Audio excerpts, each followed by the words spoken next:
If you could stand for the Pledge of Allegiance and a moment of silent prayer.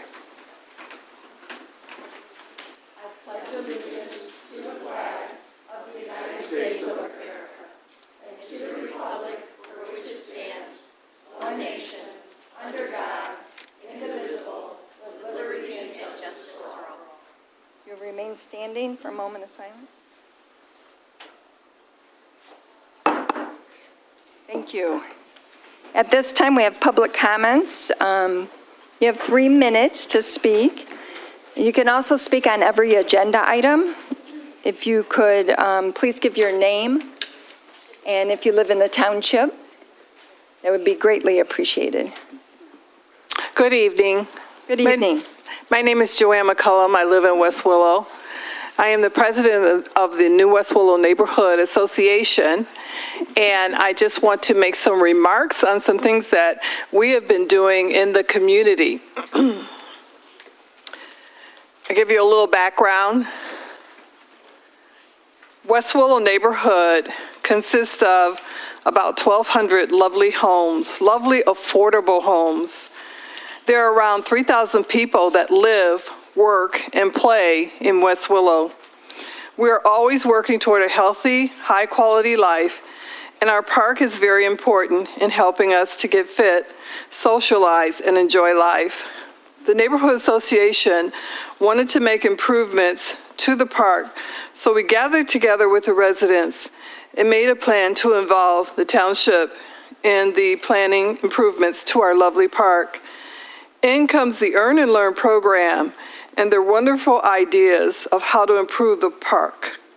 I just want to say thank you for setting up a meeting for input for the park for next Tuesday. Don't have the time, but I understand that postcards are going to be sent to each home, which I think is wonderful. That is really how we do the best connecting, is through the mail. But I would like to just hand it over to other residents that are in the Earn and Learn program. Who would like to be next?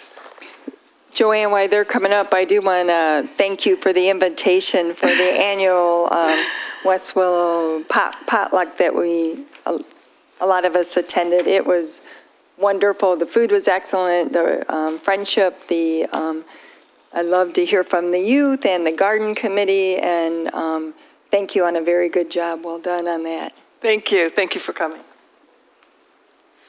Hello, my name is Sierra White. I am a part of the garden group, and I am also part of the Earn and Learn program, where we advocate with the youth and the elders and build community.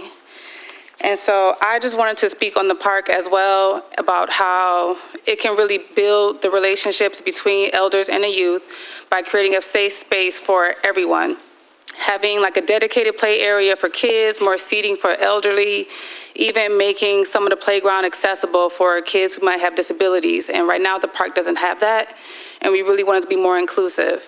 And when it's a safe space for everyone to gather, you build that trust within the community, which can also, lower crime, but also just create that village. Because as we all know, it takes a village to raise the youth. And that's what we want to do, is provide a safe space for everyone in our community. So that's why the park is really important to us. Thank you so much. Great job. Anyone else? Other public comments?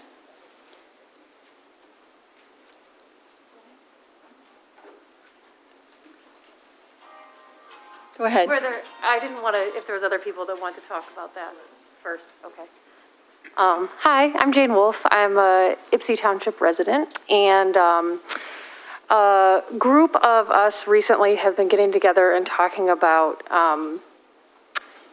helping make our community safe, and specifically around the issue of policing, which I've been here to talk about before. And I know that the township is right now in a position where they're considering maybe moving away from or kind of reevaluating the relationship with Washtenaw County Sheriff. And we all, the group of us that met, I think there probably is a lot of support for this, for alternatives to traditional policing. And I would really encourage you all to be open to and communicating with us in the community about something like the Care Pace Safety Team that is currently being piloted in the city of Ypsilanti. And we are pretty excited to make a real proposal for you all if you would be open to that. I know that the timeline is not necessarily ideal, but we would love the space and time to really make an alternative to traditional policing that actually keeps the community safe and thrives and keeps people within the community too. So Thank you so much for coming out. Any other public comment? Hi, my name is Alexander Marks, and I am also an Ypsilanti Township resident. I am basically here to profess support for the same notions as you just heard. It's my understanding that the Washtenaw County Sheriff's Department is looking for an increase in their funding. And as far as we know, that is the single thing that doesn't actually improve public safety. We have pretty good evidence of that. And so I think that seeking alternatives is really important. Additionally, if we do end up going with something that is maybe township-based, I'm hoping that we can institute higher degrees of accountability for the police than we've currently have. Our relationship in my community with the police is not very good. So far, the only thing I know that they've done is run over one of my neighbors with a car. And I don't really think that that's the way that we should be engaging in policing in our community. Thank you.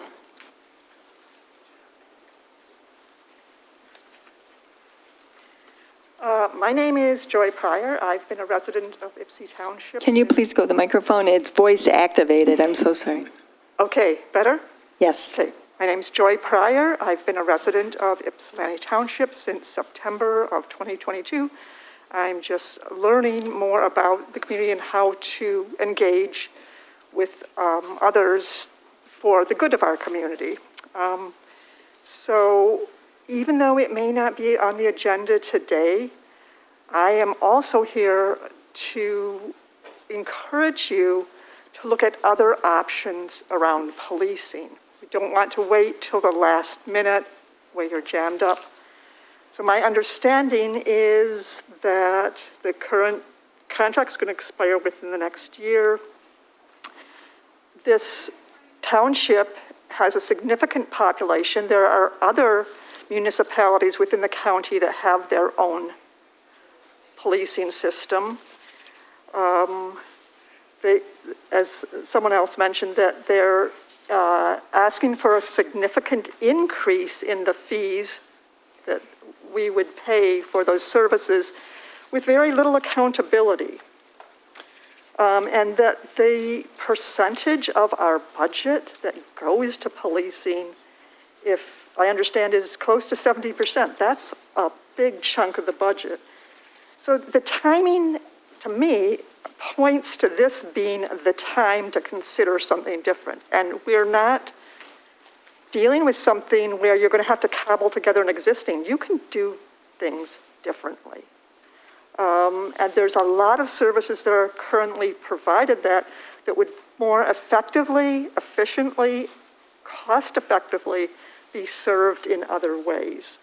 So I'm encouraging you to seize this moment to create new ways to serve our community and to do it in collaboration with the people of the community. Thank you. Thank you so much for coming out. Hi, I'm Erica Tebbins. I'm also an Ypsilanti Township resident.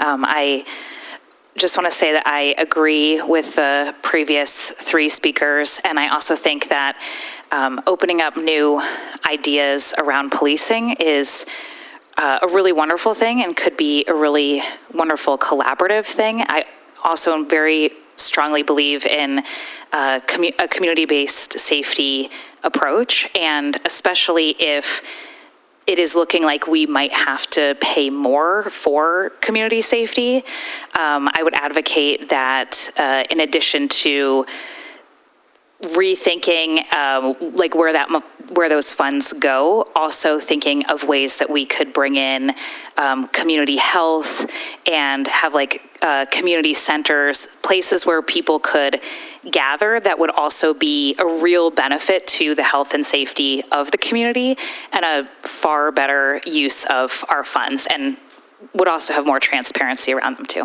Thanks. Thank you so much. Other comments? Hi, good afternoon. My name is Akeem. I'm a Ypsilanti resident. And really quick, there's been a lot of conversation around community-based alternatives. And I think this really highlights and illuminates the work that's going on in West Willow that's been led by Joanne in regards to our Earn and Learn program. We have some members here today to discuss around how they came together as youth and elders around creating safety. And that village mentality of like, let's hold each other accountable. So we understand that next week there's going to be a hearing session around the West Willow Park, but we actually took it upon ourselves and we went and visited other parks within Ypsilanti, outside of Ypsilanti as well, and took note of what we would like to see in our park and reimagine what that park looks like, reimagine what safety looks like. And we are going to personally email each of you those recommendations of those tangible pieces of what exactly we need in our park. And then another piece too, and we are really thankful for the $350,000 that y'all have granted towards the West Willow Park. And then also, when we talk about community space, you know, not too far within West Willow, there's the Community Resource Center. And we understand that y'all have allocated $40,000 towards that. And as we reimagine and come together and use that space, there's a lot of renovations that's needed as well in regards to like internet, being able to have a projector so we're not all huddled around a laptop. It's beautiful and it's amazing work that we're doing. But I know that our community deserves more, and I am sure that y'all will help illuminate and push that. And perfect timing, because we have some of our youth coming in, and they're going to speak to the impact that this program has had, and also the impact of having this renovated park where we can really think about how can we make our community safe and how can we have a safe space, not just for our youth, but also for our elders as well. So I'm going to pause right there, and then hopefully some of our youth will just come on in and speak to the impact that this program has done, and as we talk about how can we come together and support one another.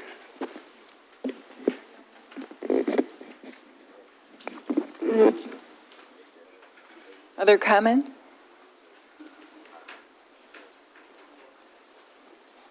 Hello? I don't know if people can hear me. My name is Gail Jarrett. Thank you. It's been a while since I've been on stage. Number one, I would like to thank from the bottom of my heart Washtenaw County. They put their lives on the line for us every day. They deserve more respect. From the crime that I have lived with in West Willow, Turtle Creek, whatever, that the amount of vehicles that come to help save us for all the shootings that have happened. There was a shooting right down the street from me. A couple weeks ago, I was out mowing my front yard. One of those bullets could have hit me. Some of those bullets went through a 95-year-old woman's house. It's sickening. And then there's another shooting just Saturday night on a court that's off of Wood Glen. A lot of the problem I see is that parents aren't being parents to their kids. They're not watching them. They're not paying attention. The drug dealing is unreal. I myself, anytime I hear something, see something, I'm calling Washtenaw County. And by God, every time I've have, they're out there for me. And I think that they deserve more respect in these parents, in these renters that rent these houses, that get these notorious calls from police. We shouldn't have to deal with it. And how many people there are that own the same homes on Wood Glen, off of Wood Glen, where these shootings are happening. we all deserve to live in peace. And then I have another comment. Driving down 94 the other day, who takes care of when a wall is painted on the expressway? It says free MDOT. Palestine. It's like, to me, that's a part of hatred too. We're trying to help everybody. That needs spray painted over. And it's right past Sheeran Street, painted on the brick wall. To me, that promotes hate. I have Palestine friends. I have Israel friends. Period. And that's, Thank you, Gail. Oh, and then I want to wish you all a happy Thanksgiving. Thank you, Gail. Any other comments?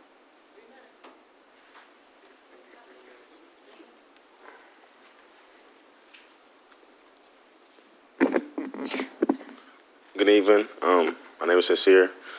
I would like to talk upon the youth of our organization, earn, learn, and in return, I have to remember that. Mm-hmm. I would say this program has gave me a lot of experiences, and it's a lot because me growing up in that neighborhood, West Willow, which is my neighborhood, it's been a lot through the years of like violence and just crimes that have been happening over the years. It's just been getting worse and worse, and it's been going to the youth and also going through other people around the neighborhood. And I feel like it should be more watched and more like constructed more, because I feel like the one place I go to is the park, and the park isn't really a safe place for the youth nowadays, because it's like everybody goes there just to, hang out or just like, just do stuff that it doesn't help other people. But if we talk about try to fixing things and constructing things, it makes an impact on other things and other people, because it's the community's park. And I feel like if it's rebuilt or like seeing that, okay, it looks better and everybody's going to take care of it, everybody's going to come together and help each other out, because that's what a community is. And if you're not helping each other out, it's not a community.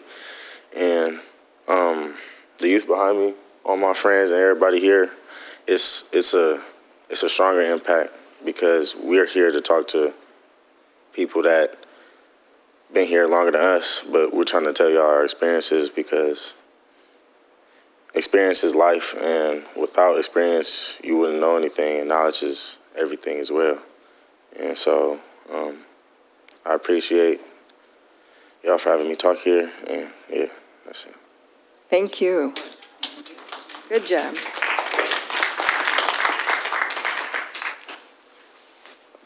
Let me just start by saying thank you for everybody who came out today. My name is Tavon. I'm also a resident of the West Willow neighborhood. And our program has really done a lot. I feel like this is just a small piece of a bigger puzzle. We want to inspire generational change and do better for the community. We have done a lot. We've painted up all the graffiti, cleaned the park, and I just want to spread the word a little more to get more people in the neighborhood to come out and help, so that we can make a bigger difference. So when you come in the neighborhood, you feel welcome, you feel safe, and you feel like you belong. Thank you. Thank you.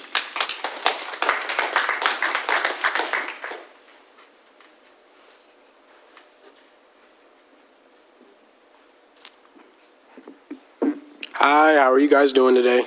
Good. How are you? I'm good. I'm not a resident of the West Willow community, but I do care. I'm from the south side of Ypsilanti, and I know a lot of people that go to the West Willow Park a lot, and, I hear a lot of stories, with the violence and everything, but the main reason why I'm going to speak to you guys today is because I just wanted to talk about the things that we have in the park and how it could be helpful and supportive to the community itself.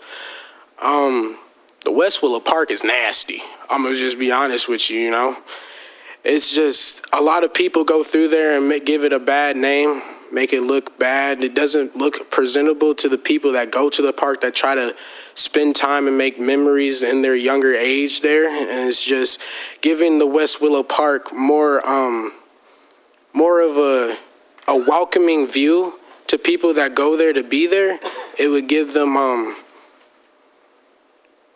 just a more welcoming feeling, to be honest with you, I don't really know what more to say. I'm sorry. You guys have a good day. Good job.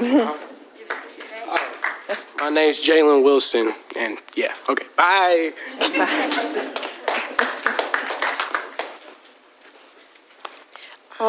The Earn and Learn program was honestly just really good. I learned a lot of things from each, things like storytelling, gardening, and the financial group. I loved all of them equally. And the park, I haven't been in a while, but I can say that it is dirty. Some things I would like for the park to change is maybe for it to look more modernized, maybe bathrooms and security camera, just to cut down on crime. Thank you, and I'm Layla. Thank you.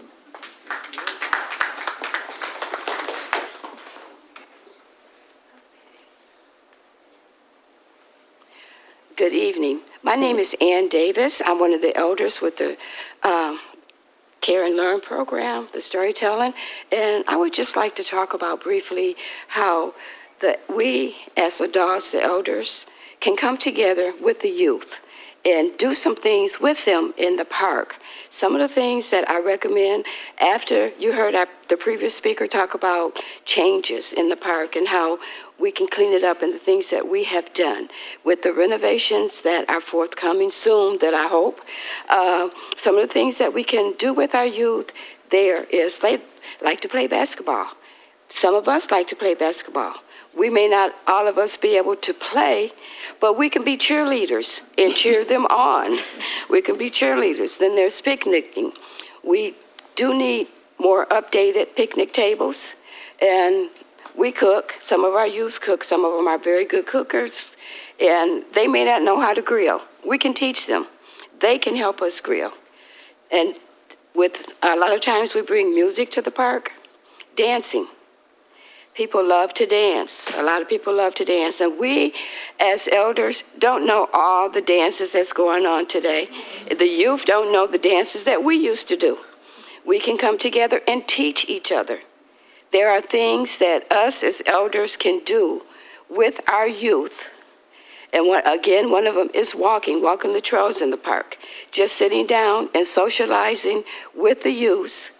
And hopefully, and I pray soon, again, that renovations will soon be made in our park to make it presentable, to make our neighborhood want to be able to be there, to come there, to fellowship, not only with the youth, but with our neighbors. It's a great way to be able to meet the neighbors in the neighborhood. We live in a huge neighborhood. We don't know everybody. There's no way to know everybody. But the park is a good way to be able to meet and greet. Thank you, Ms. Davis. Are there other public? Hello, my name's Lancelot Broaden, and I'm going to be talking about how we can make, what we want to do with the park. I've grown up in West Willow, and I've been to the park a lot of times.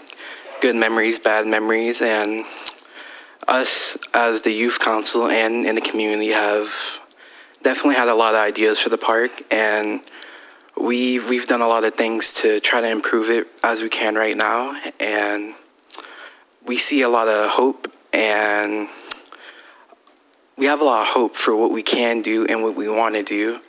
And so we want to make the park a safe place for older people, younger people, whatever age to go to, and for it just to be a safe space in the community and kind of be like our staple inside of West Willow.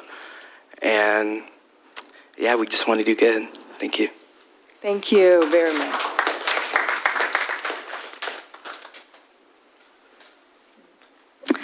Hi, I am, sorry, I'm coughing apparently. I am Pastor Anna Taylor McCants. I live in Ypsi Township with my spouse and my children. I serve as the executive director of a food truck called Fed Up Ministries. We serve free meals in the community. I spoke, I don't know, the last time I was here was about gun violence in the community. And I'm here today because I know, I spoke about gun violence because I have done 2 funerals for 2 young men who have died by gun violence in the township. And I'm here today because I am aware that we have a choice before us of whether or not we want to continue contracting with the sheriff's department, or whether I've heard talk of maybe creating our own police force, or maybe perhaps doing a new thing and imagining a new way of being community together that actually cares for the public in a different kind of safe way. So I'm here to say that I would support a measure like that. I think that what the youth have presented is great, right? Like, we had an opportunity to do something to support our youth with ARPA dollars that we didn't do, in my opinion, well. But if we divert some of those monies that are going toward the sheriff's department and instead invest in our community and then create places, and the time for children to be the most dangerous time of the day is between 2 and 6 p.m., right? So if we invest in our parks and we invest in a community center and we invest in adults that can really be present for our kids and our youth, and we think about community safety in an entirely new way, I would say that I'm here, and I know a lot of folks are here to help you guys imagine that together, right? So in the next month or so, as we're making this decision, just know that we're here to help take Ypsi Township into a new space together. Thank you so much for coming out. Hi, Monica Ross-Williams. I'm actually going to speak on something a little different. And particularly, I know that you're in the budget review today, you talked about recreation and 230. First things first, I want to make sure, because I know at a previous meeting, there was some talk in regards to a coordinator for the recreation department. I want to say, as a programmer in the recreation department, I want to give all props to John Hines. You have improved that recreation department so many ways, and I just want to make sure that you know that, okay? Secondly, I do want to speak in support, if it hasn't been done, of a recreation coordinator. The reason why is because it's not just Ypsilanti Township that Educate Seminar Series work with, and that is the nonprofit, and my for-profit is MRW Solutions Group. We also work with Celine Senior Center, Stumpster Township Senior Center as well. We also work with Carpenter Road Tower, also basically Belleville Tower, and each of those programs has a coordinator that helps with making sure that people like me that come in to do programming talk directly to them, right? They don't have to go at that point and try and coordinate with the recreation director. I know Nicole does a great job with the senior program, but in the same aspect, Celine has 2 recreation coordinators, and as well as the director of the facility in the Celine Senior Center. And last, so I really want to speak in support of that, because number one, our seniors would like it. Number 2, programmers like me would love it, right? And it just helps the community as a whole. I know where the recreation center was, and I know where it is now with John's leadership. I see it daily. I see people going through the recreation center. I see them actively taking programming in the recreation center, and not just mine, it's just programming, period. And I just want to speak about the importance of recreation and also programming inside of our community. We've been very blessed to offer 7 classes for our seniors in Ypsilanti Township, and we get great turnout on all of them. So, you know, if John can get a little help, I think that would be a good thing. And I just wanted to make sure, I also thank Ypsilanti Township for partnering with us. Make sure that it's known that we do not ask for, either our nonprofit or our profit asks for one dime from Ypsilanti Township for the programming that we do. Thank you. Thank you. Other comments? Hearing none, we're going to go on to the agenda. And if we could do the consent agenda last and get to the guests that are in the room, that would be great. Mr. Winters, do you have an attorney's report? Madam Chair, just very briefly, the board's aware of the amount of time, effort, and expense that went into the demolition of the Galt Village Shopping Center. This past week or two, my law partner was successful in having a judicial lien entered against that property for $948,000. Township obviously has a very vested interest in what is developed on those 17 acres. The community that surrounds the Galt Village Shopping Center, the Galt Village neighborhood, Township as a whole also has a very vested interest in what takes place there in the years to come. I've continued to communicate with the county officials in regards to what the township's options may be going forward if in fact that property goes into tax foreclosure. I say that because in the years past, when the Galt Village Shopping Center was pretty much 95% empty, it would go into the third year of being behind in back taxes, and then the last minute, the property owner would pay the 1 year to keep from going into a foreclosure tax sale. I'm not so sure that will happen in 2024, so I think the township needs to continue to be very proactive in terms of what can eventually develop in that on the 17 acres. At the same time, there's also ongoing issues with potential environmental challenges for that property. We've done a lot to make sure we've remediated the asbestos during the process of the demolition.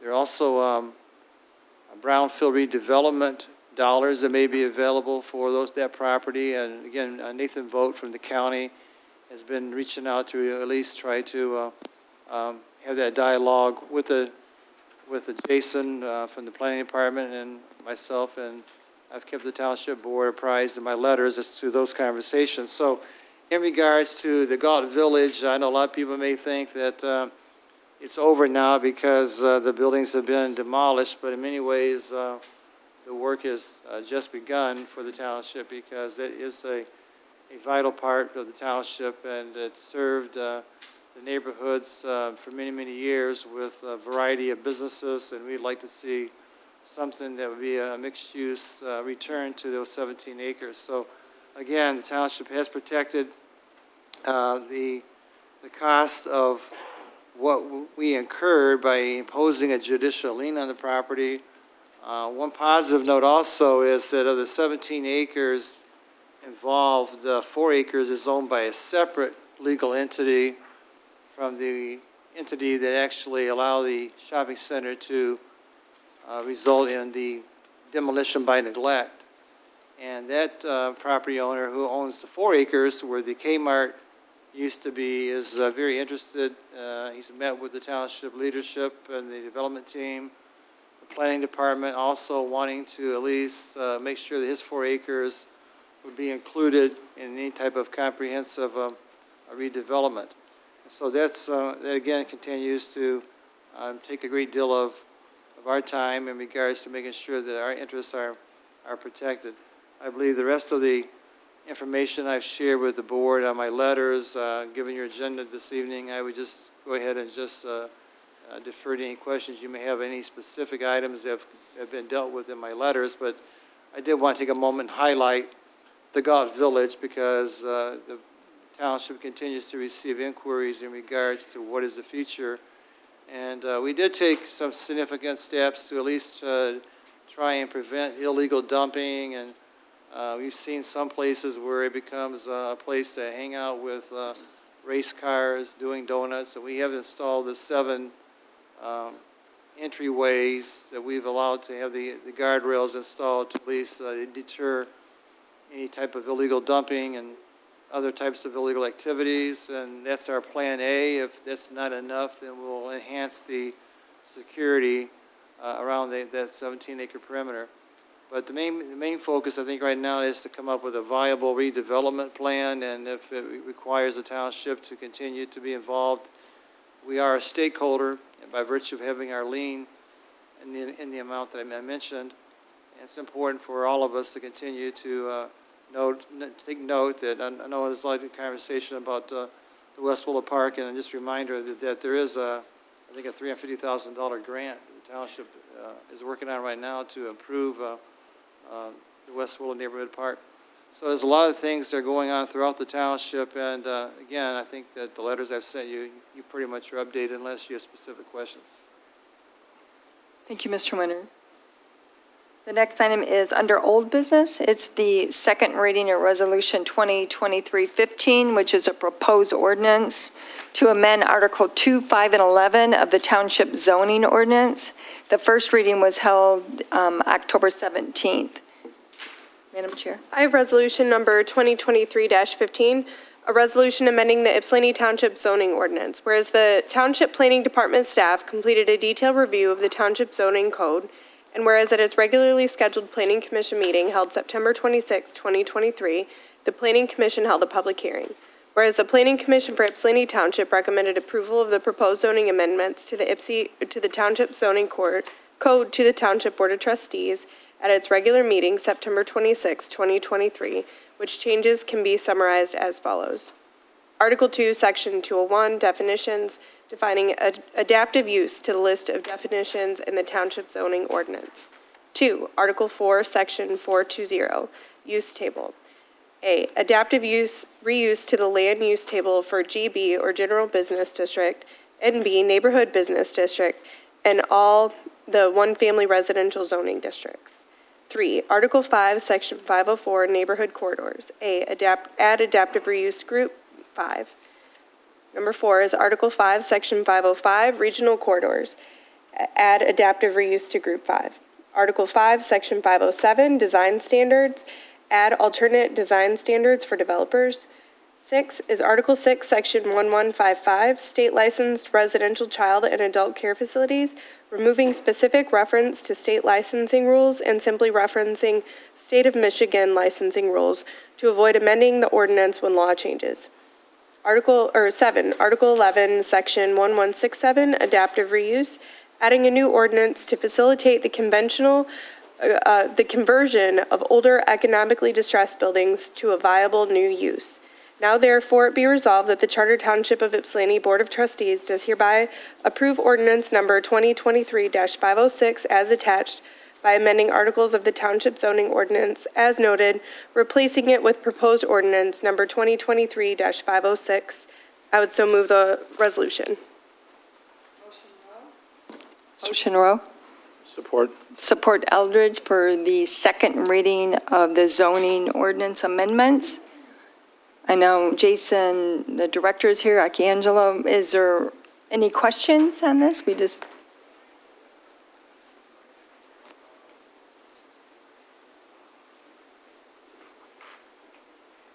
Good evening, Township Board of Trustees. Jason Wanderley, the Township's Planning Director.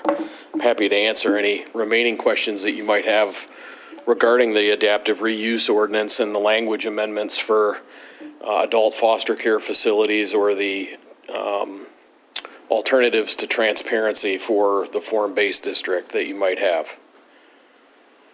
Again, these ordinance changes, the adaptive reuse ordinance changes, the largest one of these amendments being put forward, and it gives the township the ability to regulate the reuse of buildings that would otherwise be functionally obsolete, such as large commercial buildings like the former Walmart building or other types of institutional type buildings that might otherwise not support the the old existing use that was in them.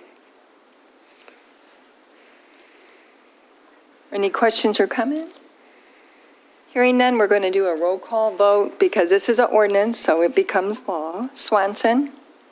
Yes. Newman? Yes. Peterson? Yes. Rowe? Yes.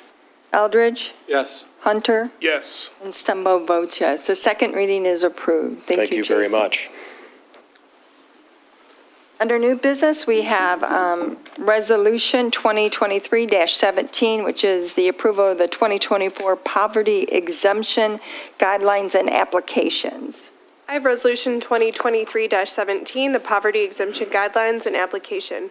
Whereas the homestead of persons who, in the judgment of the Board of Review, by reasons of poverty are unable to contribute to the public charges, is eligible for exemption in part from taxation under Section 7U of the Michigan Property Tax Act, Public Act 206 of 1893. And whereas pursuant to Section 211-7U, Charter Township of Ypsilanti, Washtenaw County adopts the following guidelines and application for the Board of Review to implement. The guidelines shall include but not be limited to specific income and asset levels of the claimant and all persons residing in the household. To be eligible, a person shall do the following on an annual basis. 1, be an owner and occupy as a homestead, primary residence, the property for which an exemption is requested as of tax day December 31st of the preceding year. 2, file a completed application for poverty exemption from Form 5737 with the Board of Review, accompanied by federal and state income tax returns for all persons residing in the homestead, including property tax credit returns filed in the current or immediately preceding year, or a poverty exemption affidavit Form 4988 for a claimant and all persons residing in the household. 3, meet the income threshold guidelines. Maximum income adopted by the Township Board. The income threshold as adopted is that all household income cannot exceed 30% of the median income for an Ann Arbor or Washington County as published by the United States Department of Housing and Urban Development, or HUD, as of December 31st the preceding year. These income thresholds will be used as long as they are higher than the federal poverty guidelines as determined annually by the United States Office of Management and Budget. 4, complete and submit a poverty exemption asset test form and meet the maximum asset eligibility test as follows. Assets other than the taxpayer's primary residence, standard mode of transportation, and usual household goods valued at more than $25,000 will be considered and added to the household income to determine eligibility. 5, due to Public Act 253 of 2020, changes to MCL 211.7U, the guidelines will provide for a partial exemption equal to 25% or 50% reduction in taxable value. Now therefore be resolved that the Township or the Board of Review shall use the above stated policy, guidelines, and application for granting or denying exemptions. I'd so move the resolution. Motion Rowe, support Swanson. Discussion, we have to do this annually every year. Hearing none, all in favor? Aye. Opposed? Motion carries. Under new business, item 2, request to approve the adoption of the 2024 Board of Review schedule. So moved. Motion Eldridge. Support. Support Rowe to adopt the Board of Review schedule. Questions or comments? Tuesday, March 5th from 9 to 10 a.m. You can schedule meetings. There's a Monday, March 11th, Tuesday, March 12th, and Wednesday, March 13th. On the 13th, it's 5 to 9 p.m. in order to accommodate people. The other hours are 9 to 4. We have a motion and support. All in favor? Aye. Opposed? Motion carries. Number 3 is a request to approve the second amendment to the purchase agreement with Aldi. So move, Peterson. Support. A motion Peterson, support Hunter.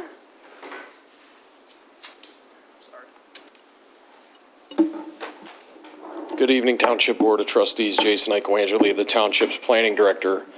Before you this evening is an amendment to the purchase agreement for the Aldi store. And as you're aware, the Aldi store is looking to purchase about 2.5 acres of township property that's located at the corner of Huron Street and Brinker Way. What this second amendment to the purchase agreement is doing is not only extending the timeline for Aldi's due diligence until the end of the year, December 31st, but also rectifying 2 items that would be required by Aldi in order to get the permits necessary for them to construct a new store. One of the items is a requirement of the Washtenaw County Road Commission for a road improvement agreement that necessitates that a traffic signal be installed at the corner or the intersection of Huron and Brinker Way. This came about due to a traffic impact study that was performed in January of 2023 by Aldi, taking into account not only Aldi's traffic, but the Children Healing Center's traffic, the traffic for the new proposed hotel project that would be on Joe Hall Drive, as well as the background traffic from all of the other uses, including underground printing, and the other uses that are currently on Huron Street, including the post office, the sheriff's station, and some of the other retail businesses that are located on the corridor. The outcome of that traffic study was that the county basically determined that with all of the new development and the current traffic volumes on Huron Street, that the warrants would be necessary for there to be a traffic signal installed at the intersection of Brinker Way and Huron. And so it is now a condition of Aldi's permit in order to get a driveway permit for the new commercial driveway that they would install off of Brinker Street to enter into an agreement or that a traffic light needs to be provided. And so Aldi initially was going to potentially share in the cost of this light or pay for the light in its entirety. Based on the construction costs involved in putting in the new store and some of the limitations that they're currently having because of the form-based code is putting in additional design requirements, the fact that the parcel sits about 20 feet below Huron Street and there's a need to bring the parcel up to grade with Huron in order to be able to put the building at the street. The current estimates, engineers' estimates for the development of the Aldi store, just the site improvements alone is $2.1 million. That doesn't include the building itself, which is going to be probably another $700,000 on top of that figure. So that's one piece of this amendment that will be looked at, and then there's a separate item this evening that it's just the road improvement agreement as it relates to this process. And then the second item tied to this amendment is a letter that would be written by the township to Director Evan Pratt's office of the Washtenaw County Water Resources Commission, acknowledging that there's no additional volume left in Pond A, which at the time the Seaver Farm was developed by the township, 2 detention retention ponds were developed to accommodate the development. One's called Pond A, which is located on the north side of Brinker Way. The other is called Pond B, which is located on the south side. It's been determined that based on the current conditions or the current laws governing stormwater in the county, that Pond A no longer, although it has capacity, once Aldi would go in on that property, the capacity would be used up based on the current standards that the county has for stormwater. So in order to release the stormwater permit for the new Aldi store, Washtenaw County Water Resources is asking that a letter be sent from the township to Director Evan Pratt's office, acknowledging that once Aldi is built and they send their stormwater to Pond A, that there's no additional volume left for any of the residual property until either Pond A is redesigned or that Pond B becomes a new outlet and is designed to handle additional stormwater from the property on the north side of Brinker Way. So I'm happy to answer questions that you might have, and I know that early or yesterday, the planning office provided the clerk's office with the actual Second Amendment, which all of the terms of the original purchase agreement stay the same. The only thing that's changing is these two exhibits. One, which is the road improvement agreement, and two, which is the stormwater letter that goes to the county. And so just to touch on the other item, because it touches on this item, the road improvement agreement, it's now being asked that the township pay for the traffic signal at Huron and Brinker in its entirety, due to the fact that Aldi is sort of at their limit for improvements that they can make to the property. So that includes not only their site, but they're also including in their construction the entranceway that would lead to the balance of the Seaver Farm property, sort of like a boulevarded entrance that will not only be used by them, but any other developments that would go on in the residual 12 acres of that parcel. And so based on the costs that they will incur for their site development, they're at 2.1 million. They're asking relief from the township for the township to pay for the cost of the traffic signal in order to allow them to move forward with their development.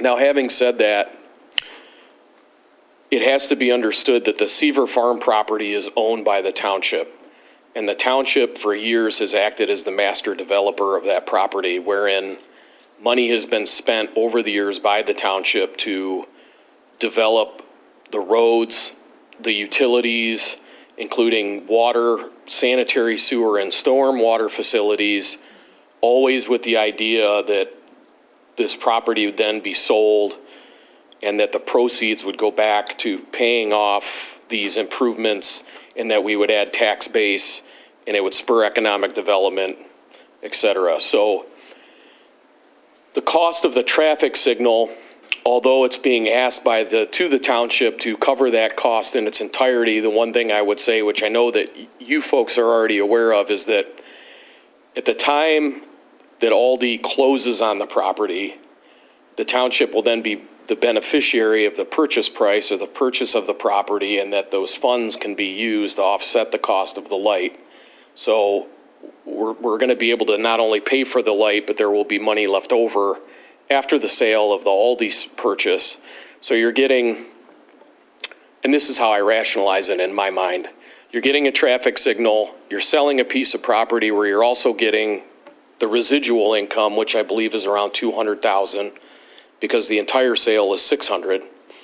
So you're getting a traffic signal that everyone benefits from. You're pocketing $200,000 that can then be used in other parts of the township for economic redevelopment. You're getting a traffic light, and Aldi then becomes the anchor of that piece, which Aldi is a very reputable national grocery retailer that draws more economic development. So then they'll move in and put in a $2.1 million investment, which will then lead to other developers wanting to purchase additional property, where we already know that there's people who are actively looking at other pieces of property in that area because they believe that Aldi is going to go there. So that's how I piece it all together in my mind, and hopefully that makes sense to you too. And I'm happy to answer any questions that you might have, at least first on the amendment. Yeah, if I could add some different kind of a context to this proposed Second Amendment. As all of you are aware, the township does own 35 acres of property, the so-called Seaver Farm. It's divided by Brinker Way, where you have 12.5 acres to the north, 25 acres to the south. During the last 20 plus years, nobody has been able to really develop on that property. There's a lot of topography challenges, to say the least. There's a 20-foot drop. I guess they use different terminology if you're an engineer. It's kind of like the layperson, a drop. But there's a grade that goes down for 20 feet. And on that 2.53 acre parcel, in order to bring that property up to grade, these are not just numbers coming out of the air, it's going to cost about between minimum 1.1 to probably $1.6 million. That's just for the filled dirt. So if the township, as the owner of the property, wanted to get the so-called property development ready, that cost would then be borne by the township, and then you would recoup that cost. Obviously, when you sold the lots, probably at a higher rate, but it would take, and it's been over 20 years and nothing's come to fruition. Aldi right now is going to be totally responsible for that 1.1, 1.5, 1.6 to bring in 70,000 cubic yards of engineered fill in order to bring up that property to the grade that will allow that property to be very visibly seen, contain pedestrian pathways and bikeways along the Heron Street corridor, and also be consistent with the township's vision as to what a form-based zoning was going to achieve. Again, the 2.53 acres. There is another potential developer who wants to locate next to Aldi's, or pretty close to Aldi's. Their grade is also going to be very significantly steep. Not as steep as Aldi's, because theirs is at the corner. As you go further on north down that property, it kind of gets better. But at the end of the day, Aldi is willing to, as part of the negotiations, are going to put in almost $400,000 in a boulevard. As you go down Brinker Way, it's going to be a very nice boulevard that's going to ensure that traffic coming in off of Wood Road, Huron Street, would, there's no curb cuts but the Brinker Way light. And they'll go in there and, of course, park in the back. And other developers, as they come along, will also extend that boulevard further down on the 12.5 acres. In addition to that benefit right now, the township has, right now you're at a crossroads of, in terms of getting, I think, good development. Aldi's is obviously one that's going to put significant dollars into that. And the township also is going to be in a position to recoup those costs of that traffic light from the properties that will be located west of Aldi's. In other words, as you go further down Brinker Way to Seaver Way, the property down there is much more flat in terms of the topography. I've walked that site many times, and you can sort of see when you go down near Brinker Way and Seaver Way, that those properties that are going to be west of, say, Aldi's and other ones that have yet to be named but are talking to us, those properties are not going to have the tremendous amount of cost that an Aldi's is going to have, and they will be, as part of a development agreement, expected to recoup those costs of that light, because it's going to benefit other properties, but again, it's also going to encourage economic stimulus development.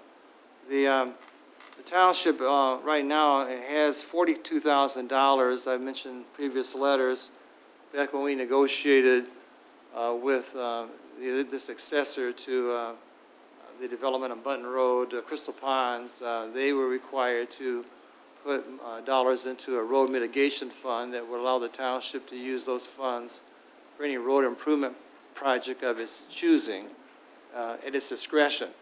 And so I have written my letters in the past, and I think Giovanna Neal's also provided confirmation that those dollars are currently existing in a special fund. They all have special numbers associated with those special funds. So there's about $42,000 that can be utilized for that purpose. And so at the end of the day, I think that you're going to continue to see significant interest in the development not only of those 12 acres. Well, after the 2.53 acres are sold, you'd have about 10 acres remaining. We think we'll have at least 3, if not 4 more parcels on the 12.5 acre side before you go over to the 25 acres to the south. At the same time, you have the topography challenges are that. You obviously, if you're going to have the form-based zoning and bring everything closer to that site, that's going to be a challenge for someone to bring in that engineered fill. 70,000 cubic yards is obviously very significant. I think the next person is also going to probably have about half of that from what they've estimated the number of engineer fill dirt to be brought in. So at the end of the day, I think right now that we'll recoup our costs from the sale of additional properties to the west of Aldi's and to the west of the other developers that will go next to Aldi's, and open the doorway to continued economic development on the south portion of Brinker Way. Evan Pratt has already come to this board and reminded all of us that we now have seen, I think, maybe 2 500-year storms, or maybe, I don't know if it's 500-year storms or 300-year storms, or maybe even 1,000-year storms. But we've seen significant storms that are now going to require significant stormwater improvements to this parcel of property as well. And that's why Pond A is pretty much going to be limited to the 2.53 acres, with the rest of the drainage or stormwater being underground going to Pond B. I think the board previously already approved a resolution of intent to establish a drainage district for these properties, and those are currently underway. So right now, all these plans are to close this property before the end of the year. They want to start breaking ground towards the spring of 24, and open the doors. They wanted to have done it this past year. I think, quite frankly, they just ran into too many challenges on that site that they were not expecting, and through no fault of their own, or the fact that remains that it's the topography, and that's got to be met. It's got to be dealt with irrespectively as to who's going to be coming here. But I think this is the best opportunity now to get that project going, get the funds also come into the township, have the the traffic light installed. It's a safety issue out there now, as you all know, when you travel up and down that corridor, and to later on recoup those funds from additional negotiations with the developers that are they're calling the planning department on a daily basis, but they're calling on a regular basis, be it weekly, bi-monthly, and I think this is a great opportunity before the end of this year to close on this deal and to have that store built come spring of 2024. Questions or comments? Yes. How much is the traffic light?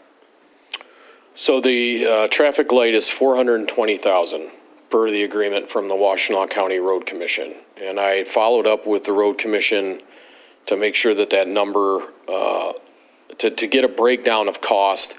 What I was told by Matt McDonnell is that the cost is the cost that they're currently using on all of these road improvement agreements, and that they would have an engineer give me a cost breakdown of all of the individual components, but I have not received that just yet. But $420,000 is the number that they're using on all of the current road improvement agreements, and he said in his email, quote, that number is solid. So that's the number that the Road Commission is currently using for the installation of this traffic signals, which includes the design, everything from the design of the traffic signal to the installation of the hardware and all of the timing. So that cost basically takes them all the way from planning it through, doing all the paperwork and the engineering and where everything's going to be located within the right of way to actually doing the installation of it and setting it up and operating it. Will that be on a pole or in the... So this would be a mast arm signal to make sure that it matches all of the other traffic signals. So this would be the kind that, you're right, would be on an upright pole and not the wire, with the street signage and everything else to keep Huron corridor consistent. And I guess the next question would be, would this come out of the budget, or will it be an amendment? 2024 budget. Right. Yeah, it's actually in the numbers for the 2024 budget. Oh, okay. It's already budgeted. Yeah. Okay. All right. Thank you. So I have a couple questions. Sure. The first question I have is about the ponds.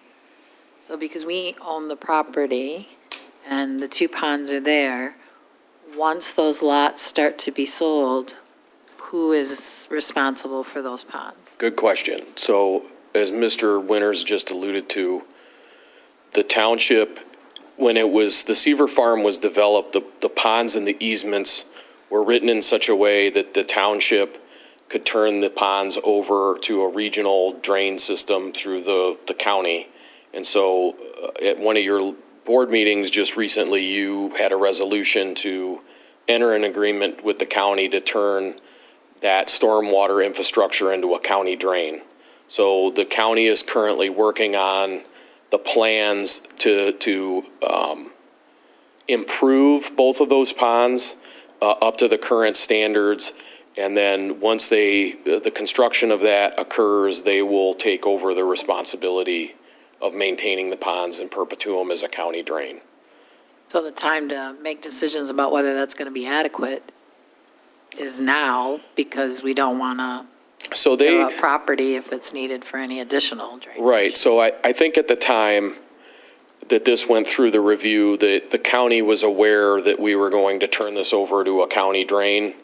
But they want this letter to sort of just be an acknowledgement that for the time being, until it becomes a drain, that there's no more capacity left. And so the sale of property and then diverting stormwater to that pond won't work for any new developments on that 12 acres, that water would need to be sent to Pond B, probably with additional, construction being done to bring it up to the current standard. But my understanding is they're very close to being completed with the drain study of what needs to be done to both ponds. And then once that's approved, they'll make the changes or corrections, the construction necessary to get those ponds to where they'll be able to be taken over by the county, and then they'll become a county drain. Trustee Swanson, can I just add that I was shocked that we created 2 ponds 20 years ago that were approved by the Drain Commission for stormwater runoff for these entire parcels.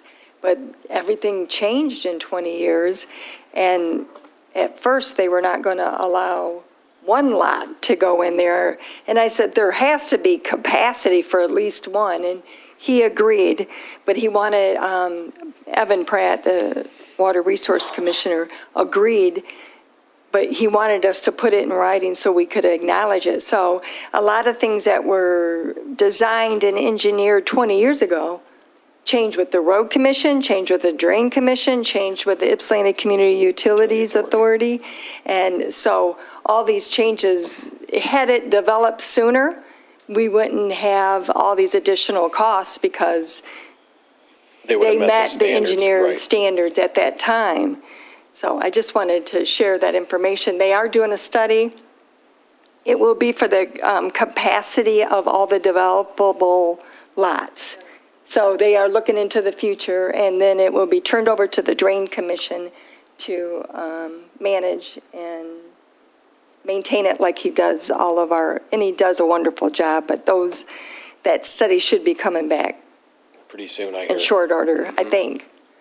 I appreciate that. I mean, I'm always talking about how we're planning for the future. And so I appreciate that. So the other question I had, so the light never sits well with me with this idea of a threshold, that at some point, like, the threshold gets hit by one particular business. That just doesn't seem fair, because there's going to be so many other entities that are going to benefit from that light.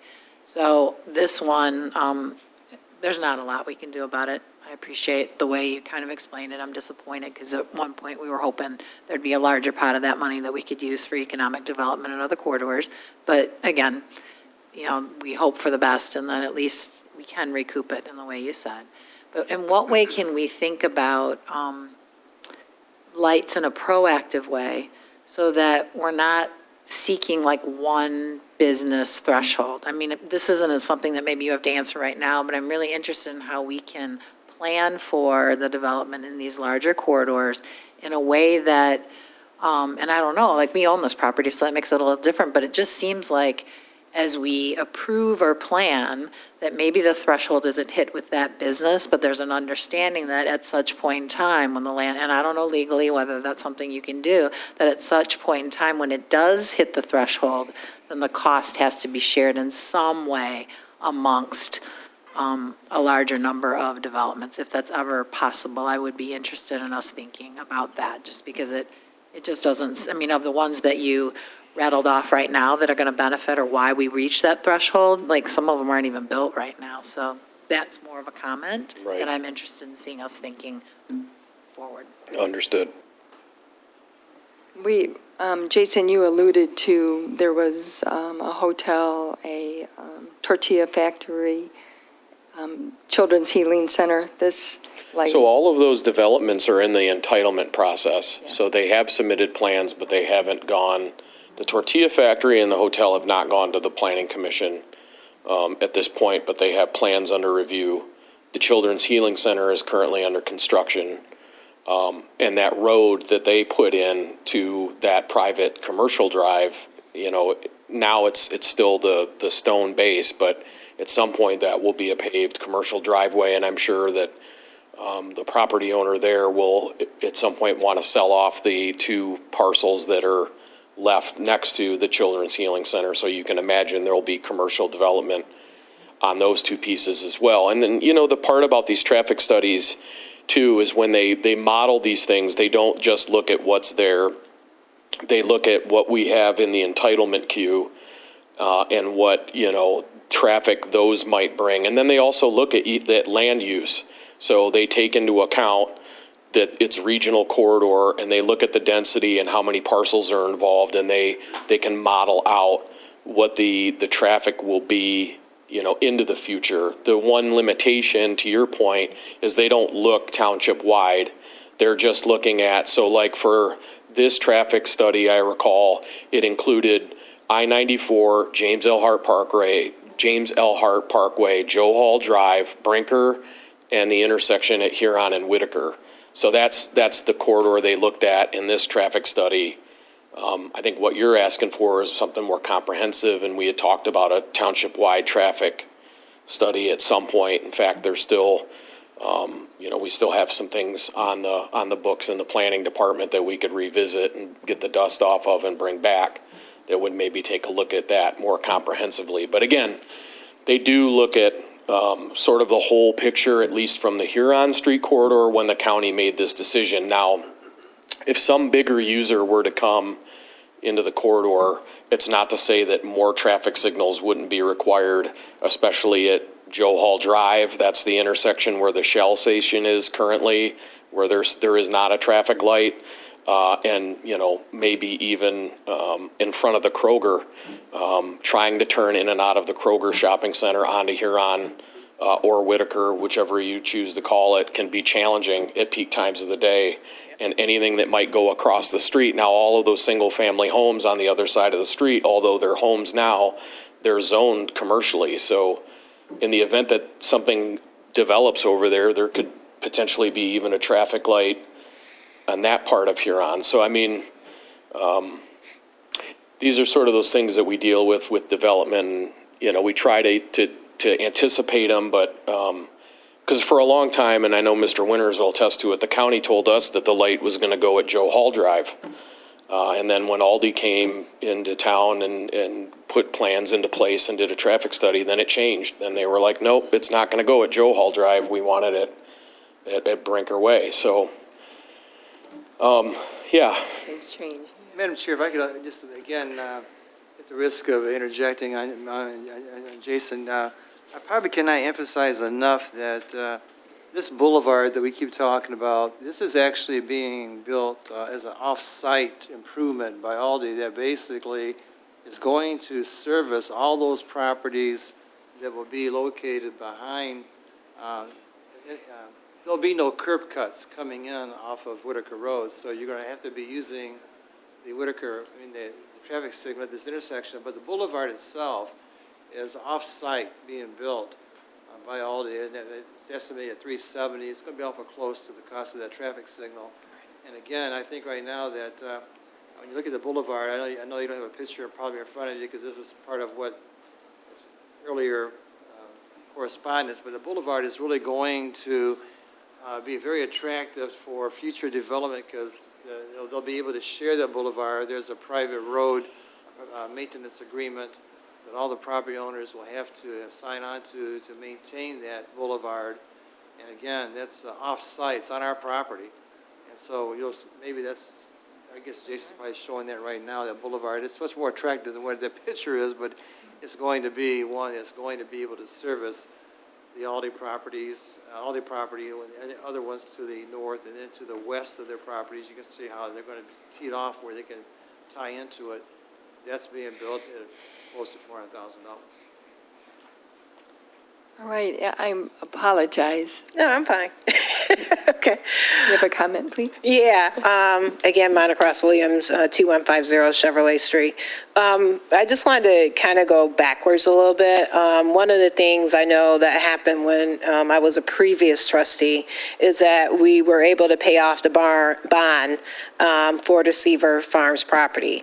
The goal of that was to eventually hopefully have development in that area that would not only pay back the township, but also provide taxable revenue by the development of that area. I think what I have heard here from Jason and also Attorney Winters, it falls in line directly with the master plan. One of the things that the master plan was supposed to do for the Huron Street Whitaker corridor was to create an uptown area, right? Uptown where people can do shopping, hopefully eventually maybe have places, additional places to eat. I don't want to knock the Latino restaurant, which is really good. But it was also designed in Uptown to create jobs for the community as well, right? So if Audis is willing to do their part in regards to developing and putting in money to develop the area that needs to have obviously some work done on it in order to make it usable for building, then hopefully the township as well would be willing to look at safety, pedestrian safety particularly, by installing a traffic light there. I know for a fact that Audis does spur other development. You can look at Belleville for a great example. The Audis came out on Belleville Road. There's now Menards. There's obviously the Walmart was there, but other development continues to come down Belleville Road as a result of the Audis being in the area. Culver's, you can keep going down the road. So if we're looking to increase taxable revenue for Ypsilanti Township and also basically follow along with the master plan that we created, I know we kind of got off that because of, things happen, obviously, but if we're going to looking to stay on track with that, this is the way forward. So, thank you. Thank you. Any other questions from the Trustee Swanson? Yeah, so in that line, I think, Jason, you worked really hard to kind of bring the form-based idea with the plan. And so I think this also is the opportunity for someone to do that and for everybody to see what that's going to look like. So that's a good thing. And then I just wanted to say thank you to you and to Attorney Winters for all the work that you've done behind the scenes to, during tough economic times, to keep working with Aldi to bring this to the township. There's one question I get frequently from residents that is, when's Aldi coming? So thank you for your hard work. I mean, when you boil it down right here, it doesn't really show the hours of work that you guys have put into negotiating, working with Aldi, and them even staying in the process with us too. So thank you. All right. We have are there any other questions? We have Trustee Newman. I just had one. So the light will be at Brinkleway, but where's the boulevard? So if you're looking at that image that's there, the where it says Site Drive in the center there, that's the boulevarded commercial drive. That logo doesn't do it justice because they drew a black line over the actual boulevard, but there's a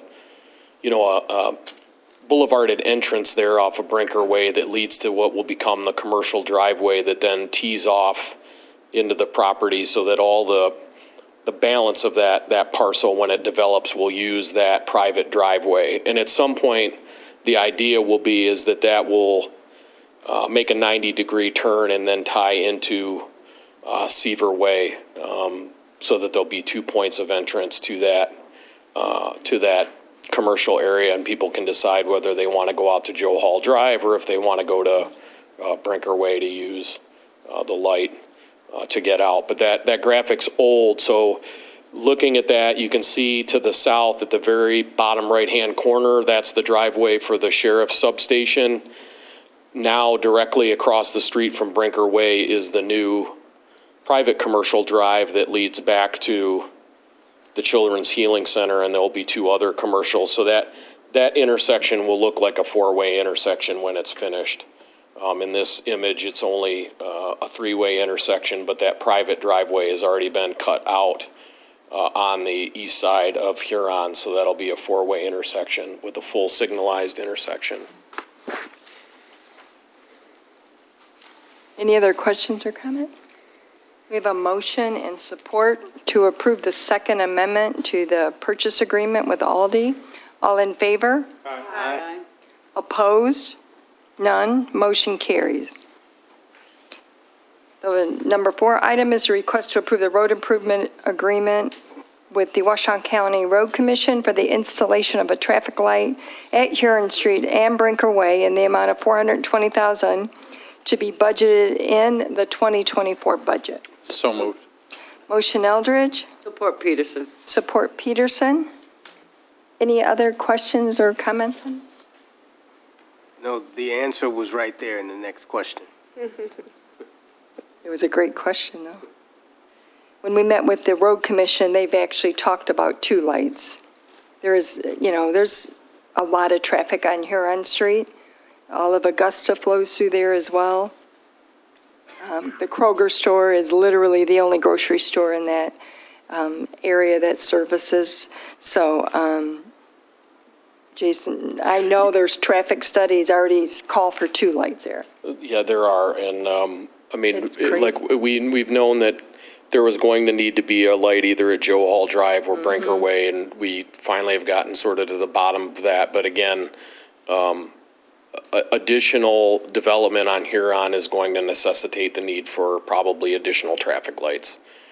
So at some point in time, Huron Street will look probably much like State Road does at the I-94 interchange in Ann Arbor, where their Meyer store is located, where there's a series of about 5 or 6 traffic lights within a mile that they use to basically time the traffic through that corridor so that people can actually make left and right-hand turning movements out of all of those different shopping plazas, because there's just so much traffic that utilizes that corridor. So Huron Street is basically on the verge of requiring that type of treatment, and this light would be sort of the first step in allowing that. And this will alleviate, provide traffic timing that will help people do things like turn out of the post office, turn off of Joe Hall Drive, or turn into Joe Hall Drive if you're going to, say, Tim Hortons or Leo's and you're using that intersection as opposed to James L. Hart.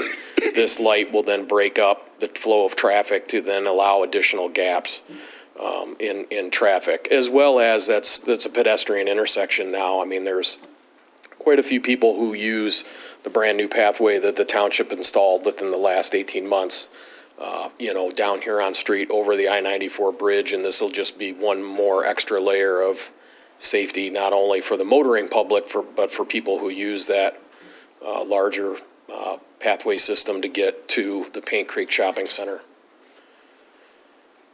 Thank you. So we have a motion and support to approve the agreement. All in favor? Aye. Opposed? None. Motion carries. Thank you very much. Thank you, Jason. Number 5 is a resolution 2023, which is approval of the early voting locations. I have resolution number 2023-18, approval of early voting locations. Whereas early voting must be available to every voter at least 8 hours per day during the mandatory 9-day period. And whereas Michigan election law MCL 168-6621 requires the approval of the location of early voting locations. Now therefore it be resolved that the Ypsilanti Township Board of Trustees approves the following locations for early voting: 7200 South Huron River Drive, Ypsilanti, Michigan 48197, and 2025 East Clark Road, Ypsilanti, Michigan 48198. Be it further resolved that pursuant to the statute, the township clerk will notify all voters of their right to early vote, including the exact locations available to each to vote. I'd so move the resolution. Motion Rowe. Support Swanson. Early voting is new. Would you like to? Just, Madam Chair, I just wanted to add for the residents who are here, those locations are here at this Civic Center and at our community center that are on East Clark Road. So in the resolution, it just says the addresses, but those are the locations that we're proposing. And the hours were sent to the county clerk in a previous motion that we have done. This is new. It's 9 days early voting. So you can vote absentee. You can have it mailed to you. Vote by mail is what we call it. It can be mailed to you, and you can be on automatic. Vote by mail, absentee. You can come into the clerk's office and vote 60 days prior.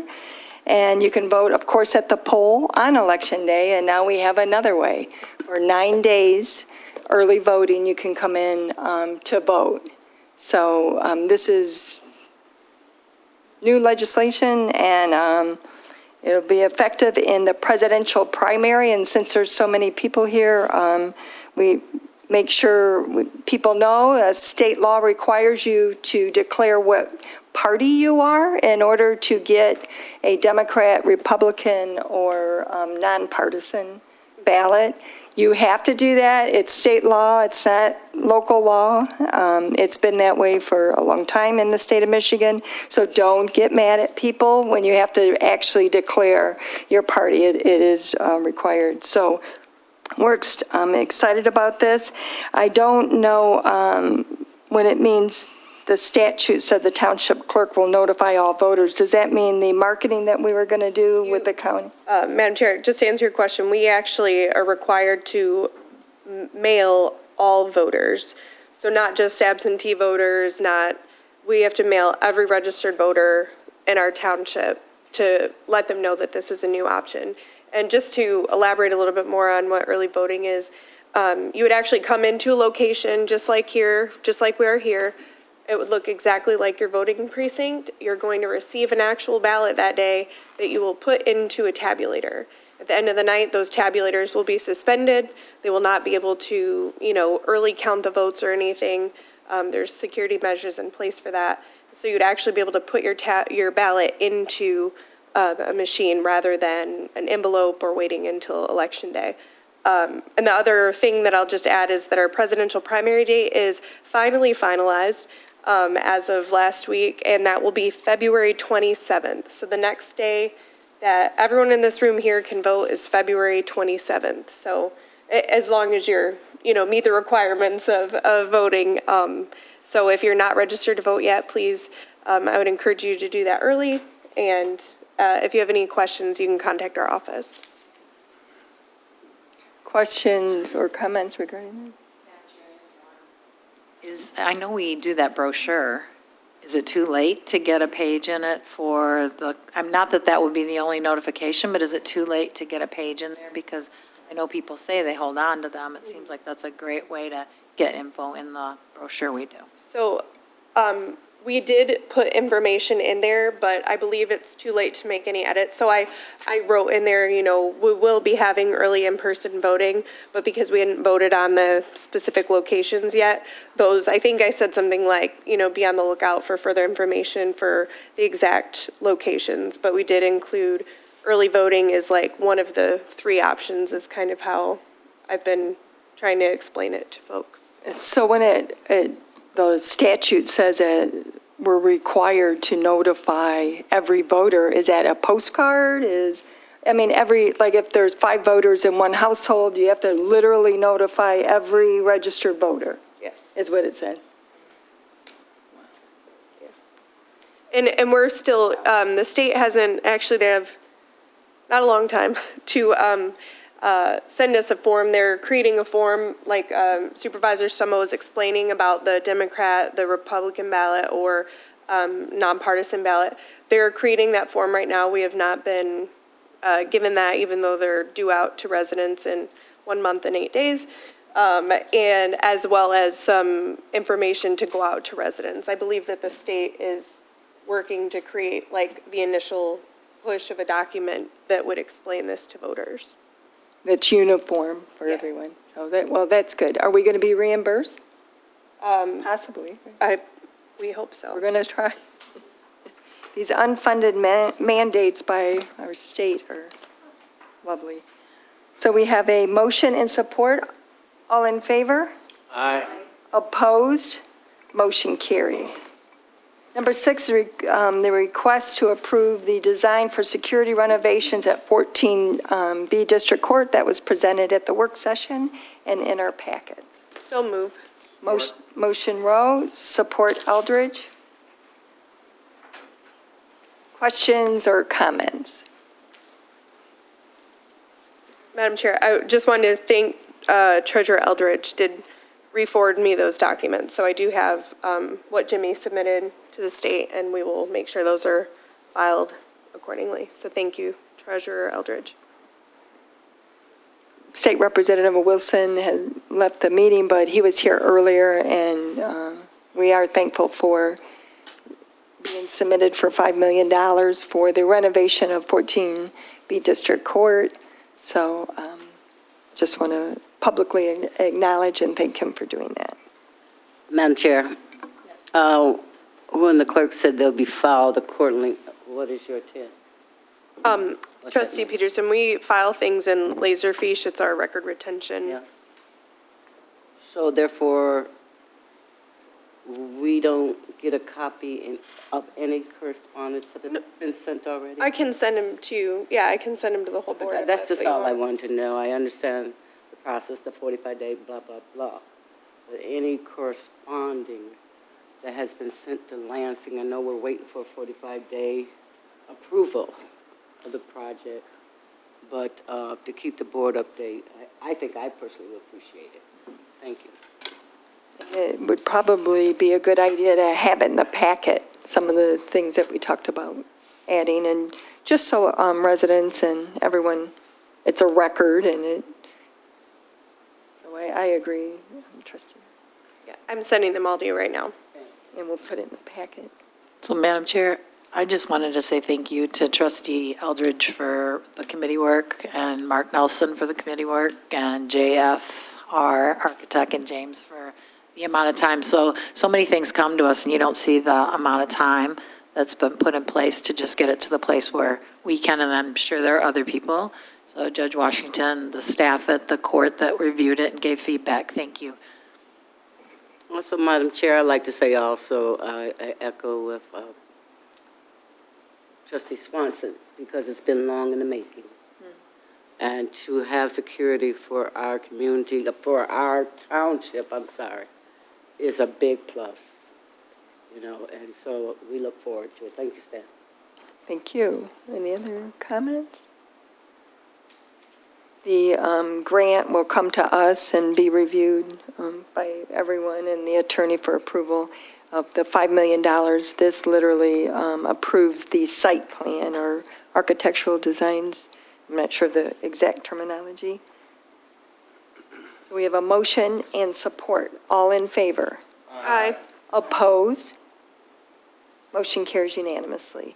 Number 7 is request to authorize renewal of the drug court grant in the amount of $90,000. So move. Motion Rose, support Swenson to approve. Questions or comments? Just as touched on earlier, this is a renewal of our drug court grant. This was divided into 2 separate grants this year, but effectively is going to operate the same fiscal year, so it's already started in October. Effectively going to operate the same, so the services provided to the folks that go through the program won't change. It's just having 2 grants to manage is only minor difference, so you're going to see 2 contracts that have to be approved. Questions or comments? Is this the only drug court in the county? No, we actually have, there's a felony drug court at Circuit Court now. We're the first. That's so right. Okay, we're the I was first. gonna- Yeah, we still have that distinction, but there's the felony drug court at the county and 14A's in a planning phase for an additional drug court to add more capacity to what's available to folks in the county. So, Because in the beginning, everyone came here for drug court. correct, yeah. And then- So, there certainly is, there's unfortunately plenty of need to go around, so we're not losing anything by these other courts coming in and providing additional services. It's just additional benefits to everybody in the county. So, yeah. So we still hold the distinction as first, so we're proud of that. But there are others now. Questions or comment? Hearing none? All in favor? Aye. Opposed? Motion carries. The next item, 8, is a request to authorize renewal of the Michigan Indigent Defense Commission complaint criminal defense services with Washtenaw County Public Defender's Office in Washtenaw County in the amount of $41,434.85. Support. Motion Eldridge, support Swanson. It was a tie, support Hunter. Thank you. Mr. Winters, have you had the opportunity to review this? Well, earlier, or I should say late this afternoon, I tried to get a copy of the contract that was approved in 2023 because the board did not approve that one until February of this year, even though the contract started back in October.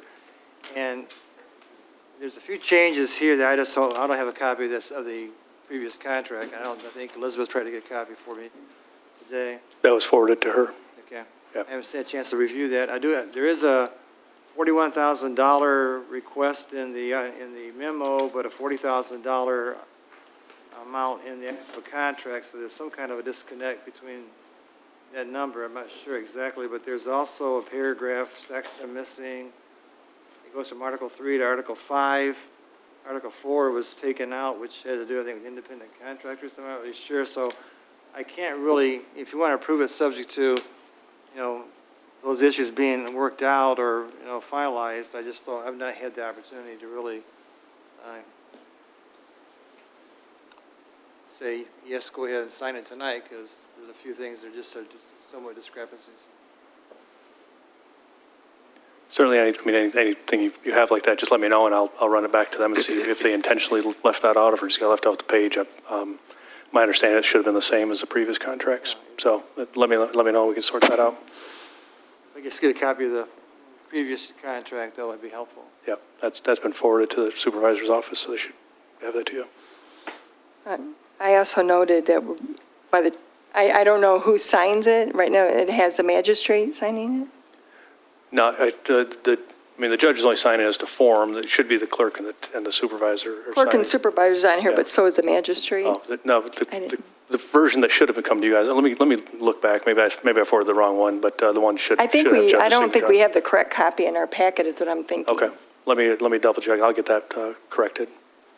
Because that item, I know that piece was changed. Right, in one and I know the iteration. Yeah. indemnification clause also, at least previously. Yeah. And I think this expired in September, right?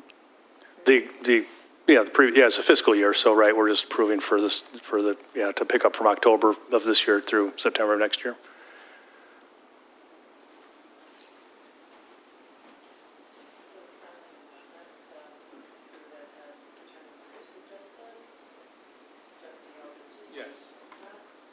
Yeah, I'm good with that. Contingent upon attorney's approval. And Hunter was the supporter. Do you agree to that amendment? Yes.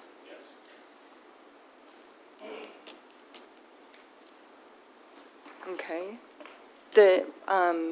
This indigent agreement to represent people has been very helpful at the state level.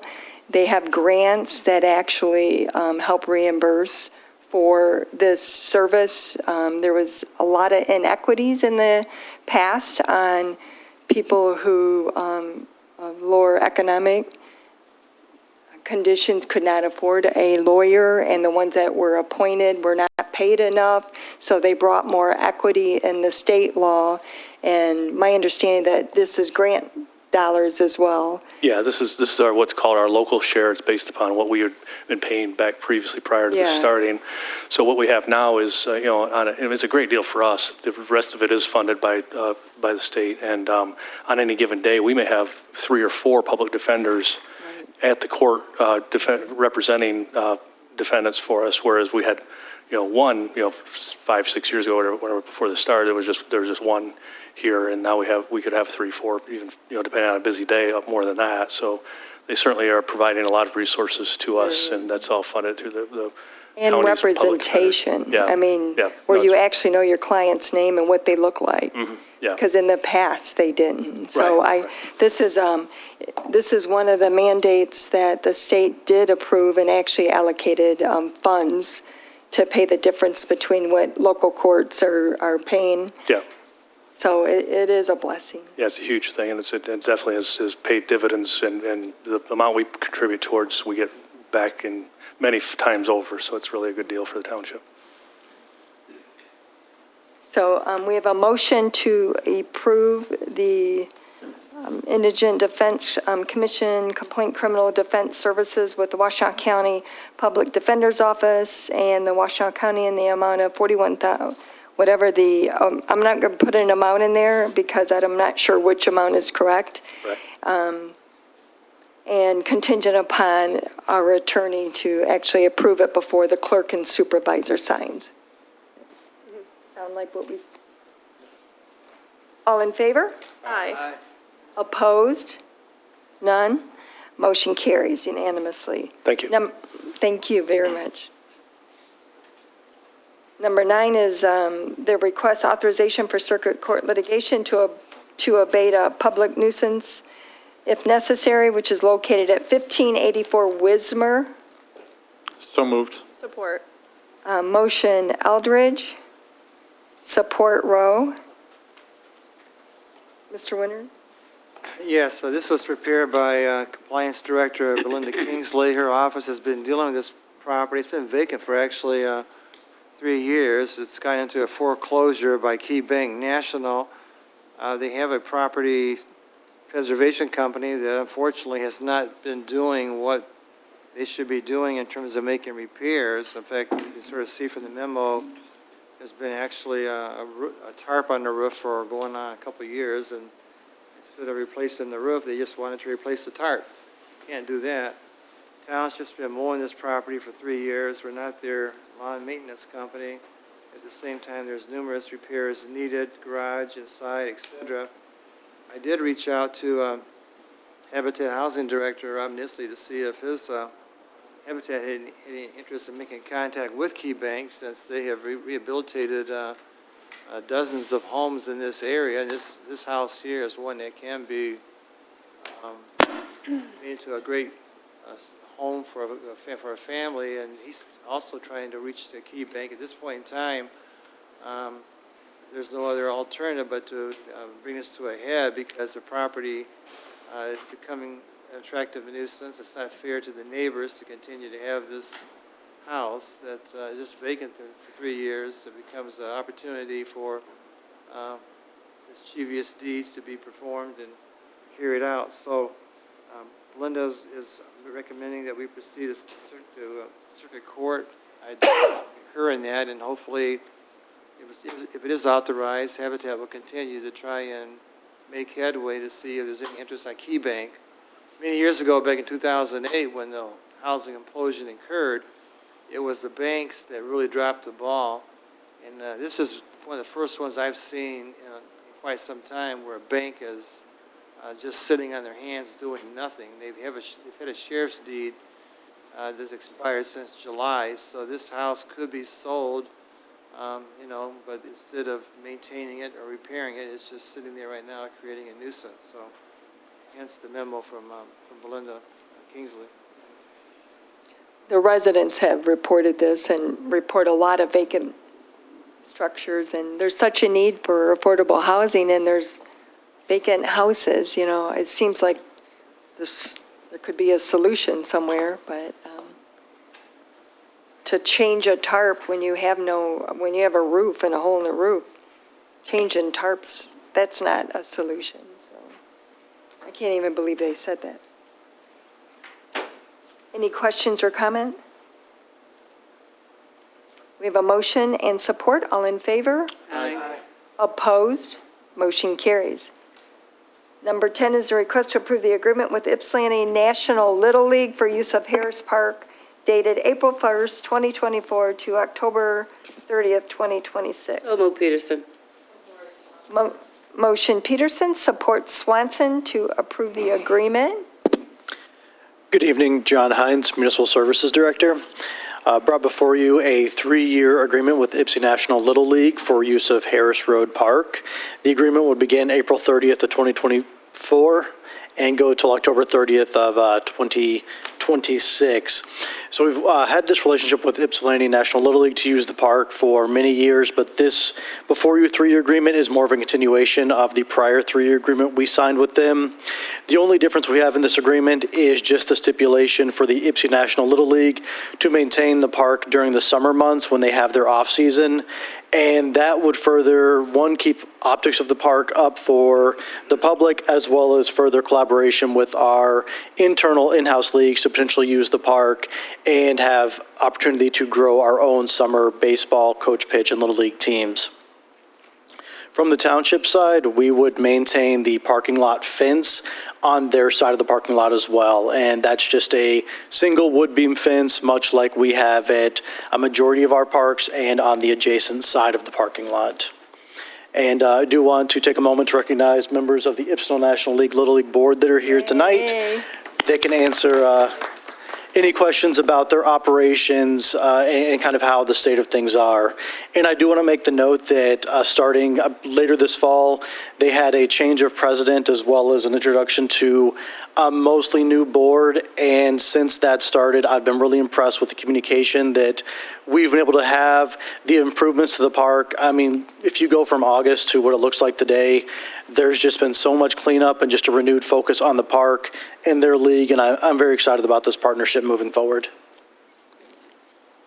Thank you, Mr. Hines. Questions or comment?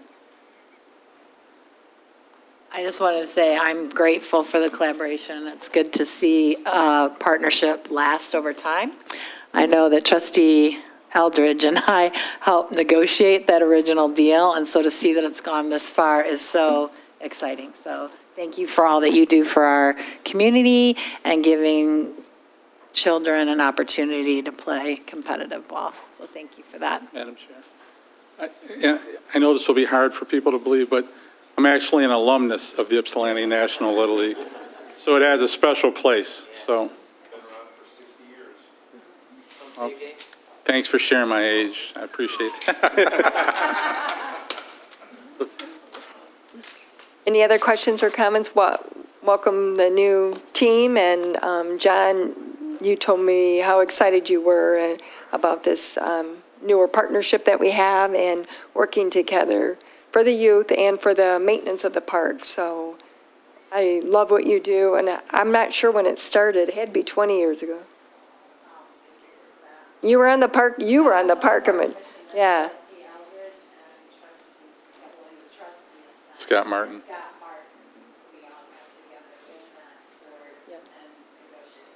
So it's a great use. And like one of the young folks said, you know, you take little pieces and you put it together and you have success. And for our children and our parents are so involved in helping our youth, and we greatly appreciate the partnership. We have a motion and support to approve it. All in favor? Aye. Opposed? Motion carries unanimously. Number 11 is request approval to increase the golf cart rates and the golf rates for 2024 golf season. So moved, Peterson.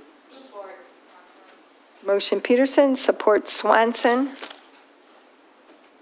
We had a discussion in the work session, and the increase is $1 for 9 holes to $6 and $2 for 18 holes to $12. And the golf cart changes from $20 to $21, I think if I read this correctly. And it is in the 2024 budget. We are still lower, and the amount of time and effort and money that has been put into restoring the Green Oaks Golf Course. When we had the irrigation, there was no irrigation for a summer, and the amount of hard work that the staff has put together is really, and we're still lower than other golf courses in our area. So, questions or comments for Kurt? Hearing none, all in favor? Aye. Opposed? Motion carries. The next item is to request authorization to approve the contract with the Huron River Watershed Council for the Middle Huron Partnership for 2024 through 2028. And I'm sorry you had to wait so long. I'm so sorry. So moved. Support. We have a motion by Rowe, support by Eldridge to approve the contract. Would you like to give us a brief overview? Sure. Hi, I'm Rick Lawson. I'm with the Huron River Watershed Council. I'm a watershed planner. I've been working on the Middle Huron Partnership since I started at the council in 2005, so quite some time. And Ypsilanti Township has always been an active partner in the partnership. You should have some materials that we sent over to you along with the contract that includes our work plan and our budget, but then also a fact sheet which gives you quite a bit of detail on what we've accomplished over the years. Essentially what this contract is to support a group of municipalities in the Huron River watershed in Washtenaw County to address stormwater runoff and to also address Ford and Belleville Lake overnutrification and algae blooms issues, which is why the original purpose for forming the partnership. But we now work on stormwater related issues and other broader watershed issues as well. And just to keep in mind, this is separate from the operating dues that we ask from all of our member governments. This is fee for services, so the work plan that's included with the contract includes a list of all the things that that we are doing with that partnership. Just in summary, that includes regular meetings on a bi-monthly basis of all the partners. Your representative, I believe, usually is coming from your engineering contractors with OHM, if I'm not mistaken. And that representative is at all those meetings and is hearing from all the other partners on the activities that they're engaged in to address stormwater runoff. We prepare a package of annual reports, or it's actually biannual reports that are required to be submitted to the state. This is part of your MS4 stormwater regulatory requirements. That's municipal stormwater that you operate and are required to submit actually under the Clean Water Act federally. We conduct monitoring of the water chemistry and stream flow at various locations throughout the watershed, and that's reported as compliance as well, and shows progress that we see throughout the years in reporting to EGLE, so they can see, how things are going with our efforts. The fourth thing that we do is implement projects. We typically leverage the resources that we get from our municipal partners in those projects at about anywhere from 10 to 1 to 7 to 1, 25, 75. So we go after grant projects to really focus on those priority areas that are going to give us the biggest water quality bang for buck, and use the municipal resources to to kind of prime the tanks, if you will. The fifth task is technical assistance as needed by all the partners. It's just a budget that we set aside for individual needs that may come up over the years. The sixth task is probably the biggest one. That's our public education plan. So that includes the calendars that you guys get. That's the biggest thing. We do events as needed, as requested, and we go looking for events in all of our communities to promote water quality and the things that we do for watershed protection. And then the seventh task is the new task that was added this year. It's a new requirement, new-ish requirement that's being folded into MS4 permits, which is to actually implementation activities for the total maximum daily load. So that's, a mouthful of jargon that basically means how are we going to address the known pollutants in the watershed. And we have a few that are listed in the permits, including the phosphorus in Ford and Belleville Lakes, which we've known about for quite some time. Those are the activities that are in the work plan. So I'm just really here to answer any questions you might have.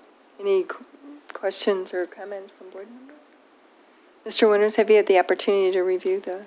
Yes, I've read the contract, and it's a 5-year contract. However, there's a 90-day escape clause if either party wants to say no longer want to be a partner. Mm-hmm. But otherwise, it's a proper forum for the board's consideration. We appreciate the work of the Huron River watershed. Thank you very much. Work hard, and we have great representatives on the Watershed Council that attends a lot of the meeting, and there's a lot of environmental quality issues with water, and there always has been. Like you said, phosphorus in Ford Lake has been an issue, which helps create algae blooms, and, right. and there's lots of studies that are being done. And Penn Dam, there's going to be a study if that is actually removed, which I think it will be, just to make sure that the quality of Ford Lake is not affected by the removal with all of the activity that goes in with removal. Things move, and they're going to do studies, to protect the future of Ford Lake with that as well. Right, yeah. To be clear, that is separate from this work, but yes, we do our due diligence as much as possible. Yeah, you're very involved, though. The watershed has been very involved with Penn Dam removal, was my understanding. Yes, that's what Yes, we have. So thank you for all your work. We have a motion and support to approve the contract. All in favor? Aye. Opposed? Motion carries. Thank you. Thank you very much. Number 13 is a request to appoint John Hines to the Washtenaw Regional Resource Management Authority. So move. Motion Rowe, support Eldridge. Questions or comments? Mike Hoffmeister used to previously sit on it, and Mr. Hines has been going to the meetings ever since he's been appointed Municipal Services Director. So we have a motion and support. All in favor? Aye. Opposed? Motion carries. Number 14 is request to approve the procedure to approve organizations when applying for office sharing space at the Community Network Center located at 1405 Holmes Road. So move. Support. We have a motion by Rose, support by Swanson. Lori is here. She is the community resource, what do you call it? Coordinator. There's all these names, community resource coordinator, and she worked really hard to develop a policy, and I'm not sure if you would like to talk about, we've never really talked about the Community Connection Center a lot, and this policy just puts it into place, how the facility, which was the substation, police station on Clark Road, was not really being utilized because they're our sheriff deputies operate out of the Huron Street facility, and they still have access, but repurposed it is what we did into hopefully what we call a pilot to see if we can really help people thrive in the community. Lori. These are the documents that we put together, and hopefully we have had 3 organizations fill them out as a test to make sure that we asked the right questions, they understood how it worked, and it seems to be flowing smoothly. They were based on documents that we were already using in the township, and I did run them by Attorney Winters. So those documents we were using for the community center when people wanted to use rooms there, but these documents are open to nonprofits and governmental agencies to bring their services to our folks and residents in the township so that our township residents aren't overly burdened by public transportation that can take them as much as an hour and a half, 2 hours to get to a 20-minute meeting to try to secure a service or a benefit that they need to then ride an hour and a half or 2 hours back home to hopefully secure that service. And hopefully they didn't miss the signature and have to go back to the other office. This allows service providers like social workers from Jewish Family Services, Catholic Social Services, Friends Indeed Circle program is interested, Home of New Vision is interested, Habitat for Humanity to work with folks who could qualify for their programs and hopefully become homeowners in our community, and also meeting directly with residents through the new financial equitability office that OCED is setting up, case managers from community mental health. Sometimes folks have trouble, they don't want folks to come to their house, and so it's hard for them to get meeting spaces with people, and this gives them a safe place in the community where they can do that. And so far, reception has been good. We've been talking about it at neighborhood watch meetings and also talking about it just out in the community in general, and everybody who's heard about it seems excited about it, and I get a lot of phone calls. In fact, I got a phone call from Lucas Larson from MLive today because he saw it on the agenda and it interested him because he hadn't seen anything else like that in surrounding communities in his covering of government, and he thought it looked like a really good opportunity and a really good way to expand services to folks and bring together resources that already exist to the communities where folks need them and may not know they exist. So that's our hope. And the building's ready to go. We basically just need you all to tell us it's okay to do so, and then we'll be able to get these folks on the road. We have a cloud-based calendar that people can sign up for the rooms, and that way they can schedule with their residents directly. They don't have to make three-way calling with us to try to do that. And then they can get a magnetic key card so that they can access the building with their clients to have their meetings. I'm happy to take any questions.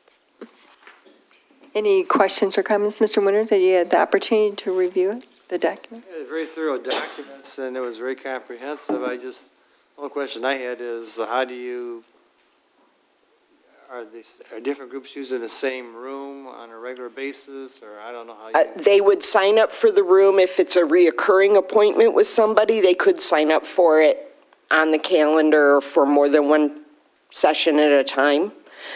Some of the uses that have been touted, there's an 8-week therapeutic group that happens around the hoarding task force in the county with residents, and they would of course sign up for their 8-time slots, right, for that group, so that they knew they were going to have the space, and that's all available on the online calendar. Most of the agencies that are interested in being able to do it when they have folks who need to meet them there. It's not like they're ongoing therapy sessions. No one has been looking for space for that because most folks who do that kind of clinical work already have a secured space. But we did get noise reduction machines and microphones so that older adults who might be hard of hearing would be able to hear without people yelling in the room, so their business wasn't out there for everybody. So we're trying to accommodate those kinds of groups, but the calendars are available, and if we found one group was kind of monopolizing the space and other groups were trying to get in, then that's part of the reason we did the code of conduct, so that people would understand this is collaborative and we're all going to work together and take care of the building together and create safe space for our folks to meet with us. The other reason people really liked it is some of the domestic violence organizations said that their folks were really interested in having a space where they could meet with somebody away from their home, where it might be safer for them to actually reach out for assistance, right, without being followed to a safe house or somewhere like that. So I think it also helps provide some cover for some of those issues that might help some people seek services who otherwise would not. AATA has talked about meeting there with people who need 50 plus or the A-Ride service for disabled adults. It is on a bus line, which was very appealing to people. And certainly a lot easier for our residents to get to with parking that's convenient and close to the door and free, which is a huge plus for, our folks who might have to go to downtown Ann Arbor now to an appointment. It can be very difficult to find parking, and then you have to go a long ways to get in a building. That won't be the case there. They have the magnetic keys. So there's not an expectation that we'll have a staff person there? Not all the time, no. Okay, and do we have limited hours? Like, are the hours limited that it can be The hours used? that are limited on the calendar right now, you can start scheduling at 8 a.m. and it stops, the keys will stop working at 7 p.m. And the keys are programmed that way. Julianne and I have been out testing them to make sure they don't work on the hours they're not supposed to, and they do work on the hours they are supposed to. And we did open it up for 7 days a week because there are a lot of our residents who work and need that flexibility. And we wanted hours to go past 5 because there are people who also need that kind of after-work stop-in. But so far, most of what people are interested in signing up for like half-hour, 45-minute time frames. And the calendar that we were able to locate seems to work for that. I say seems to work for that because we've been testing it amongst ourselves. So are we thinking that we might limit it initially to a group of pilot organizations so that we can kind of test it out and then see before we offer it to a larger group of people? Yeah, that is kind of where we're at right now, is we want to open it up to this initial 3 groups that have applied. We have a 4th group in the pipeline, but they're all agencies that are known to us that we've worked with that already work with residents in our community. How many rooms are available? There are 4 rooms that are smaller and 1 larger group space. And then there is a reserve space there that's like a long counter. There's a counter in the room. So if any of us want to go there with our laptops and, sit down, our ordinance people use the restroom there. The sheriff's department still stops to use the restroom there. So there are already people in and out. And actually that really appealed to folks to know there was a little activity so they wouldn't necessarily be out there by themselves. Okay. Thank you. Mm-hmm. Madam Chair. Lori, I know that you never want all the praise and thanks for yourself, but I just wanted to share my deep thanks to you and to Julianne for all the work you've done on this and really taking the project and running with it. So thank you for I serving our appreciate that. residents. I have to say it also takes, Karen Wallen's doing the key cards for us. John's been helping her. Elizabeth found the calendar for us. Corey's been in there helping us. Robin helped us do some pay. I mean, it takes a village. And we're going to try to open this program and hopefully really benefit the residents. And I have to say, Supervisor Stumbo, this was her idea. And she just looked at me and said, do you think we can make this happen? So, yeah, I think we can make it happen. Thank you all for that. I think the biggest challenge that we have is there's so much money at the county level, at the state level, at the federal level, in connecting people to the resources that are needed. It's a challenge for everyone to go through. And if everyone can be lifted up and, just thrive in place and be at home in their community, I think it will create an atmosphere that more people will feel comfortable asking for help, like poverty exemption. We only have 20 people that apply for poverty exemptions. We need to get the word out and have a place where they can actually go and fill out the paperwork. They can come here, but if they could go somewhere, we could, just someone to talk people through and connect to the resources. And we found through community engagement, Neighborhood Watch, through residents who call us all the time and ask for assistance, that this gives them a great reuse of a police substation as a community connection center or network center. I think it's reflective of what our folks from the intergenerational groups were talking about earlier too, right? This is a community space where it's going to be safe for people to come and get the services they need and form a community, right? Thank you, Lori, so much. Madam Chair. Yes. I just wanted to quickly say, just very quickly, this is a great idea. I know Brenda spoke about the AATA. I sat on the board of the AATA, and one of the things I get when I'm telling people in regards to filling out the A-RIDE application is, first of all, they have to print it. Second of all, they got to take it downtown to Ann Arbor or put it in the mail. This is definitely going to be expansion in regards to making sure that people who are eligible for the A-RIDE and could use those services actually have a place that they can get that application filled out without having to go through all of the hassles. And I know that that is true because I have had to tell people that and they just look like, oh my God. So thank you. And thank you, Supervisor Stumbo, as well. With Tracy Bird at AATA, and she also was excited about the prospect of a place she could meet people to teach them to ride the bus. So yes, exactly. So thank you. Thank you. Trustee Hunter? Yeah, I first echo all the comments and sentiment that's been said. I think this is a fantastic idea. And but before we vote, I think just in the sake of full transparency, that one of the programs that are listed as wanting to work with us is my employer. So I don't know if that creates a conflict of interest or if I should vote or not. Although I will say, for the record, I do support this idea. it's two of the programs from your agency. Yes, indeed.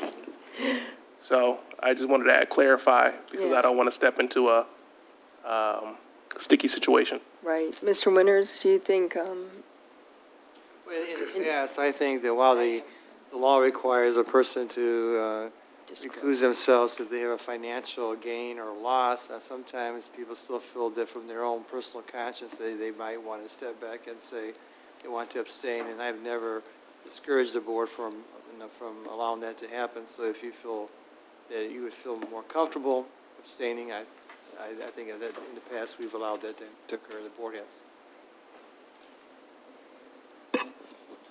Well, thank you, Attorney Winters. I think for the sake of just being careful and just observing all of that, I think I will abstain from voting. But just again, for the record, I fully support this idea. So, thank you. So, Madam Chair, can I ask that Monica's question made me think, are we going to have the capability for somebody to be able to make a copy or to like upload? Because I know like when we were like even through COVID, when people had to upload things, everybody doesn't have the capability to do that, like with a device. And so people will be able to do that. We have a printer there already. Travis was very kind to hook us up, and we have Wi-Fi already available there, so they'll be able to the agency member would be able to hook their laptop to the printer. And I'm also speaking with Pathlight Community Services, a Tech Horizons program that allows computers, and they're interested in being part of the network where they can meet clients, because they refurbish donated laptops and desktops for people, and then they don't have places where they can meet with them to help them use them. And so they're very excited about that. And in that stead, Michael said he thought he could set us up with a computer that clients could come in and use while they're there, that could also connect to the printer. There are, of course, tech concerns about people who are clients bringing their computers in because they don't have the safety net, ad block, and virus protection programs that agencies have on their computers to protect the systems, but the one that was there would have that. Yeah. So we don't have the computer there yet, but Michael's working on it for me. And I also just want to say that it did take a village, like you said, and all the painting was done Michael Hessen did it. Yeah, there was several employees that actually painted the interior of it, and the residential services department did the exterior, and Mr. Hines had him put in the new door that actually opens. The ADA compliant. ADA compliant, and so it was a team effort to see it. Absolutely. It is a pilot. That is what we're calling it. We're just. I'd like to call it a blessing, but we're going to call it a pilot right now. Thank you again, Lori, for all your work. So we have an abstention. Do we have to vote on that? I think. So We have the pass. yeah, we haven't passed it. So is everyone in favor of Ryan abstaining from this vote because he works for one of the agencies that will be using the facility? Is everyone nods their head and said yes, they support the abstention. So we have a motion in support to approve the procedure for the organizations when applying for office sharing space at the Community Network Center located at 1405 Holmes Road. All in favor? Aye. Aye. Everyone's in favor with one abstention. Thank you. Number 15 is a request to approve the bid obtained by the Ypsilanti Community Utilities Authority for the Ford Lake Park Pump Station in the amount of $154,000, which is budgeted in the 2024 budget. So Peterson. Support. Motion Peterson, support Eldridge. We had a presentation on this at the work session. Is there questions or comments? They did get quotes on YCUA, and we'll oversee the project, and then they will bill us, and we will pay them directly. And Ryan Settler is here, and we appreciate you very much helping us with this project. Luke Blackburn is the director of Yucca, who's also present, and again, it takes a village, and this is one area that we or anyone on our staff has expertise, but YCUA does, and we really appreciate the collaboration and cooperation on this. So we have a motion and support. All in favor? Aye. Opposed? Motion carries. Number 16 is Budget Amendment 16. Did you do that on purpose? I have a motion to amend the 2023 budget. I'd move to increase the general fund budget by $25,000 to $23,624,606 and approve the line item changes as outlined, and move to increase the 14B District Court fund budget by $25,000 to $1,753,473 and approve the line item changes as outlined. Motion Rowe, support Eldridge. to approve the budget amendments. Questions or comment? Hearing none. All in favor? Aye. Opposed? Motion passed unanimously. I know we were going to go back to the budget, And the consent agenda. and, yeah, or we can do, but before we do that, can we take a short 5-minute break to go to the bathroom and maybe get a cracker or something? Who got some crap? And the time is 9:22.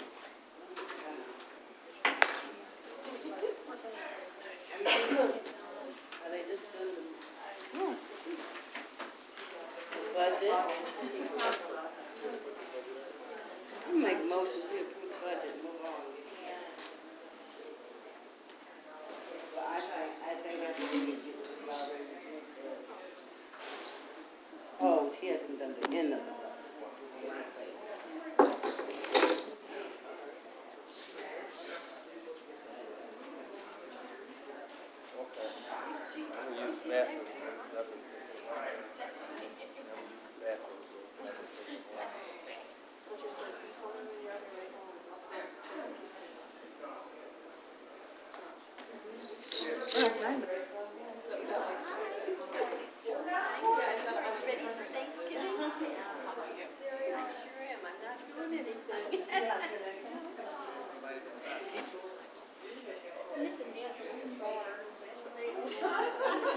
I haven't had anything since 2 o'clock. Very small. Thank you for helping me with my electrical box. What they say, 10 minutes? I'll come. What's the minimum?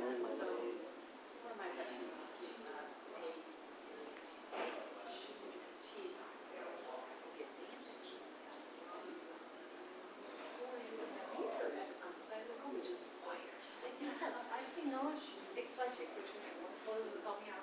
She persistently bothers them until they go and fix them. He's been thanking me. Oh, good. Thanks for continuing to bring up these concerns. Yeah. So we've really been getting good responses. It doesn't look real clear. Wires are hanging all over. Especially when we don't. It's really exactly. And AT&T comes just home. Right. You know, it's not very good, is it? They things that drive-bys, that was something that's all about that. They really don't. They don't. That's what people say about the board. We have the most support, but. Thank you. We're making progress. Yes.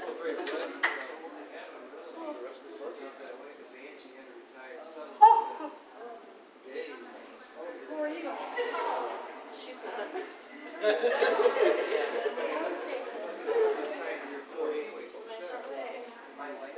Yeah, that was what was so weird about it. It was like, yeah, like she's assigned here, and then I retired, and I'm still assigned here, so. Until I got home. Well, I appreciate that.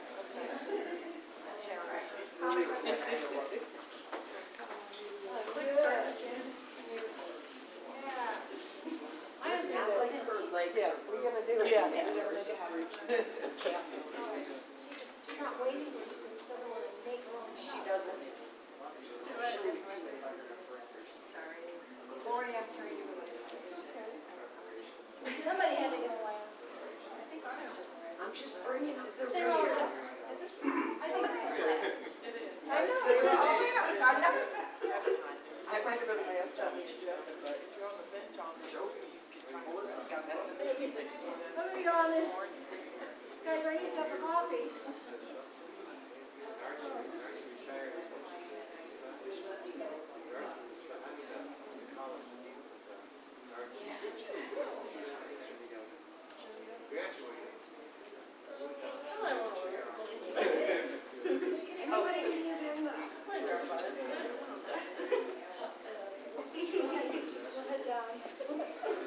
All right, Mrs. Kaiser, we're gonna go as fast as we can on this. I don't know, say something to me. Stand right up. After last meeting.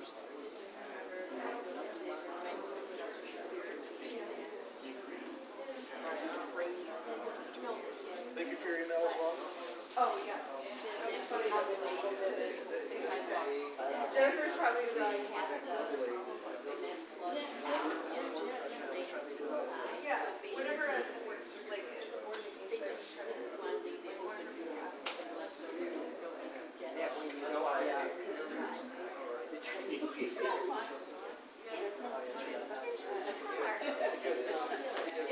Oh, did she ask for something else?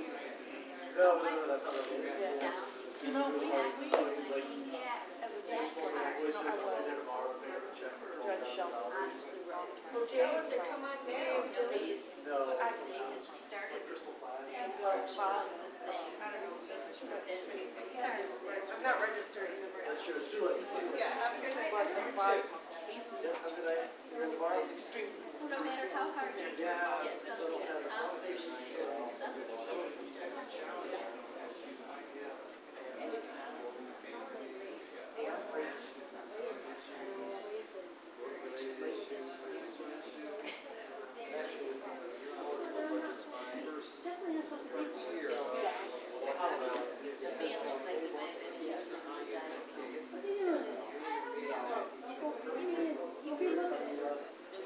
fast, walk fast. And that's people that wall that way. Because I was walking alongside the wall. No, she was standing outside the driver's side. Door open. When I noticed him, he didn't seem to do any changes.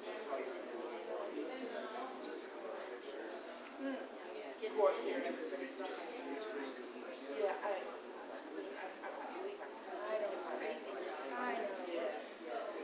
Any more rules are made to be broken. Not, they're not. That's not me, that's not me. I know.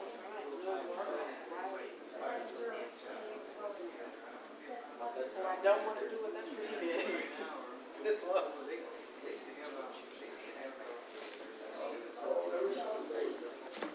did. Lisa, why didn't you bring us some?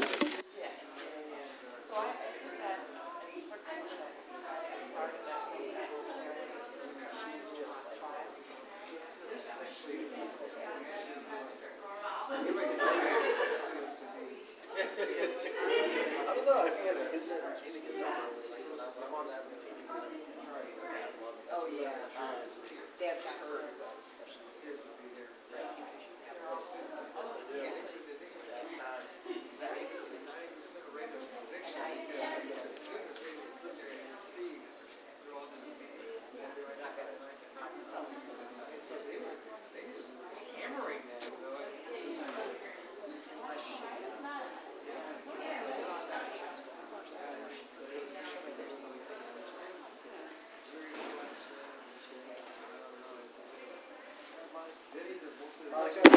Thank you for your time.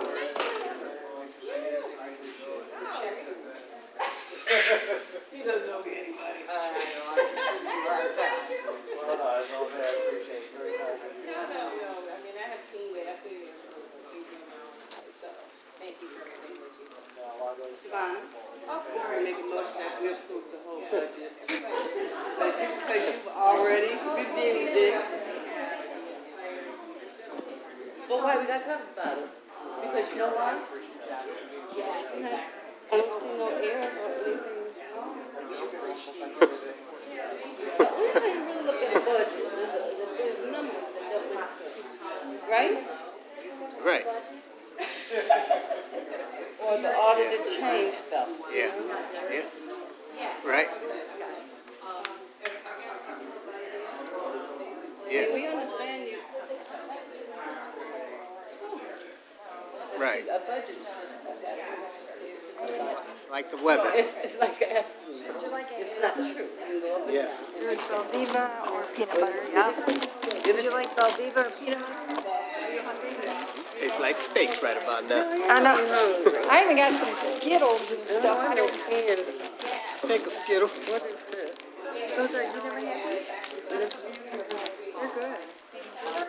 Giovanna, would you like one? Elizabeth? Thank, yeah, I went. Yeah, I'll take a Skittle. Yeah, take some Skittles, man. Go ahead.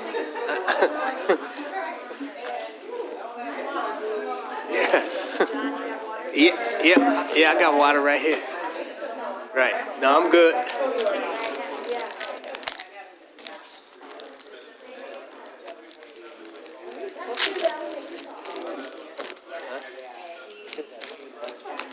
Is this down there? No, I'm good.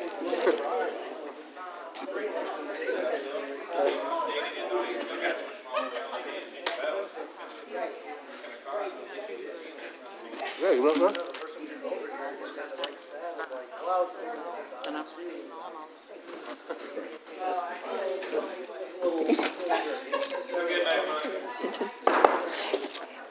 We're resuming at 9:32 PM.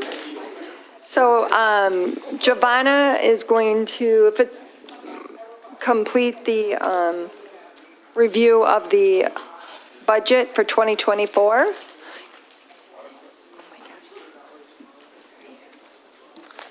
Yes, hello, this is Giovanna Neal, Accounting Director. We left off with the court. I don't think, did anyone have any questions on that? I think we covered the changes.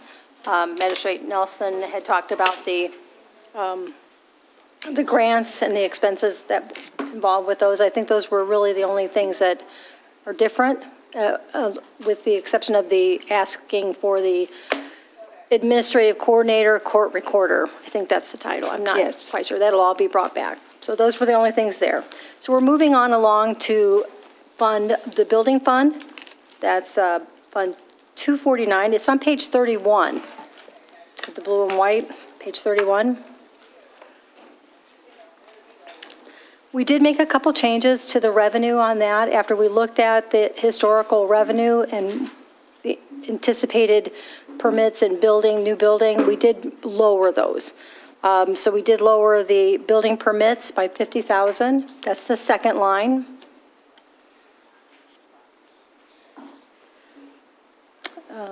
And we did lower the electrical permits as well.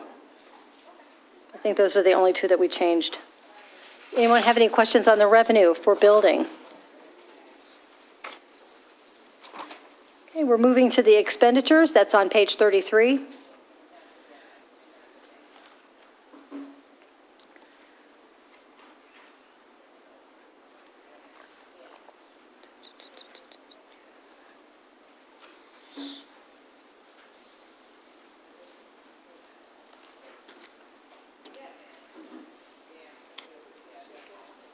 First line? The first line, I'm looking at that.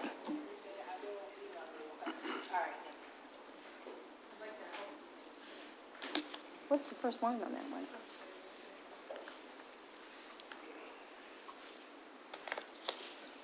We lowered that. Because the OCS coordinator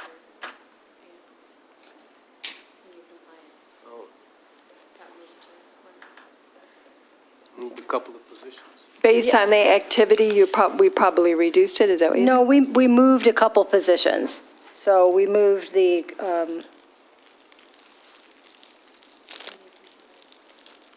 Community Compliance Director and the OCS Executive Coordinator. We had a certain percentage of their salary in there, and we've determined that it really should not go in there any longer. They're not helping toward the building portion of it, and so they're moved back down to Fund 266, which is law enforcement under the ordinance code. Is where we moved them. So we did move that, so we did lower that. When the two departments, Community Standards Director was over building and over ordinance, and we've separated out positions. Now the building department is on their own, and then the Community Standards is in 266. Right. Yeah, so we had 25% of their salaries in there, so we just moved that. Right. So isn't 266 the law enforcement fund? Law enforcement, but it does have different departments. So Department 301 is for the sheriff. That's the big one. Right. And then we have Department 303 now, which is community engagement. And then we have 304, which is the ordinance. So when we get to that one, we'll go over each one of those. All right. Okay. So, but that's, I think that's the, let's see.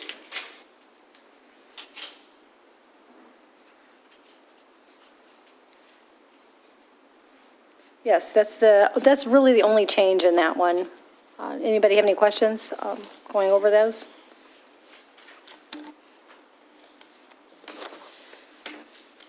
All right. If not, we'll move on to the next one, which is on 38. That's the LDFA fund. That's what we capture for the taxes on the, oh my goodness, the Local Development Financial Authority. That's our Seaver Farms. And right now, the only thing that is over there that we actually can collect on is the underground printing. Soon we'll be able to add Aldi on there. We'll collect a little bit more, but those are the taxes that we can collect.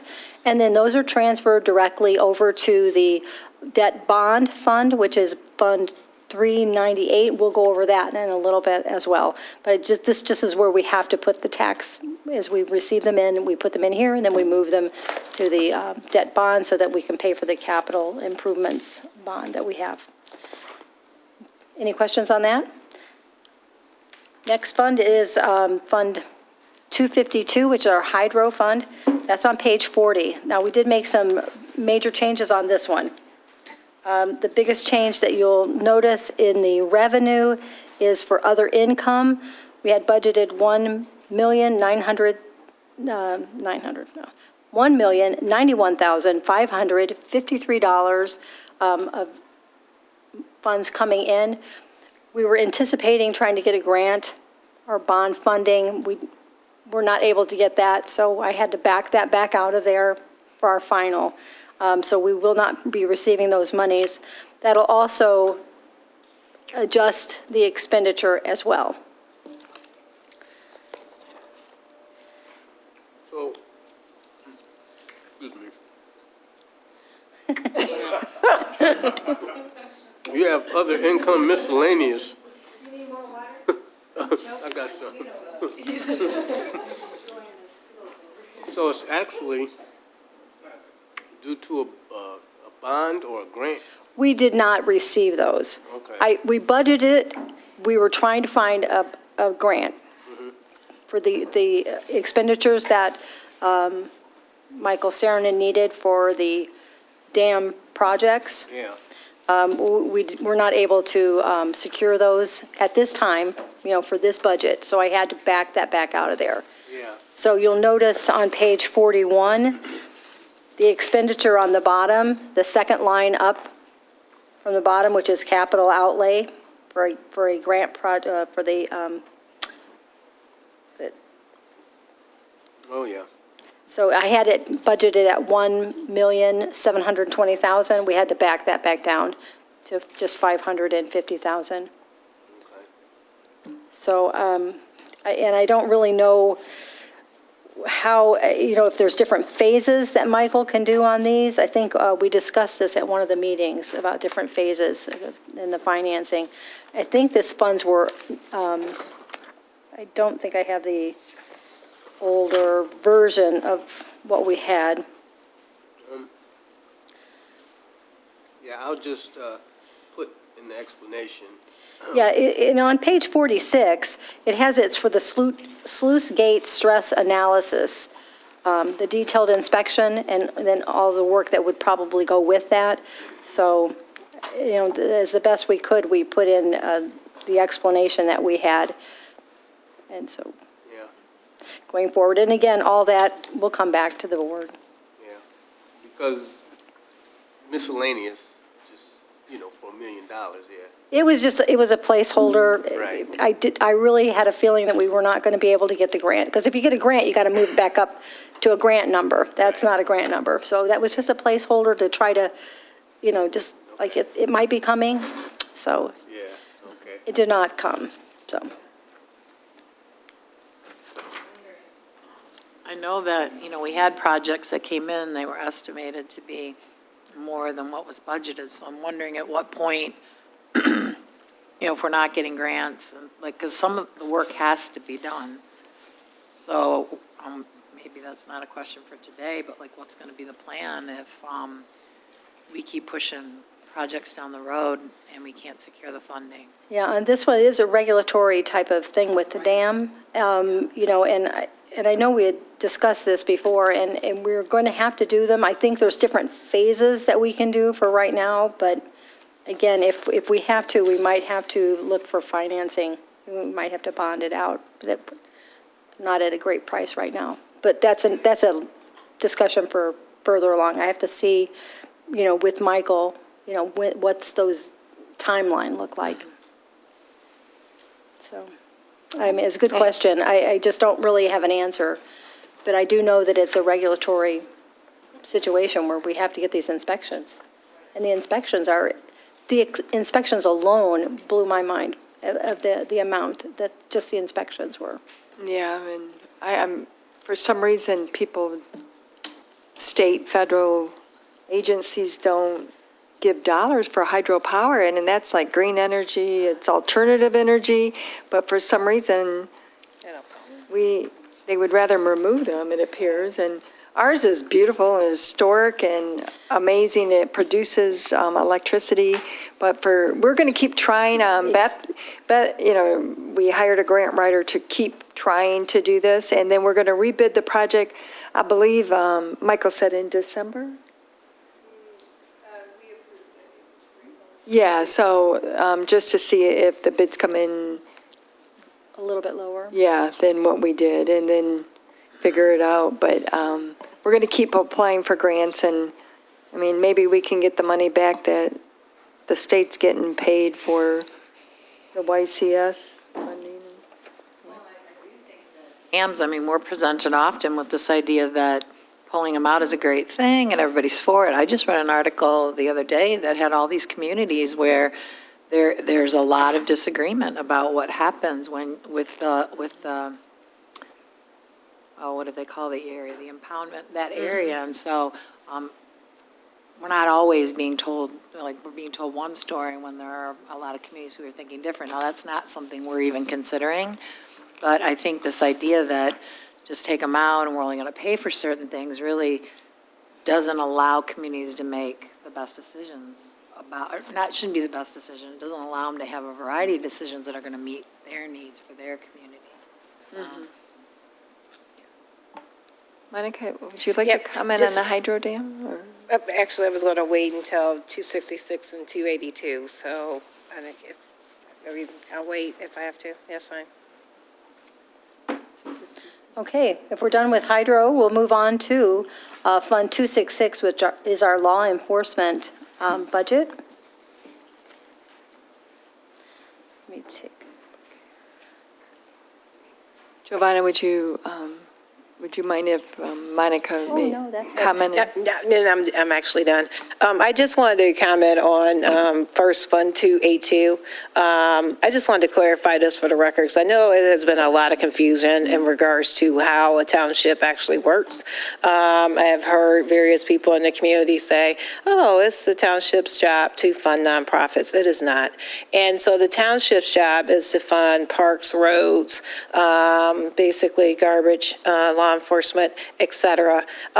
So I just want to thank the township, actually, in regards to how it is that they use their American Rescue Plan Act funds to actually fund things that should be funded inside of the township. That's the first thing I wanted to say, and I wanted to put that on the record, because I know it's been a lot of talk in the community about, well, the township should have funded, this nonprofit versus that nonprofit, and that's not the purpose of a township. And again, I just also wanted to put on the record that I still do support the township's pursuit of looking at funding their own police department, which is going into Fund 266. And hopefully the due diligence will go forward, and we'll see what the results are at that point. So thank you. Thank you. Thank you. All right.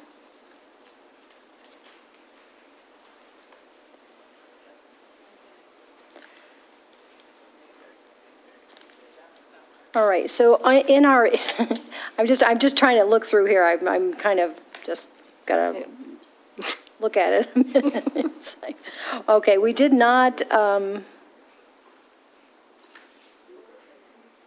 did we change?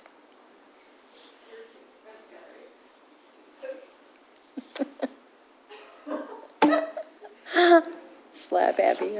Okay. The only thing we really changed in the revenue, we did increase one of the inspections, service charge for manufactured home rental inspections. So they did increase that just a little bit.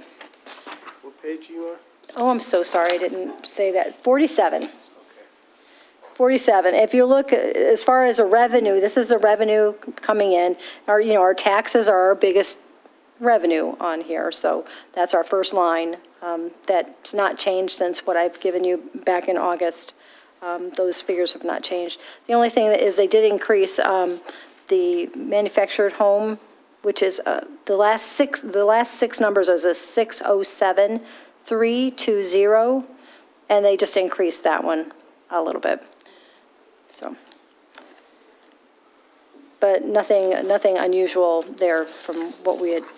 Is that Posted. because of the abundance of manufactured homes? They're anticipating the inspections to pick up in '24. They may have been a little bit slower, in '23. So they're thinking there's a pickup.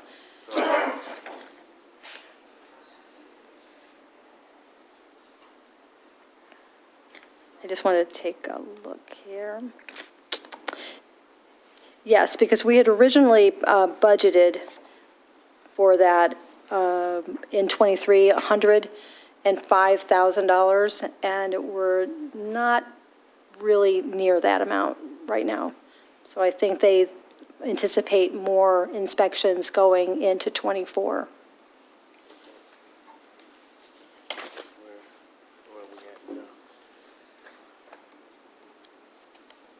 We good with that? Okay.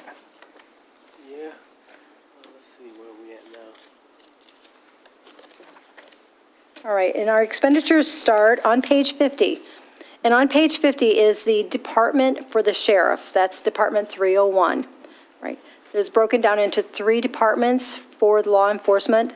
Our biggest expenditure, of course, is going to be our sheriff's department. And the increase on there, we've not changed any of these numbers here. I think we did lower it down for the health insurance. That's why you would see the totals at the bottom being a little bit different, but that's the only thing that was changed. In the footnote, it tells you what the sheriff's department increases are. So I'm sure you've probably had time to read those. We didn't change anything from August in that. Does anyone have any questions over this department 301?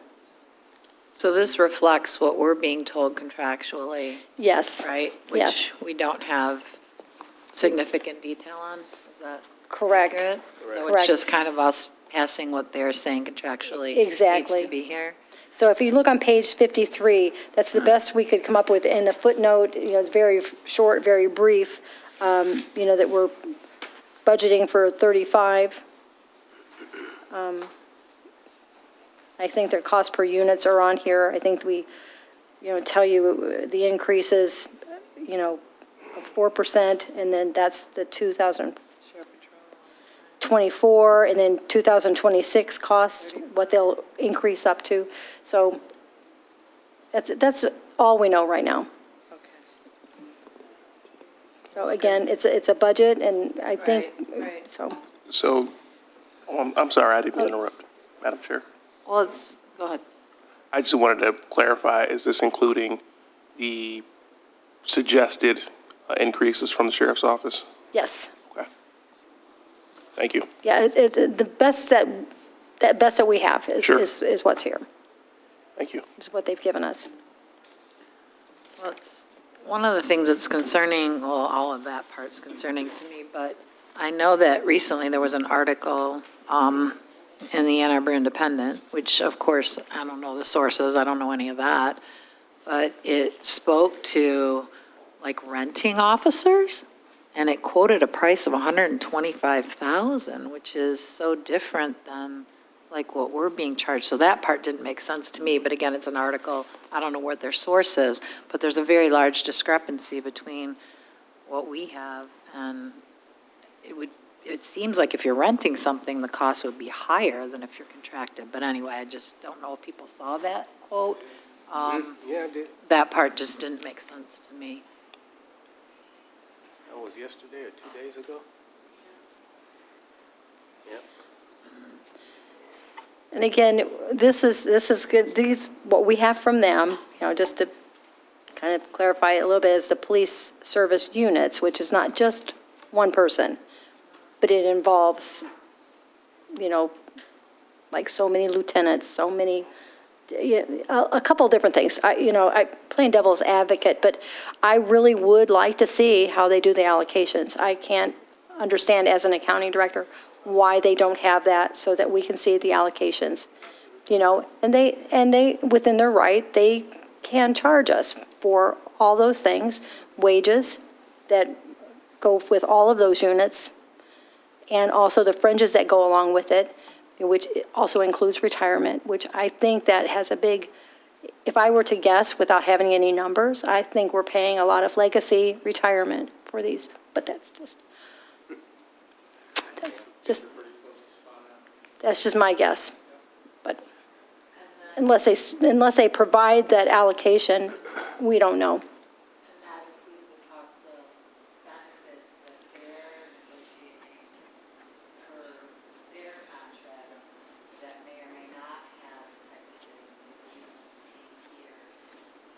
That is correct. Last few years, right? Because That is we've correct. been able to negotiate a significant reduction, but we wouldn't know necessarily if that's higher than what we have or lower than what we have because we don't know that information. Correct. Okay. So that is very frustrating, not to have that information.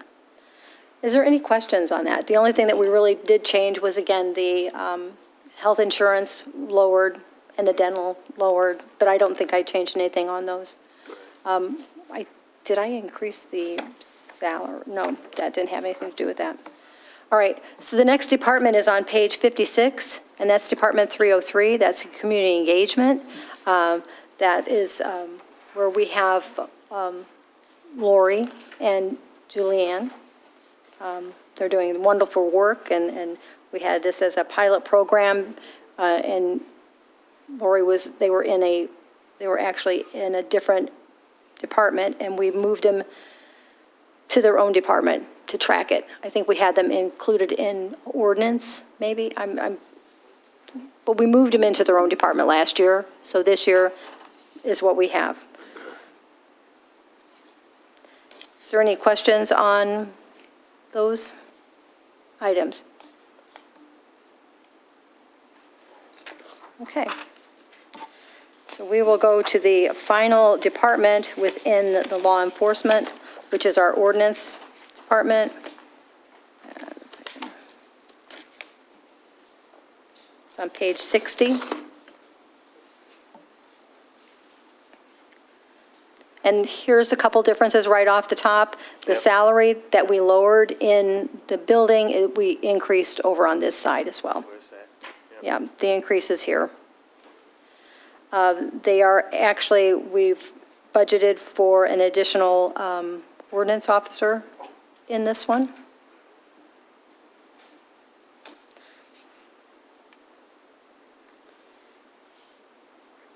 And is there any other positions that I'm missing? The permanent wages went down about 4,000 on the second line. Went from 302, 464 to 298, 351. Yeah, I don't, it went down a little bit, but I'm not sure. Yeah. I'm not sure why it went down. We're on page 60.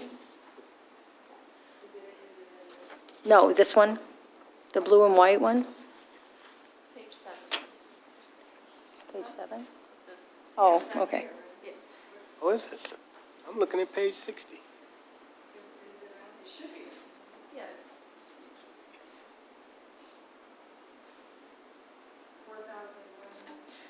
Yeah, the difference. Okay. But he's just asking why. Yeah, we do have a difference. He's asking why it went down, and I'm not quite certain, Yeah. um, The detail is on page 60. excuse me, I do know why. So we added an ordinance, and we took away one of the clerical and put them in building. So they are up in building as well. So there was a couple shift things here.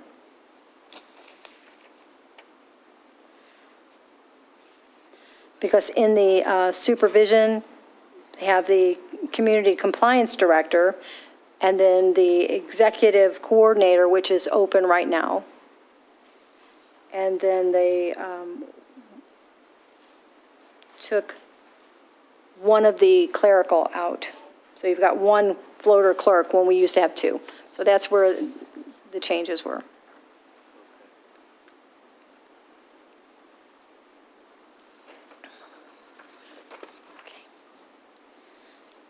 All right, any other questions?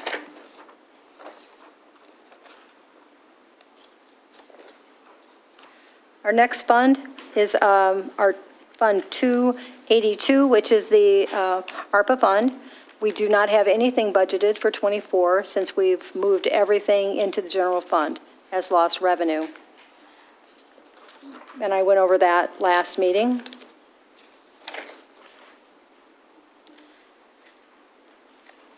Any questions? Next fund is our Fund 284, which is our opioid fund. We did receive some settlement for opioid. It's an opioid settlement. We do have to spend those funds. I don't know what it's called.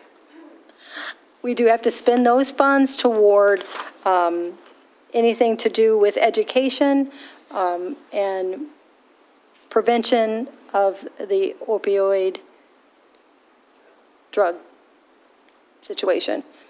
And Lori has actually been doing a great job with that. She got us a red box. I think they're called red boxes, where you can turn in your old medications.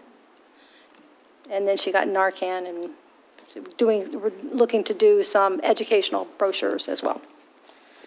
All right.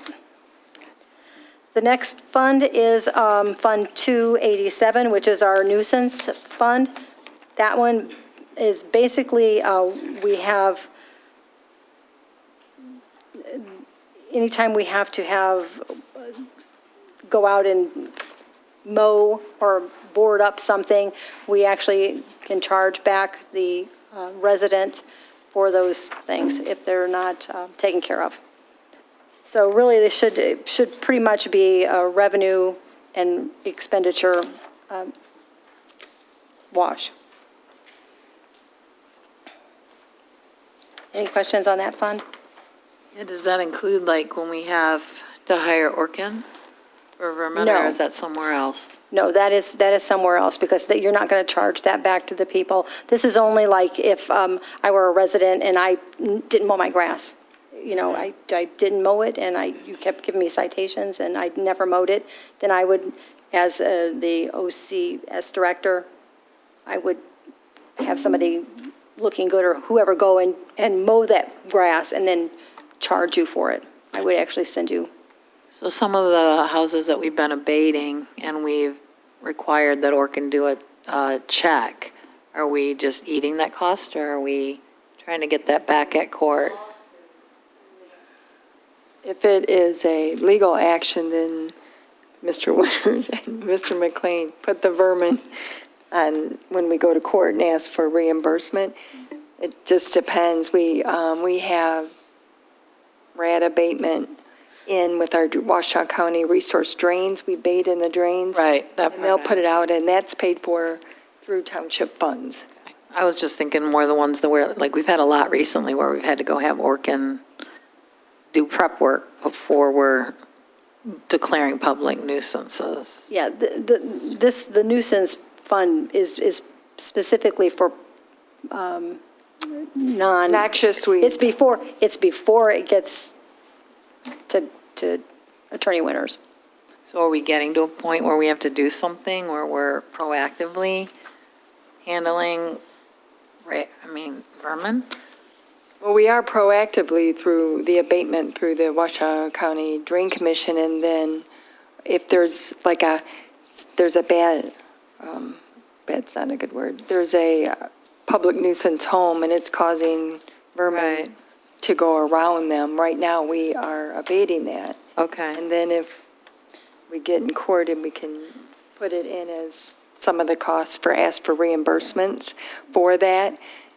So do we have a separate fund, or are we just going from the general fund to do that at that time? General Fund Community Stabilization Department is where that goes. So we track it there.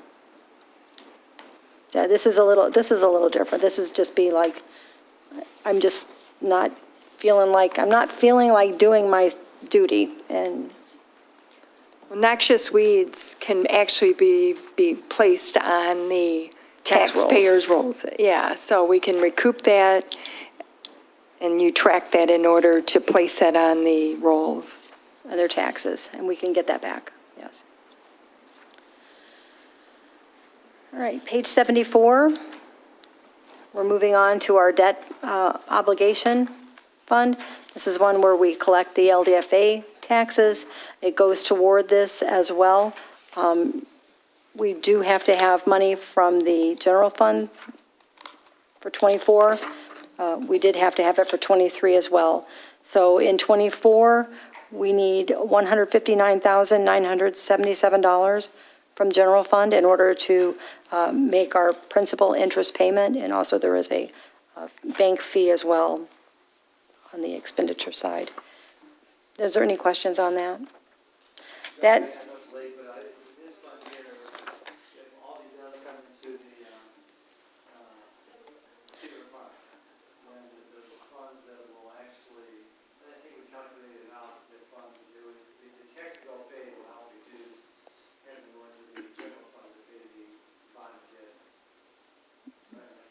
Yes. Yes, so that would actually go into the 250 along with, that's where we do the collecting. It's very, you have to collect it in one fund, and then you take it out and you pay it in the debt bond fund. But yes, that would go toward that. And any other developments that go into that Seaver Farm area, we can collect the LDFA taxes as well to go toward the bond. Just a question for Attorney Winters. I'm surprised that Aldi didn't ask for a tax break. Like, I'm just thinking of like No way. cities like Detroit, where they have buildings and they get tax breaks.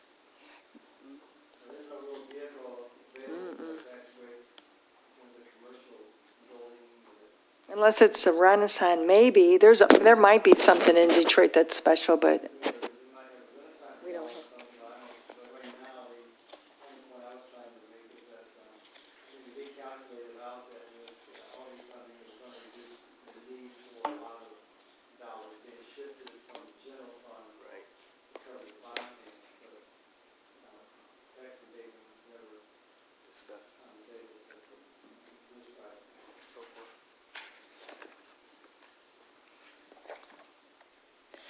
Okay, our next fund is on page 75. That's our golf course. On our revenue side, we just actually reduced the amount that we were going to get from BSR2 fund by about $20,000. The expenditures are on page 77.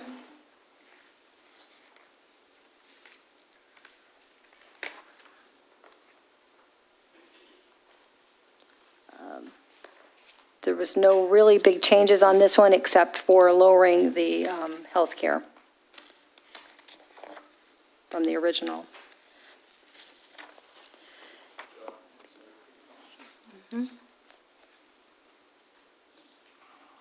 707002.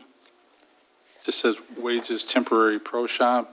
Looks like it's a $10,000 increase.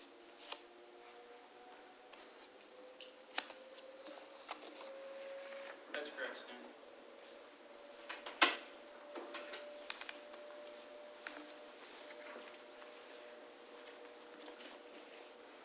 Are we looking at which, let's see, the, Page are you looking at? It's page 77. 707002. I did not, I don't have it changed. I have both of them at 55,000. Well, I'm just looking at the old budget, Oh, you're 23. going, okay.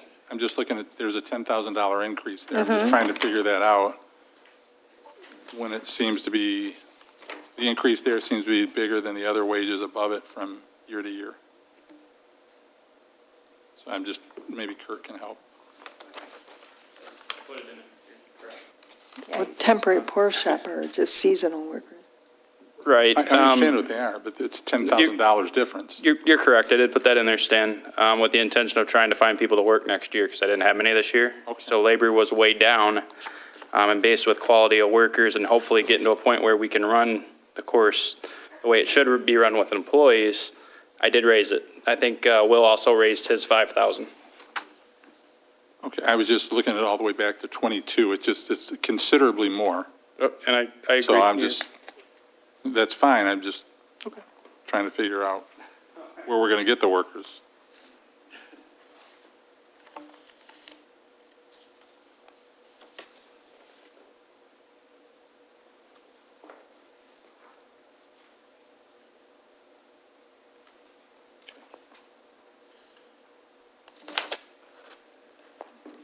Okay, does anyone have any other questions on that one? I guess just to follow up what Stan is saying, is the logic there that an increase was needed to find higher quality worker, or just to maybe make the opportunity more attractive to finding workers? The budget was extremely down this year. Myself or my assistant pulled carts every morning due to no cart staff. That's a lot of money per day. If I'm able to bring people in to do that and then have the ability to answer the phone, take phone calls, which I'm returning a lot of phone calls. I think though, without being able to offer a higher wage to people and being able to make these jobs ran with no starter or ranger the entire year, there's a lot of money sitting there if we run the way we're supposed to run.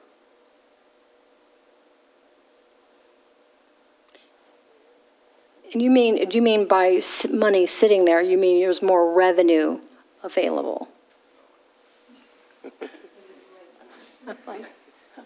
I'm saying that on that wage line with the golf course heading in the right direction, there is a lot more wages that is going to be spent there if we run the way we're supposed to run, which we have not been for a couple of years now.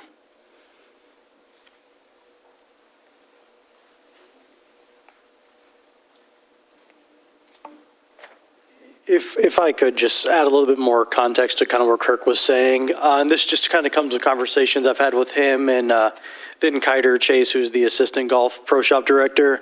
They just felt that at the start of last year, kind of the wage they had set for their seasonal help was below what you'll find other places offering their wage. So if you're competing, with the, honestly, I'll say the Targets of the world, the Chains of the world, I mean, really all these other entities that have raised their hourly rate from, I think, $12 to $13.50, which is what their staff hourly rate was. I mean, these other entities are charging or paying $15 to $17 an hour.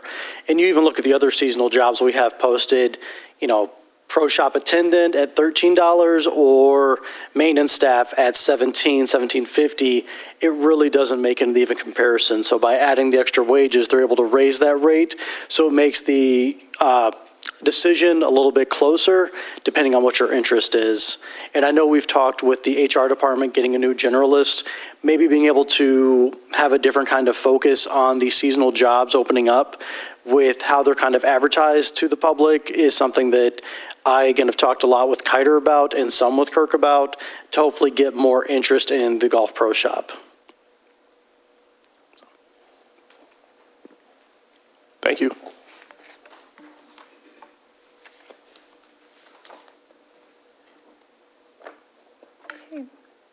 So we can move on to our next fund, which is on page 86. It's our compost fund.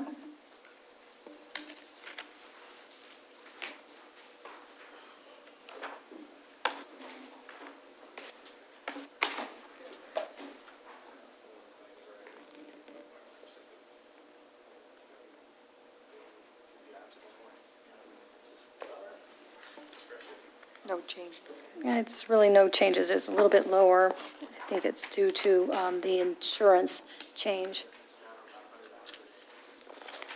Page 88 is your expenditure lines. The only thing that we changed on this really was just the health insurance that lowered that down. Is there any questions on compost? And you didn't. He does have, I'm sorry. Oh, no, go ahead.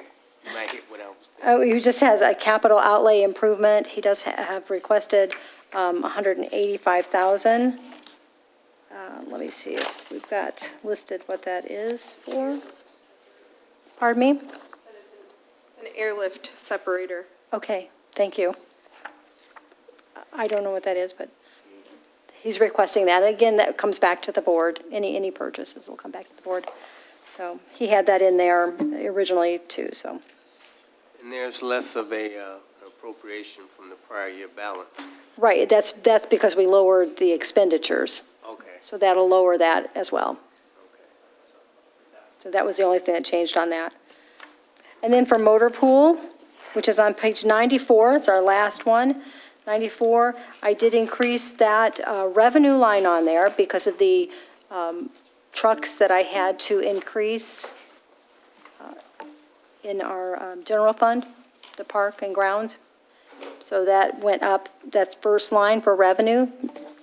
You'll see that's what increased there coming in. So that increased.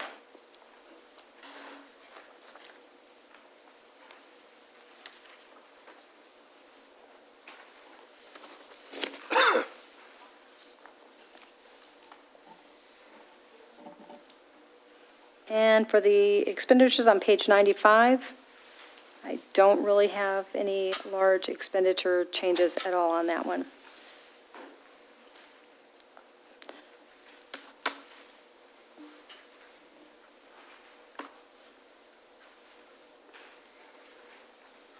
It says,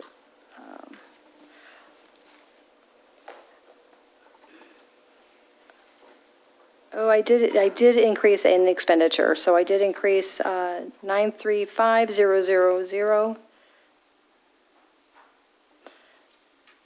Oh, I think that was yes.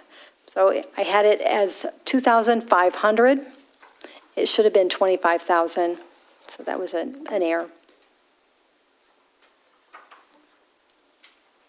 It's for miscellaneous repair. Got it. And that concludes the budget. Thank you.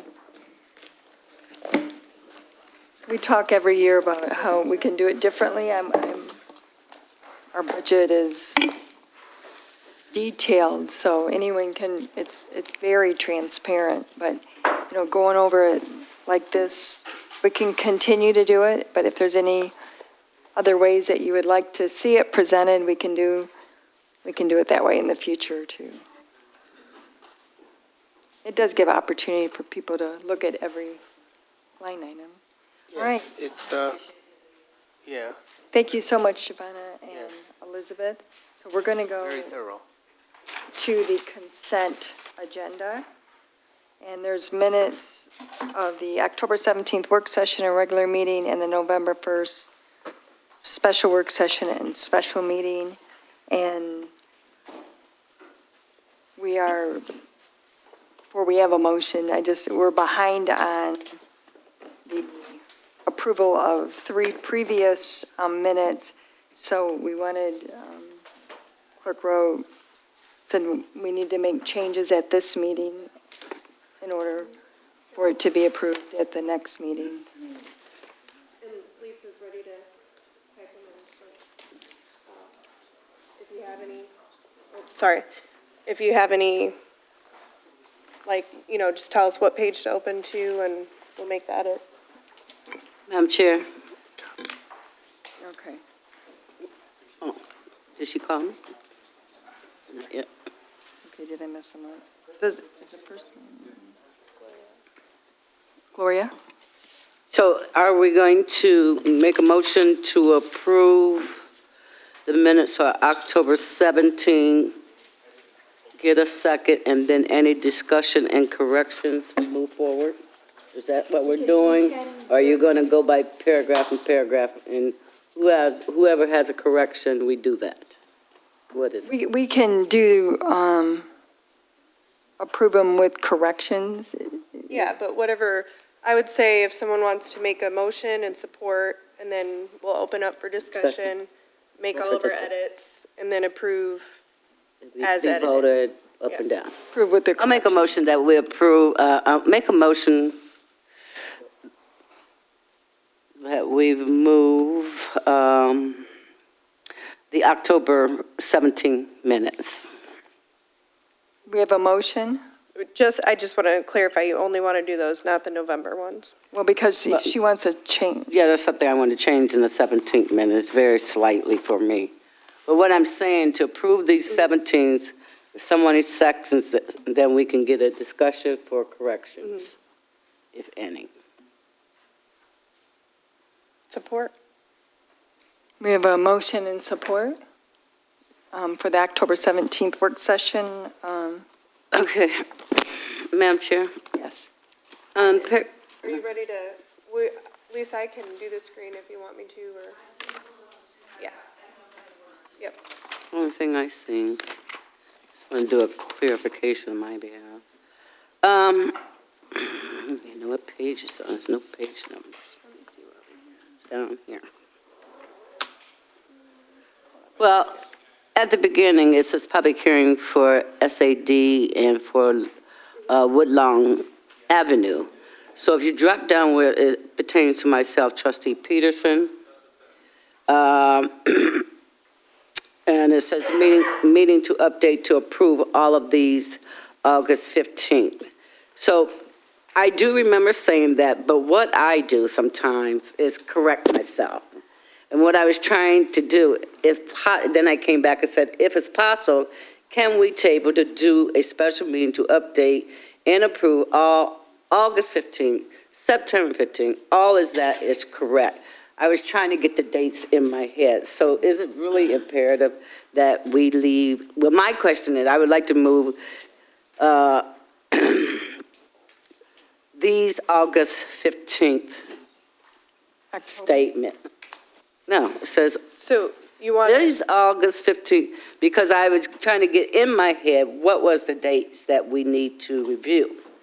But I open up by saying all these August 15. And I think if we're going to be that petty, it doesn't make any sense to keep that stuff in the records. Because I was trying to get my thoughts together. And I came back and said the dates. Madam Chair. I might even, how you Yes. What do you call it? I forgot. So go back to it. We're on page 138, and I just want to clarify that me putting those in there is not intended to be petty. So if it comes across that way, I apologize. This is what was said, and we are trying to do our best to reflect the meaning. So Lisa, if you want to, I think if I hear you correctly, Gloria, strike all these, underneath these, like the dates. Well, it says all these August 15th. Which doesn't make no sense. And then I came back to correct myself. If it's possible, can we table the special meeting to update and approve all these August 15th, September, and October minutes? So it was like sometimes I do that. I come back and correct myself after I think about what I need to say.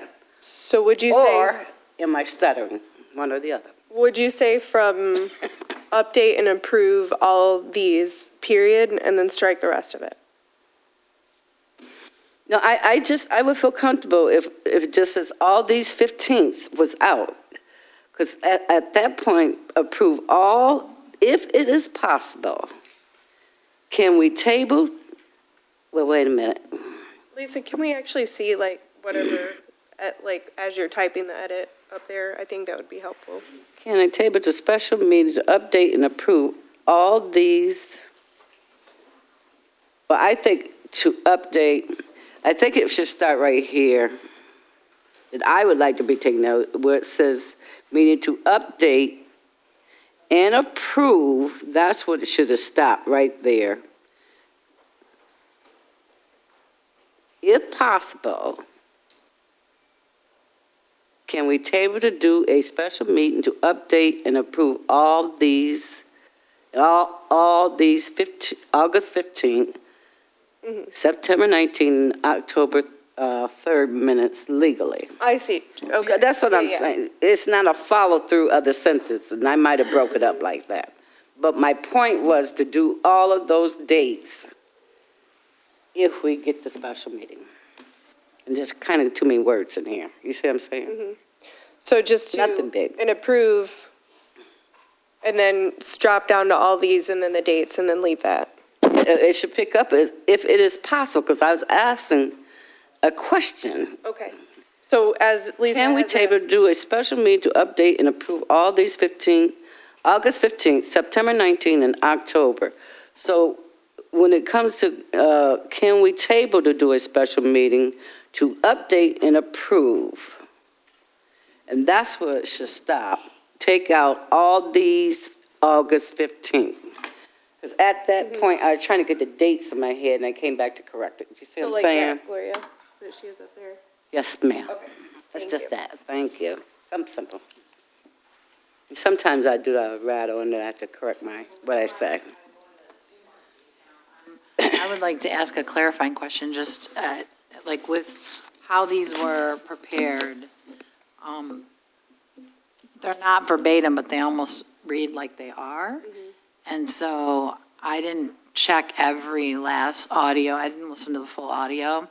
But because it sounded, most of us, the way we're speaking in the minutes, the way Gloria's talking, like even that section I listened to, she actually had something else she said after that. I'm just wondering if you could share with us how they were prepared, because Yeah, I'd love to do that. So, it's really difficult to know what this board wants me to do with the minutes. And again, our office continues to try to do everything to the best of our abilities. We try to provide good minutes for the meeting that reflect what happened. So speaking with supervisors, stumble a couple times about what the Planning Commission does. Me and Lisa went and got bids to have like a service help actually type out the minutes. We went with the lowest one. I verified they're not AI minutes. And so we sent them to a place that pretty much they gave us a couple different options of verbatim or just regular minutes with motions and, what occurred. But we, explained the board doesn't want just motion and support. So we went with the more detailed version. Of course, even with that, it's not like copy and pasting everything. Like we still have to take time to go through and make sure that it tries to make sense. And so are you saying we paid an outside agency to do? I am. Wow. Because. And that is also what the Planning Commission does. This is a trial thing that we're trying to do. So. It's really hard So they don't even spell check? They do. What They did they not spell don't. Like check? there's oodles of spelling errors in here. And to just Oodles of To spelling be fair, errors. this is the first time that we've used this service. It's not the same person that the Planning Commission uses. It was the lowest one. We're trying it. We're not like married to this person. We can change it. But to constantly try and like figure out what this board wants us to do with the minutes is just like we're doing our best to make every effort to reflect what happened in the meeting. So now I'm not to interrupt you, I can finish listening. Now I'm even more frustrated at this point. Yeah, me too. Because we paid somebody to do this, and I'm spending hours going over minutes. Like, that is shocking to me. As far as, like, we can just get started right on the work session if we want to go line by line. But the first line of the work session, the meeting was called to order at approximately 5:05. There's no PM. No PM. Like, that is not, and again, I'm not gonna nitpick this kind of stuff or be petty, but if we're paying an outside service to do minutes and they're not being, that's shocking to me. Debbie, I don't mean to interrupt Shocking you to me. either. This is the first time that we've used them, so we are trying something new to see if it meets the the needs of this board. We are trying something new. Heather, I've offered to meet with you. I would love to. I offered to meet with you and come up with some minimal idea of like what a policy could be that we could come back to the board. So before that's happening, we're going out to some outside agency. Again, we can just do the first page if we want to go down the first page of what's there. But I was not aware that we were paying an outside agency to do this and to think about I'm talking hours. I listened to it. I went to the audio tape to listen to see, is this really what people are saying? And then for it to be someone someone else is summarizing our meeting off of an audio tape that's very concerning to me. Very concerning to me. And then I'm not sure, like I'm reading it and I'm not sure, are they supposed to be past tense?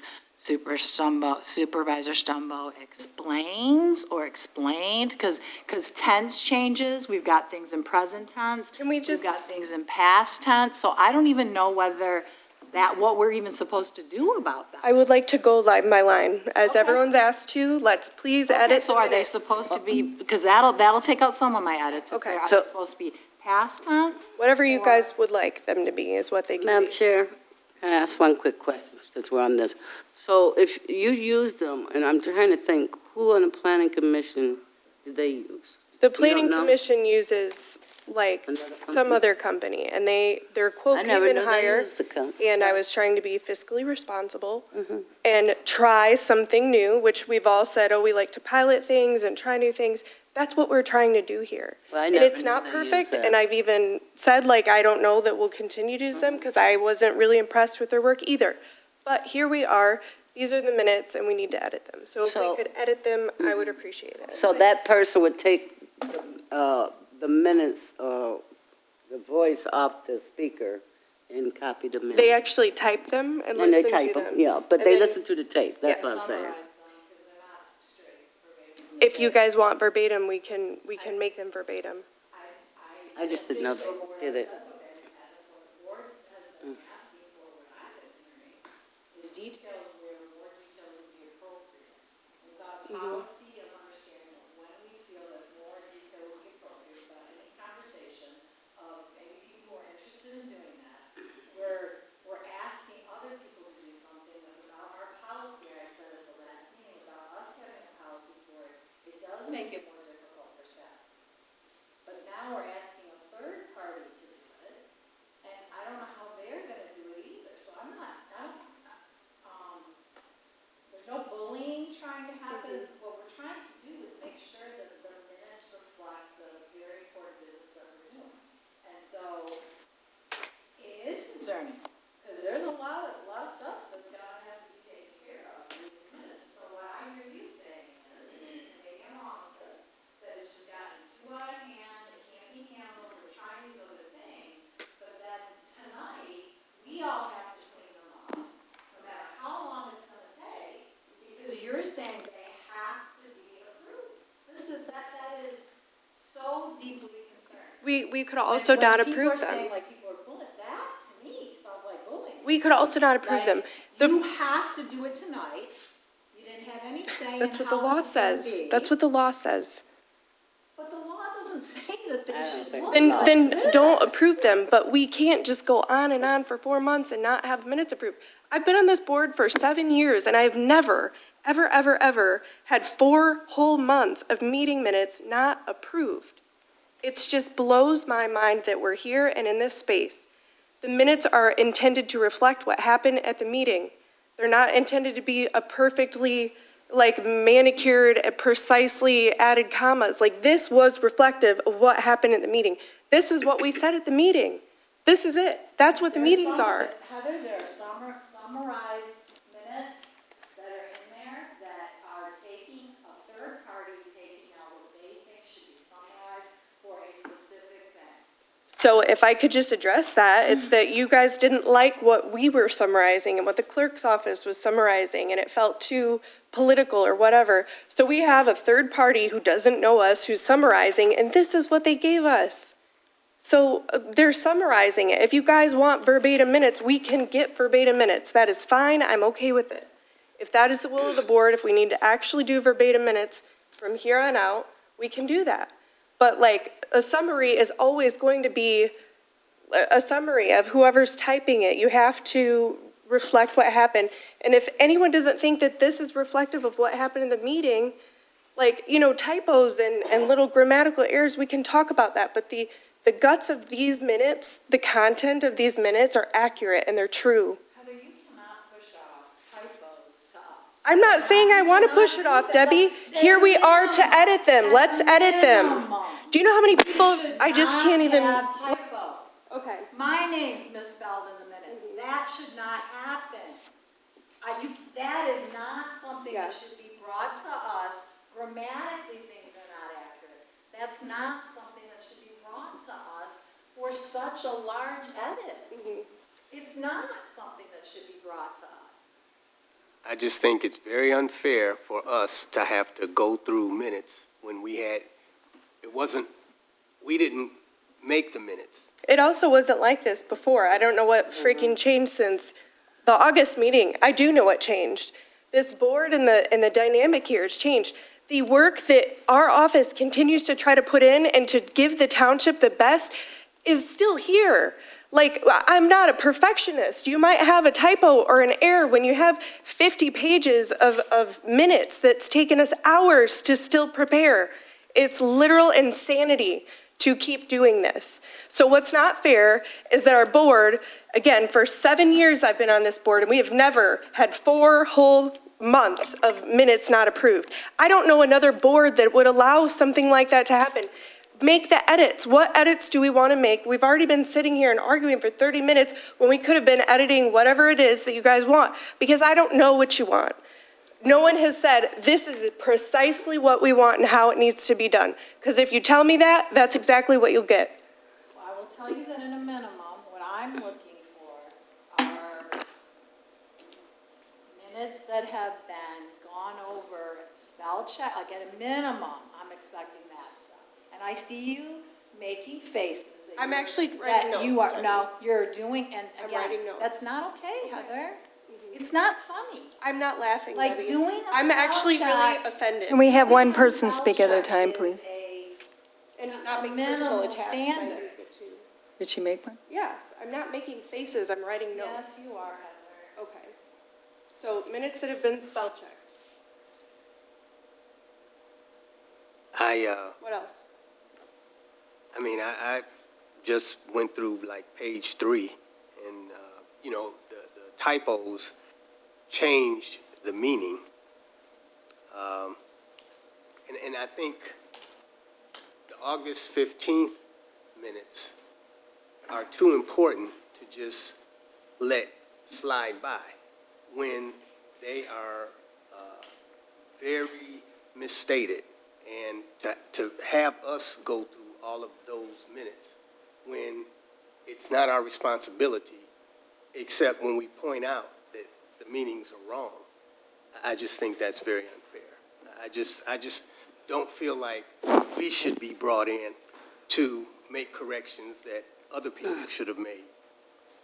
So I just would like to, again, edit the minutes. So if there are corrections, what are they? On page 3, John, you said there were some edits. Well, no, Madam Chair, I'm asking permission to talk. Trustee Peterson. Because I want to make my statement too. What I want to say is that I don't know where this whole thing has went down the pipes a little bit, but my thing was when that big meeting with all those people speaking, and I guess you guys, somebody asked for it to be verbatim, right? Mm-hmm. And it was so scrambled up, it couldn't make no sense out of it. I couldn't get no sense out of it. I've never seen anything like that. But I think it's unfair to put us all in a category like we're attacking you, because I'm not attacking you. But this I do know. My issue is when a minute is not accurate, it's so hard to approve minutes, okay? I can't hardly do it. Now, I don't know what law says, I understand what you said, the people said with the Michigan, whatever it is. What is it, Brendan, Michigan, huh? Township Association. Thank you, Township Association. I understand the process and what they're saying, that all minutes should be approved. But you have a right, and I don't believe this is law. I believe, I'll just speak for myself, I don't want to say you. I have a right to turn down the minutes if I don't feel they're appropriate. I have a right to vote that way. I agree with you. So I'm just saying for myself, it's not personal. I hope you stop saying it's all of us, you feel a way that you're being attacked. But I know we have a right to say, hey, these are not the minutes. If we need to correct them, I don't think it should be offense on anybody here if it's not appropriate. And my intention was to go through mine and whatever little I said to make my corrections. That's my intention. Thank you. But I hope, you don't put us in a category and kind of offend us, you know what I'm saying? Because I'm not in that category. Mm-hmm. I'm for what's right. That's my statement. Thank you. So are there minutes? Thank you, Gloria. Thank you for saying that. Other edits, page 3. What minutes are we on? The work session. I have multiple ones that say work sessions and board meetings. I don't know which one we're on. So in our packet, we're on page 137. No, we printed them up. Oh, I've got them all printed. All right. It's October 17th. Which one? Work session October 17th? Yeah. October 17th? Yeah, that's what I, October 7th? Okay, page. Lisa, at the very top, did you get Debbie's PM? That's the only way we're going to. Have it.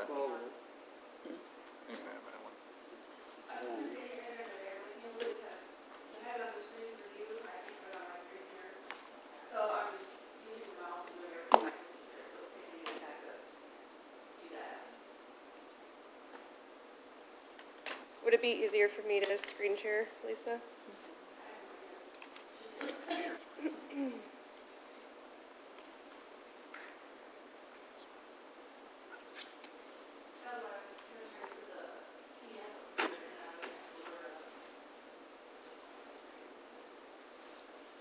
So are we going to have to do this for every meeting? No, if there's no corrections, don't need to be made. I mean, if the same people are going to be used, we'll get the same results.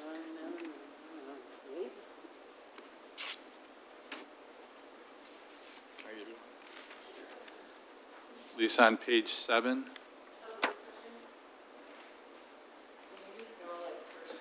Okay. Yeah. And we're on the second page.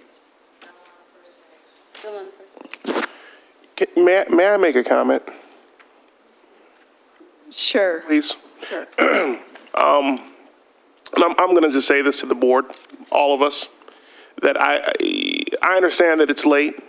I'm tired. I'm sure you all are too. But I just would encourage us to have a spirit of collaboration. Obviously, people are not happy. Not everyone is satisfied. And I think we all see that. But I have, I've known Clerk Rowe for a number of years. I've never seen her quite so frustrated as I've seen her right now. So I just feel like at this point, I would just encourage us to be more collaborative. This is an issue that we can work our way out together. And I'm sure there are lessons that are being learned right now.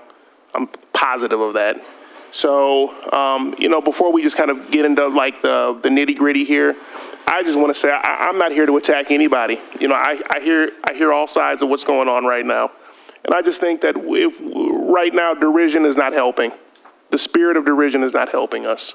So I would just implore us all to just be a little bit patient, and we'll work through it together, and we'll get it done. And I'm sure that we won't run into this hurdle again. So I don't know. Maybe it's late. Maybe I need to go to bed. I don't know. But I just wanted to say something that I hope would bring us together. I feel a little bit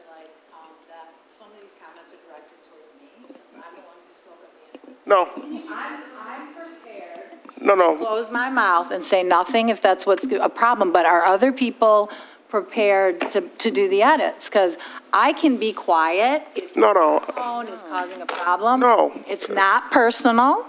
No. I am frustrated. Yeah. Nobody told us these were going to be shipped out. If other people are okay with typos and grammatical errors and those types of things, we don't have to be here very long. I can vote no. May I? But, so just because I'm not saying, oh, I'm being attacked, or people, then that doesn't mean that I'm a perpetrator of something. Like, I'm the person speaking up, Brian, so if you want me to be quiet, I'm happy to do that. I would never. Happy to do that. But if I'm frustrated Trustee by Swanson. something, Trustee Swanson. it seems really hardcore to She interrupted say, me. okay, we can't be critical of minutes. That just doesn't seem so, okay, maybe the personality is a little strong or whatever, but what I'm hearing is, oh, I've tried so, I've done all this stuff, and like, then I don't understand why the minutes look like this. And so the spirit of collaboration or whatever, if I wasn't trying to collaborate, I wouldn't have spent hours editing simple things like a PM and other things, my name being misspelled. So again, I know that it's tense and nobody wants to feel that tension, but I didn't create a situation where we're sitting here going over this kind of time. So I can be quiet, I can put my edits in, but then when we start making value judgments over how someone's speaking up about their disgruntledness, like, okay, no one is a victim here.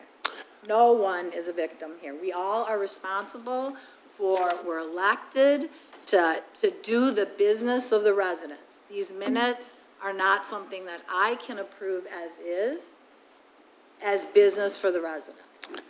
So we can couch it in, nobody's trying to hurt anybody or anything like that. The email, I didn't see anybody respond to the email that called us all bullies.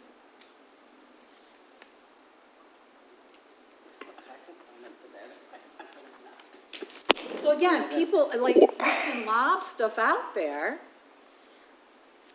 I'm not attempting to lob anything out there. You did. You didn't write an email that accused us all of being bullies.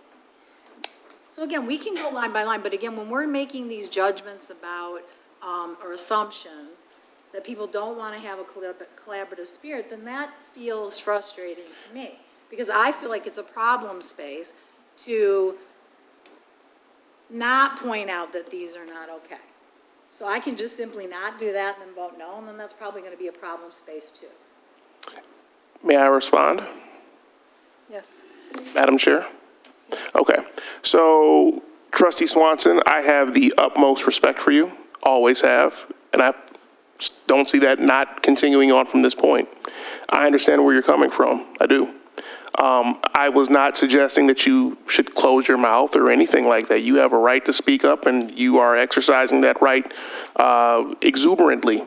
So I don't want you to mistake the tenor of my comments as being some sort of counterattack towards you or anything like that.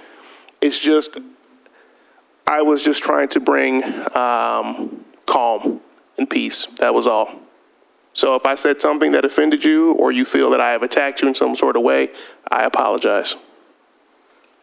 All right, do we have edits on the first page? At the top, it says members present. This is maybe a small deal, but they're in ABC order in other places. So Ryan Hunter should be moved up to the top in front of John Newman. And that's the way it appears on other pages of the minutes so that there's consistency with which it's done. Again, I asked the question about whether they're supposed to be past tense or not because they go back and forth between tenses. So I think the board just has to decide in minutes, do we want them to be as Supervisor Stumbo explains, or whether it's Supervisor Stumbo explained, and then that would be an easy thing for people to go through and fix all of those tense issues. So I don't know what the pleasure of the board is, or whether MTA says something about that, or if you need to check on that, but it can't go, in my mind, it should not be flipping back and forth between tenses. Madam Chair, I would agree, and it's actually like a hard thing to, like, it's easy to revert back to wanting to speak about what happened because we were here. But like, if the board has a preference of if you want to do past tense or present tense, I agree that consistency is helpful, but it's hard to keep that throughout, lots of pages. But we will do better. But I need to know what one sounds better, what one we like more. I guess I would offer that we do them in past tense. Said, like Supervisor Stumbo said.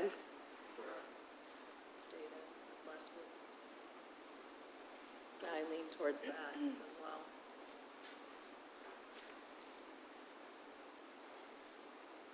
I think it should be explained, right? Is that what you said? It should be explained instead of explains. Under On October 17th,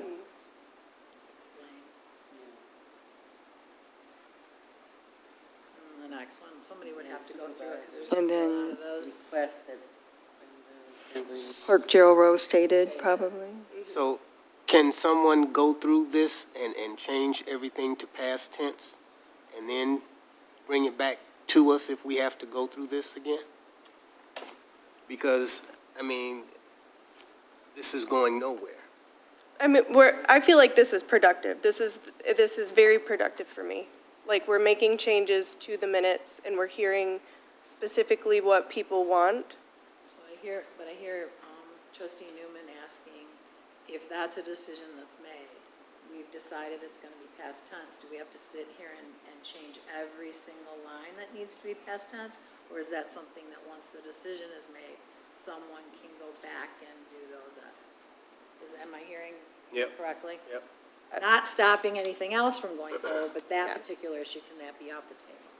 Yep. And then we go over it again if we have to. I'm prepared to do it on the first page, if that helps to have an example of what it looks like, because I have already made those edits, if you need them. I think that's up to the board, like, whatever it is that you guys want to do, we'll do. So if you want us to go later and change all the present tense to past tense, we can do that. It just should be consistent, whatever you choose is what I heard people say. So go through and change them, so we don't have to point out every single past or present, or And also, however. maybe during that process, the spell checks will come out. I just want to say too that, like, when I have spell check on my computer and when they're not populated, at least here on this page, like Apple Ridge and Saranen are the only things, and they're both spelled how they should be. And I'm not, I don't have the other ones open, but. So your spell checker is not catching the spell checking, is that what you're saying? Yes. And then it's not checking, even like Grammarly, will That's- catch the grammar errors. Yeah, and Trustee Swanson, you're correct on the second one, on the second page. I do see an edit that I missed. Okay. So, Clerk Gerald, so that line, consent agenda, there needs to be a period at the end of minutes. And then that's another thing that's inconsistent throughout. There's punctuation and there's not punctuation. So again, I'm assuming that we are supposed to have punctuation in it, Heather, or? Can you say the spot you're talking about? So the consent, I'm really right at the beginning. Yeah, consent So, agenda. Lisa just put the period in there, but I'm thinking that when there's full sentence statements, we're supposed to have periods and punctuation. Would that be accurate? Okay. That actually was something that Clerk Rowe used to do all the time. Karen Lovejoy wrote. So then this next line with Belinda, Supervisor Stumbo requested that Belinda Kingsley, who has one agenda item, be able to proceed now, not an is.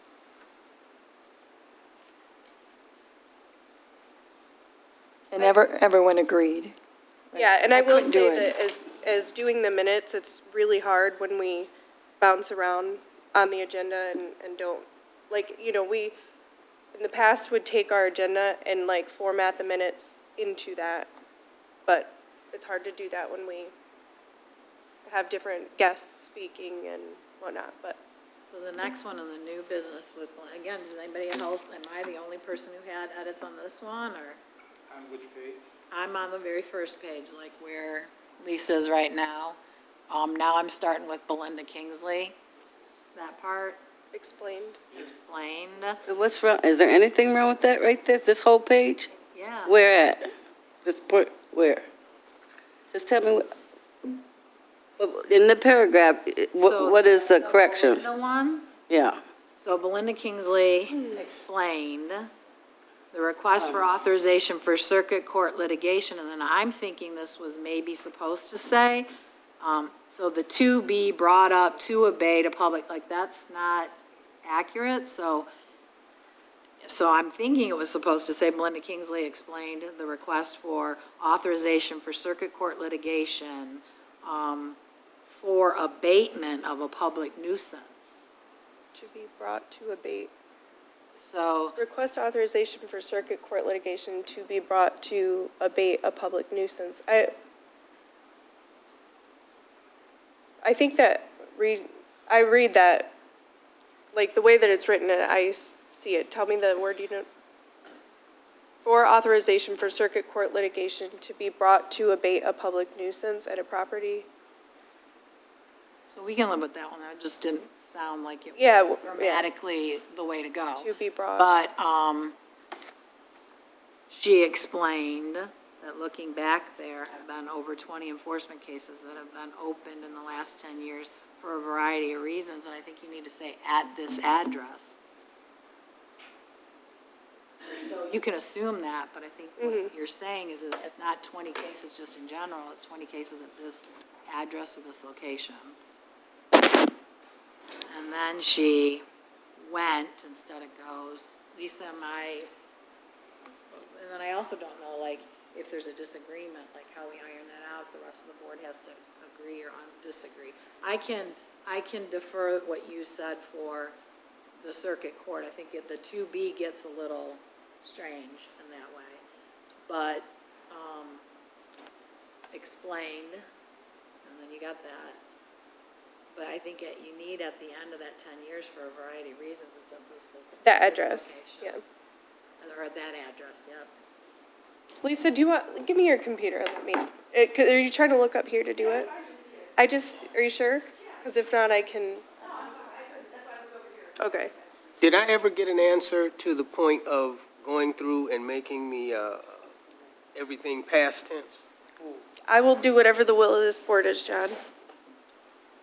Well, do you agree that it should all be, you do agree, so. Yeah, I agree. We can make it all past tense, I think, is what I heard people wanted. Well, do you, yeah, and Yes. it should be just consistent, but the clerk's office can do that. We don't have to do that on every page here, is what John's asking, and you said, yeah. Right? Whatever the will of the board is, I will do that. Yes, I will fix it. So let me ask a question to the will of the board. Keep saying it. I mean, I'll do I get you, but let me ask this to the will of the board. Wouldn't it be appropriate that everybody looks at this? I mean, there's going to be typo errors, okay? Whether it's a dot, comma, whatever. So I ain't going to have no problem with that. When my problem falls in, when I make a statement, I want to print it right. Okay? That's it. That's it. Or if we're taking care of business, that document, the document has to be submitted and done right. That we're just not passing anything up here, looking crazy, all right? So I think if everybody looks at their statements, or they notice something that, I mean, I don't see how we can answer for Belinda's statement, and she's not here. I don't know. I mean, people do have a good memory, huh? It has to flow and read so people understand what occurred. Well, I understand that too. Yeah. But why is it not flowing? She gave the statement what Belinda said. Explains the request for authorization for circuit court litigations to be brought to abatement. Now, if that wasn't what she said, that's what they printed. Yeah, Gloria. How can we make the correction for? that's exactly what they said, because they're summarizing it. The few that I started to look at with the audio to check, it was a summary, it was not written exactly as somebody. It's not verbatim, it was summary, yeah. Yeah, but I guess my point is, why couldn't we look at your statements that you actually have made personally, and if there's any corrections, to make the corrections? Or just divide. Everybody else gave their report as it was submitted. Michael Strahan gave a report. John Hines gave his report. I don't see how we're going to get through it. It's kind of ridiculous myself. Why can't we take sections, each of us have a section and look it over and make everything, well, the past tense will still be on the clerk. But I'm saying we should each take a section, look it over, and whatever time we need to meet, because it's easier doing it that way than doing all of this at one time when we know that errors are going to be there. This is just a waste of time. We're going to be here until about 4 in the morning, and all we're doing is correcting one set of minutes. Now, the next time, we cannot do this. And this is unacceptable. Whatever the cost is for an accurate minute reading, if we're going to go that way, then I suggest we do it. And whatever the Planning Commission does, get who they use, because. I never knew they had one. Yeah. And I will try that, and Wow. we tried the cheaper one, we see the results, I hear that. And I again would say, and I'm sorry that it's seeming like this is a waste of time. When I read these minutes, grammatical errors, yes, like we can fix those inconsistencies, add periods and change those things, but the content of what was said was reflective of the minutes. Like, there's no content errors here. Like, what was said is reflected here to my, and if someone disagrees about what the content is, and if it's correct or not, then we, let's edit it. I'm just saying, how can we I personally can't make a statement of what Belinda said. We talk about a lot of things. And for her not basically to be here to correct it, that's kind of hard for me. Okay? You know what I'm saying? I'm not going to speak for Michael Strahan when he gave his report. Right. So I thought it was best to, whether corrections that involves yourself, if you needed to make corrections. That's why I made that motion. You see my point? If there was corrections pertaining to you or general knowledge that we could correct, that we approve it with discussion, then make the correction. So that was my attempt. I don't typically read the minutes for my own sole responses. I read the minutes in full in their totality to make sure that, and I am maybe pickier about the typos and the grammatical stuff. Am I hearing you say, Gloria, that you don't think that's something we should attend to, that we should just be worried about content? I think we should look at the contents of everybody's statement, but it's hard to make a judgment call of people who was attendants of that day, especially that long meeting when 80 people talked. Oh my God. Because some of the stuff they was talking about, there's no way you could understand some of the stuff they were saying. But I'm saying if the department heads came down here and did their report, I think we should make the correction pertaining to oneself. If you see something on there that needs to be corrected, that's it. Or if it's a motion that was not clear, and we know for sure we passed that motion that deals with business or money, then yes, we should correct that too. Anything dealing with business and money, it's not on here and it's not correct, I don't want no parts of it, okay? It has to be right. But anything else, dot, comma, I don't give a damn about this stuff. I want to know if my stuff is clear. Maybe don't talk. You just slow down talking, but I don't see all the other stuff. I can't answer for Belinda and what her statement was. I can't do that. All right, are we still on the first page of October 17th? Yeah, but I want people to be frustrated because of nitpicking stuff. Like, No, I have notes too. I would, Or maybe people get tired of my voice and we can have somebody else do it. I don't know. Anybody else got corrections? I don't know that I can overlook the grammar. Like when you say you don't care about that part, I think I care about the content and I care about. And you have a right to, as a board Yeah, member. I know, I'm not, I'm just saying. I'm not being offensive to you, you No, have a right I know to. that, I'm just saying I'm not sure that I can, I'm just gonna be honest that I can let go that piece, because I think when the public does look at our documents, I think the content's important, and the fact that we present a document that's clearly written is important to me, so, but,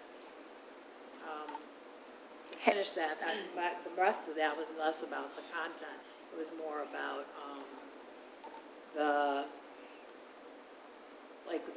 all the ands, that those aren't supposed to be there, so people are accessing the backyard, comma, hanging out, comma, so the and would be out of there.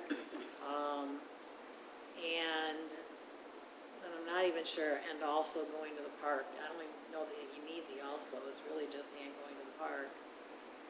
But you also can stay there, that's just, I don't know that that's needed for it. We tried to secure it. She says this is our third time securing it. I don't even know the so far. I mean, maybe that is the way she's talking, but I don't know that that reads super clearly. She explained she was connected with so I think is she talking about the owner was connected with Habitat for Humanity, and then I don't know if she stated for what purpose, like why, what was going on there. I don't know that, that she said, and when this is pretty much what was said, so it is that, this is how we talk, when, and it doesn't always sound And I great. think that works like when we're saying it's verbatim, if they're not specific verbatim, I don't know that you have to submit it, but then I don't know, like, if it was verbatim, then it would just be all that way. So if that's not a deal breaker, it just doesn't read very clearly. well, what we're securing is the fence. People are cutting the fence and cutting through the park. That's what was explained, but it, In the explanation that Belinda gave. And I just want to go on record too, that I don't know that I said everything had to be in it like this. I think there's more in these minutes than even needed to be in the minutes. And I agree, I think this is too much for the meeting minutes, but I feel like I'm trying to aim a target that I don't know what it is. And I can understand that, because I think we don't have, I mean, we're between just motions and support, which MTA says, and content that's going to document a little more than that. So at this point, without any kind of policy of what we want that to look like, we're being stuck with everything being in there when I don't know that everything needs to be in there. And how we make a decision about what goes in there and what doesn't go in there is difficult for probably your staff and probably for any outside agency to do that. So I think that's the crux of it, like some working system that says to the group, or the group says, like at what point do we include additional content, at what point don't we?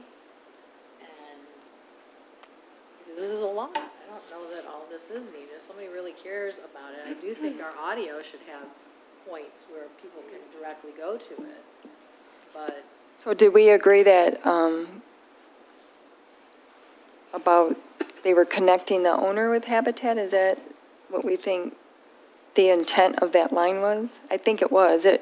Because Belinda also explained that she was connected with Habitat. It wasn't Belinda, yeah, it's the Property owner. I think. Sure, so we couldn't make it. Well, I say- mean, I didn't listen to the tape, but I think that's what she was referring to. But, or we can take it out. Or we can take the whole line out. Take it out, yeah, that's what I would probably do, is take it out. So that last sentence, please. Are there any, I'm not saying this to minimize concerns over grammar, but are there any content things in the rest of the work session, like the actual content is wrong? or weird. It doesn't flow. Is that, I don't know if it's wrong. I don't know if it's wrong. It might not flow. I think on DEI update, Keita Cohen gave a brief update. And it says on both diversity, inclusion, equity, I think it should just say update on diversity, inclusion, and equity training for staff. And it says she scheduled a training to talk about strategic plan ideas. So I think the intent was she scheduled a training with trustees. If I remember, I didn't listen to the tape. I'm trying to recall the content. She actually, at that time, scheduled our next DEI trainings with our staff internally. And then she also requested to meet with the trustees. They're two separate things. And it's in there. And she's scheduled? Yeah, it was scheduled because we did the Yeah, but- October 31st. Is she scheduled? Oh, yes, yes. Okay, she scheduled a training to talk about strategic plan ideas with board members? Is that? She had scheduled a training to Staff. talk with our staff about strategic plan. It was our last meeting. And she also requested to meet, I think the next line down is, she also requested to meet with the trustees. Right, that's what I think regarding the strategic planning. Yes, but she was meeting with our staff she had scheduled a training. to Yeah, talk we about- had a training and we went to it, but it says a training to talk about strategic plan idea. I don't know. I thought that was referring to the board, but I'm not sure. I don't recall it. It just doesn't. I think it's two, like I'm thinking, and so the grammar is part of that, breaking the clarity. So she gave a brief update on diversity, inclusion, and equity training for staff, period. Get rid of the and.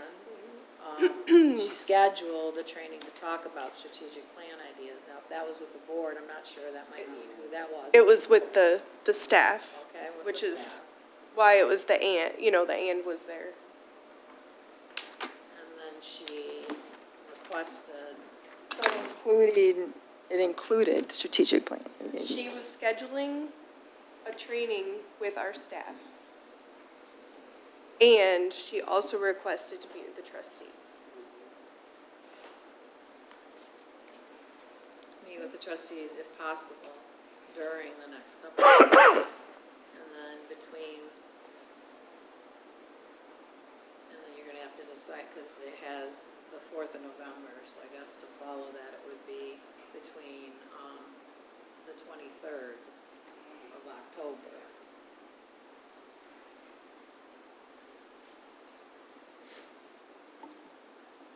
I think y'all feeding too much into that. It made the statement, y'all.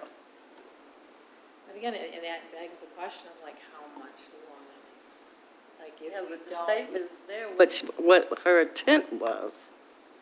And I don't think we have to go any further. She said she wanted to meet with staff, then she also said, before she wanted to meet with the trustees, if they could in the next couple of weeks, between the 23rd and the 4th.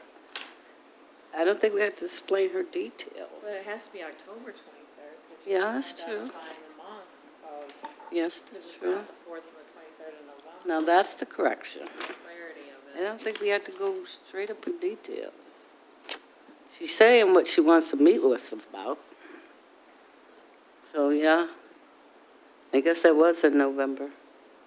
November? You were in October. October, and 17th. it was coming into the next couple of weeks. Okay. Yeah.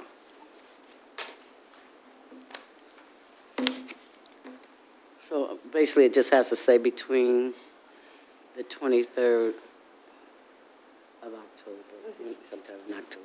Yeah, decided that. Okay, well, that one's done. Thank you. Can I make just one more statement, and then after that, I'll be like Debbie and just not say. You guys can speak. I don't want you to ever, anyone. First, John. I don't want to get through it. Can't. After a meeting, say like today, what is the process of the minutes? Okay, so after today's meeting, the minutes were recorded. Does anybody go over those minutes or just give it to the third party, and when they get it back, does anybody review the minutes? So, John, this is the first time that I have sent our meeting minutes to a person to actually listen and type at the same time. Prior to this meeting, what we've done and what I've done as clerk all 3 years that I've been here is after the meeting, someone in our office will listen to the audio and type as they go. They will summarize it and type as they go, and then another person in the office will proofread it. That's what we had done the whole time since I've been clerk, all the way through October 16th. And then we haven't approved minutes for 3 meetings, and I was feeling like, well, I don't know what else to do. Maybe we should try something different. So then we sent these minutes to a third-party person to really listen, type every single, it was called semi-verbatim, so it's a lot.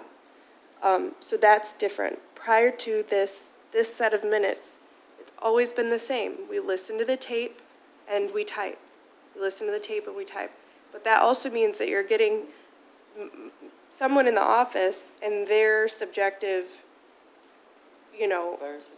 version of whatever the summary is. And I was trying to, well, how do we get away from anyone thinking that the clerk's office is being subjective of what we put in or don't put in? And the answer to that to me is, well, then you have someone who doesn't know us do it, And I'm not sure that that's the solution. I'm trying to figure out what is the best solution.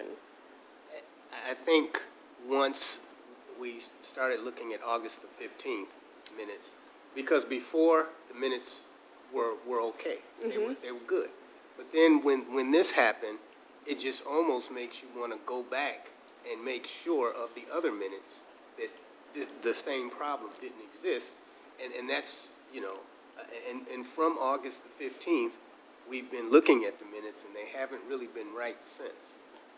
And, Well, I think the question was, does anyone review the minutes after this third Yes. party? Yes. So you've reviewed them to Yeah, see? me and at least one other person in my office have reviewed these, and we missed all of the mistakes that are still here.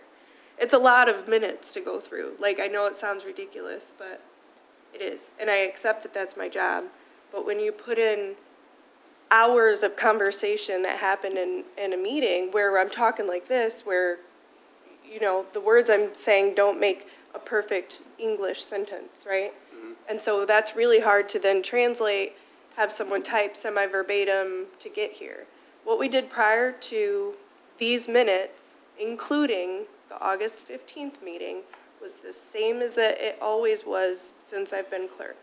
Now, if the August 15th is the point of contention and what is really the root issue here, we can do all of those minutes verbatim, and include everyone. But that also means that we're going to get weird, comments. Yeah. So I'm just feeling like I can't have it both ways. I can't do both things. So prior to that time, and for the last 3 years, we've done the minutes the same way, with the exception of these that we send out. And truthfully, I don't ever, prior to this, I didn't really like the idea of sending them out. I feel like it's like outsourcing work, and I generally don't like that. But I thought Are we it was on a good page idea. 2? Are we going on page 2? I wasn't expecting these notes to have so much detail. I recall the meeting that, the August meeting is a point of concern. And then the meeting that was, the police services meeting, which I don't know the exact dates. I remember Trustee Eldridge asking for specific things to be verbatim. I didn't think that it was going to be endlessly forward.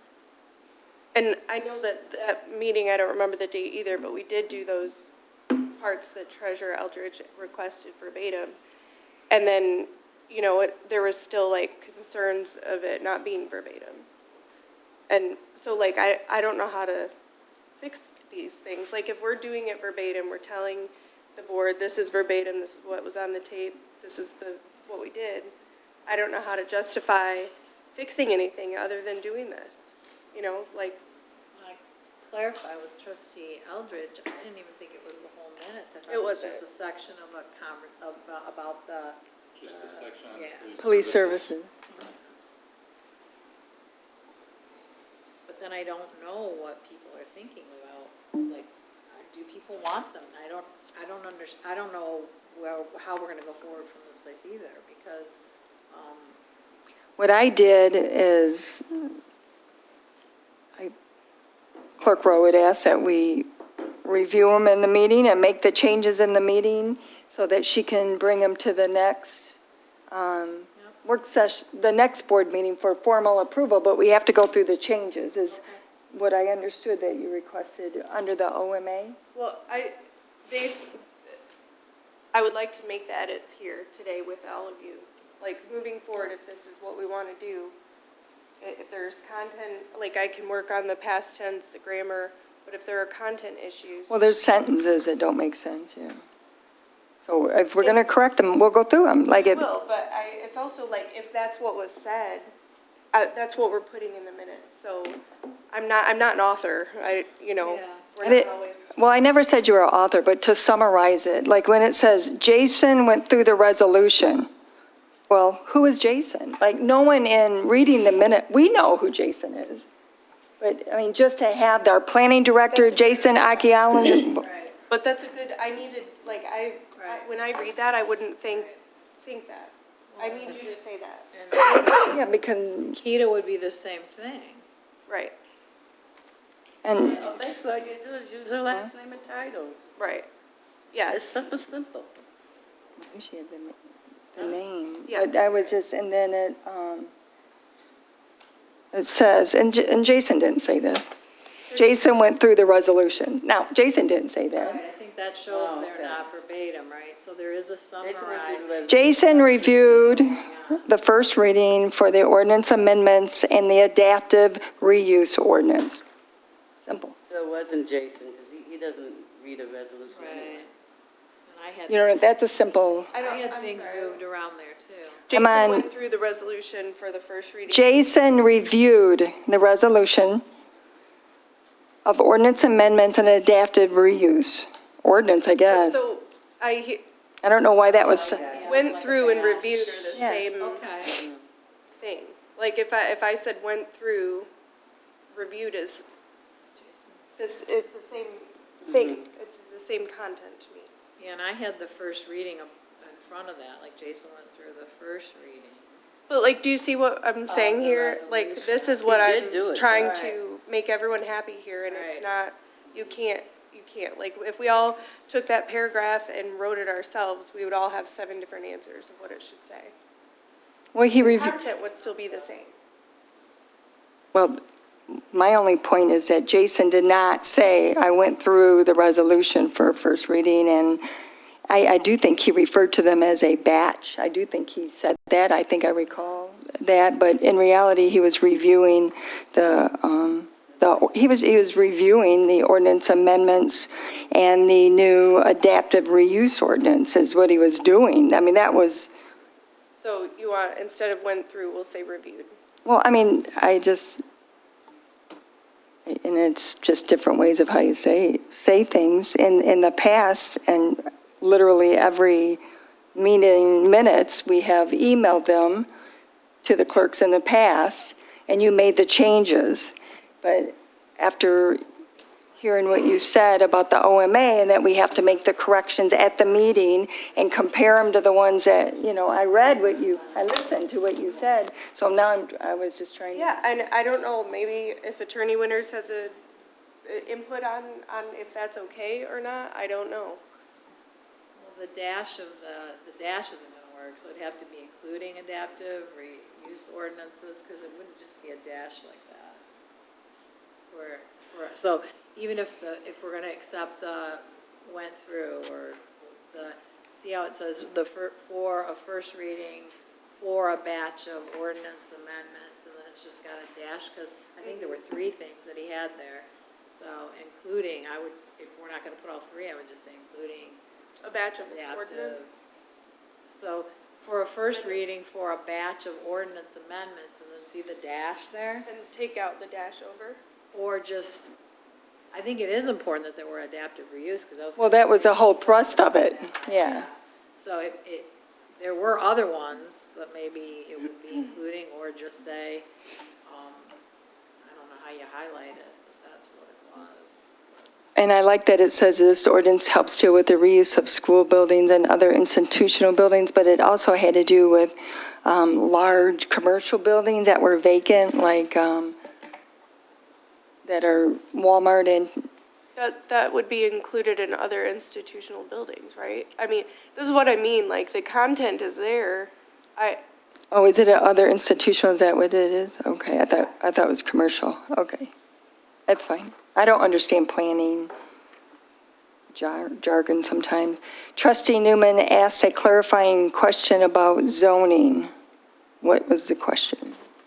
From my memory, Trustee Newman wanted to know, what did you ask, John? It was about if certain buildings and like residential could be rezoned or not. So either take it out or complete the thought, right? Well, I mean, what was the question? I don't, now you got me wondering what the question was. This just feels like we're in the weeds for all this stuff. Like, were you thinking that you'd be in the minutes for clarifying with the question? No. I didn't want to leave, No, Heather, I'm not even trying to say that. I'm trying. We're just reviewing the minutes, that's all we're I'm just doing. trying to say, like, But why do this we is, have to have all this in here? we don't. Okay, no, I know that you're trying to do it, but, all right, we'll keep going. I just don't know, I don't know at what point the board wants additional and what point the board doesn't want additional, and how we would help make that decision clear for the clerk's office to make those decisions. Because right now, it sounds like Heather's feeling like everything has to go in, because if things aren't in it, then we're critical. But then not knowing when we want it or we don't want it puts her in a place where she doesn't have the target. That's what I'm hearing you say.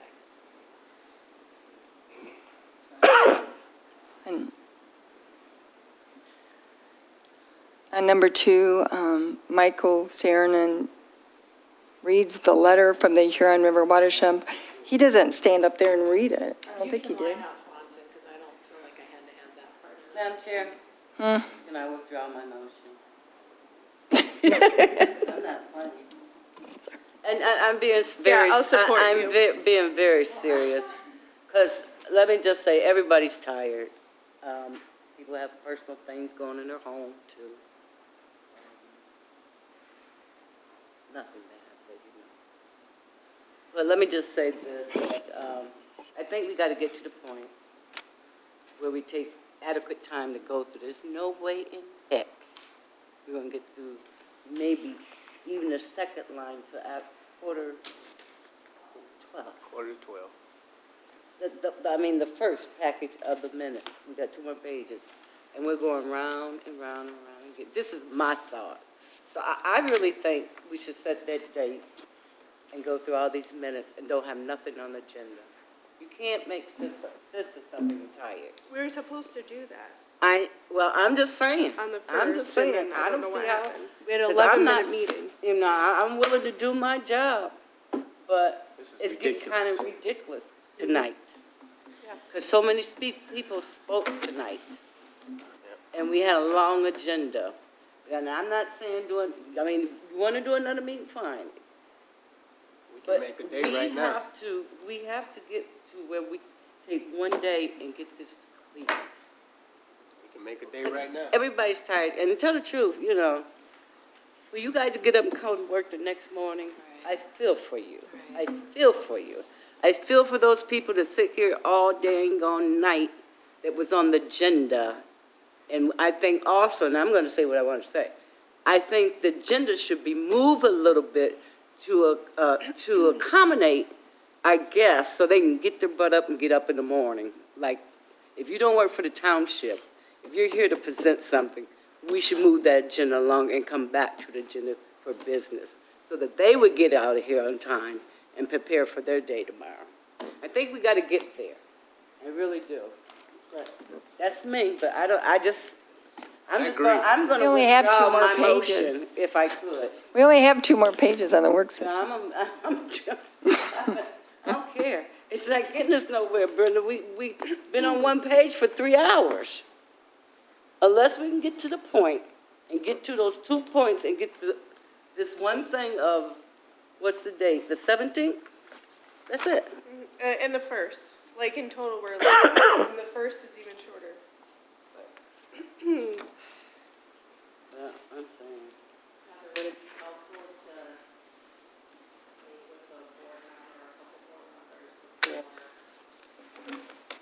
and just come up with some minimal policy and then apply it to a set? And people could look at it and see if that would be helpful, and then it takes a little, it makes it more collaborative in nature in order to just move forward. You don't think that's helpful? If we had a policy that everyone agreed on, I don't know what you're talking about. This is still the 17th, all the way down.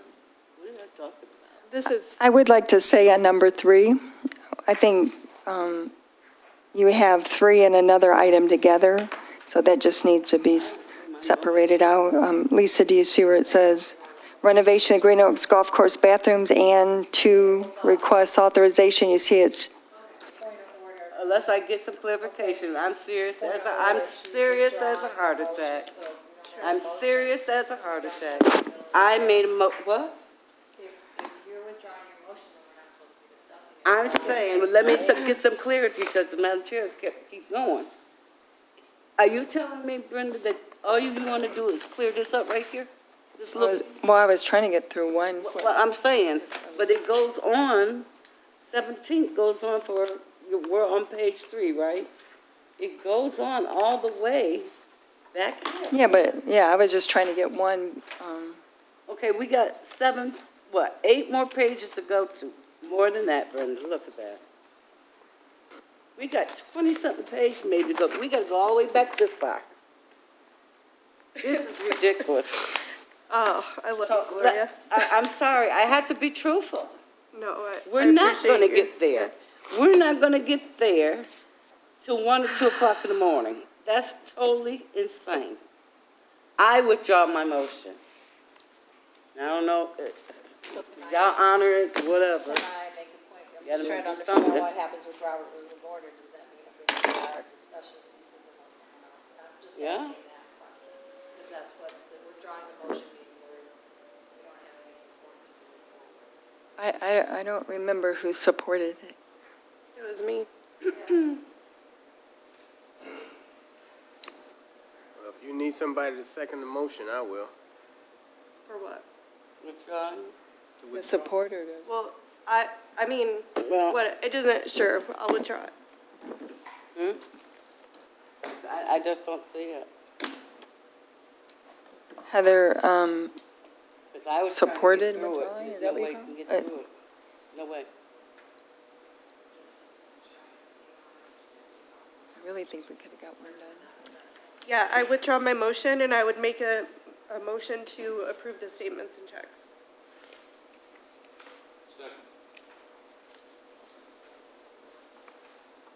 We have a motion to approve statements and checks. And all in favor? Aye. Opposed? Motion carries. Treasurer's report for October of 2023. Motion. Support. Oh, I can't motion. I shouldn't have said that. Support. Motion. You need a motion. Standard. Motion Eldridge. Support Rowe to approve the treasurer's report. All in favor? Aye. Motion is approved. Motion to adjourn. Support.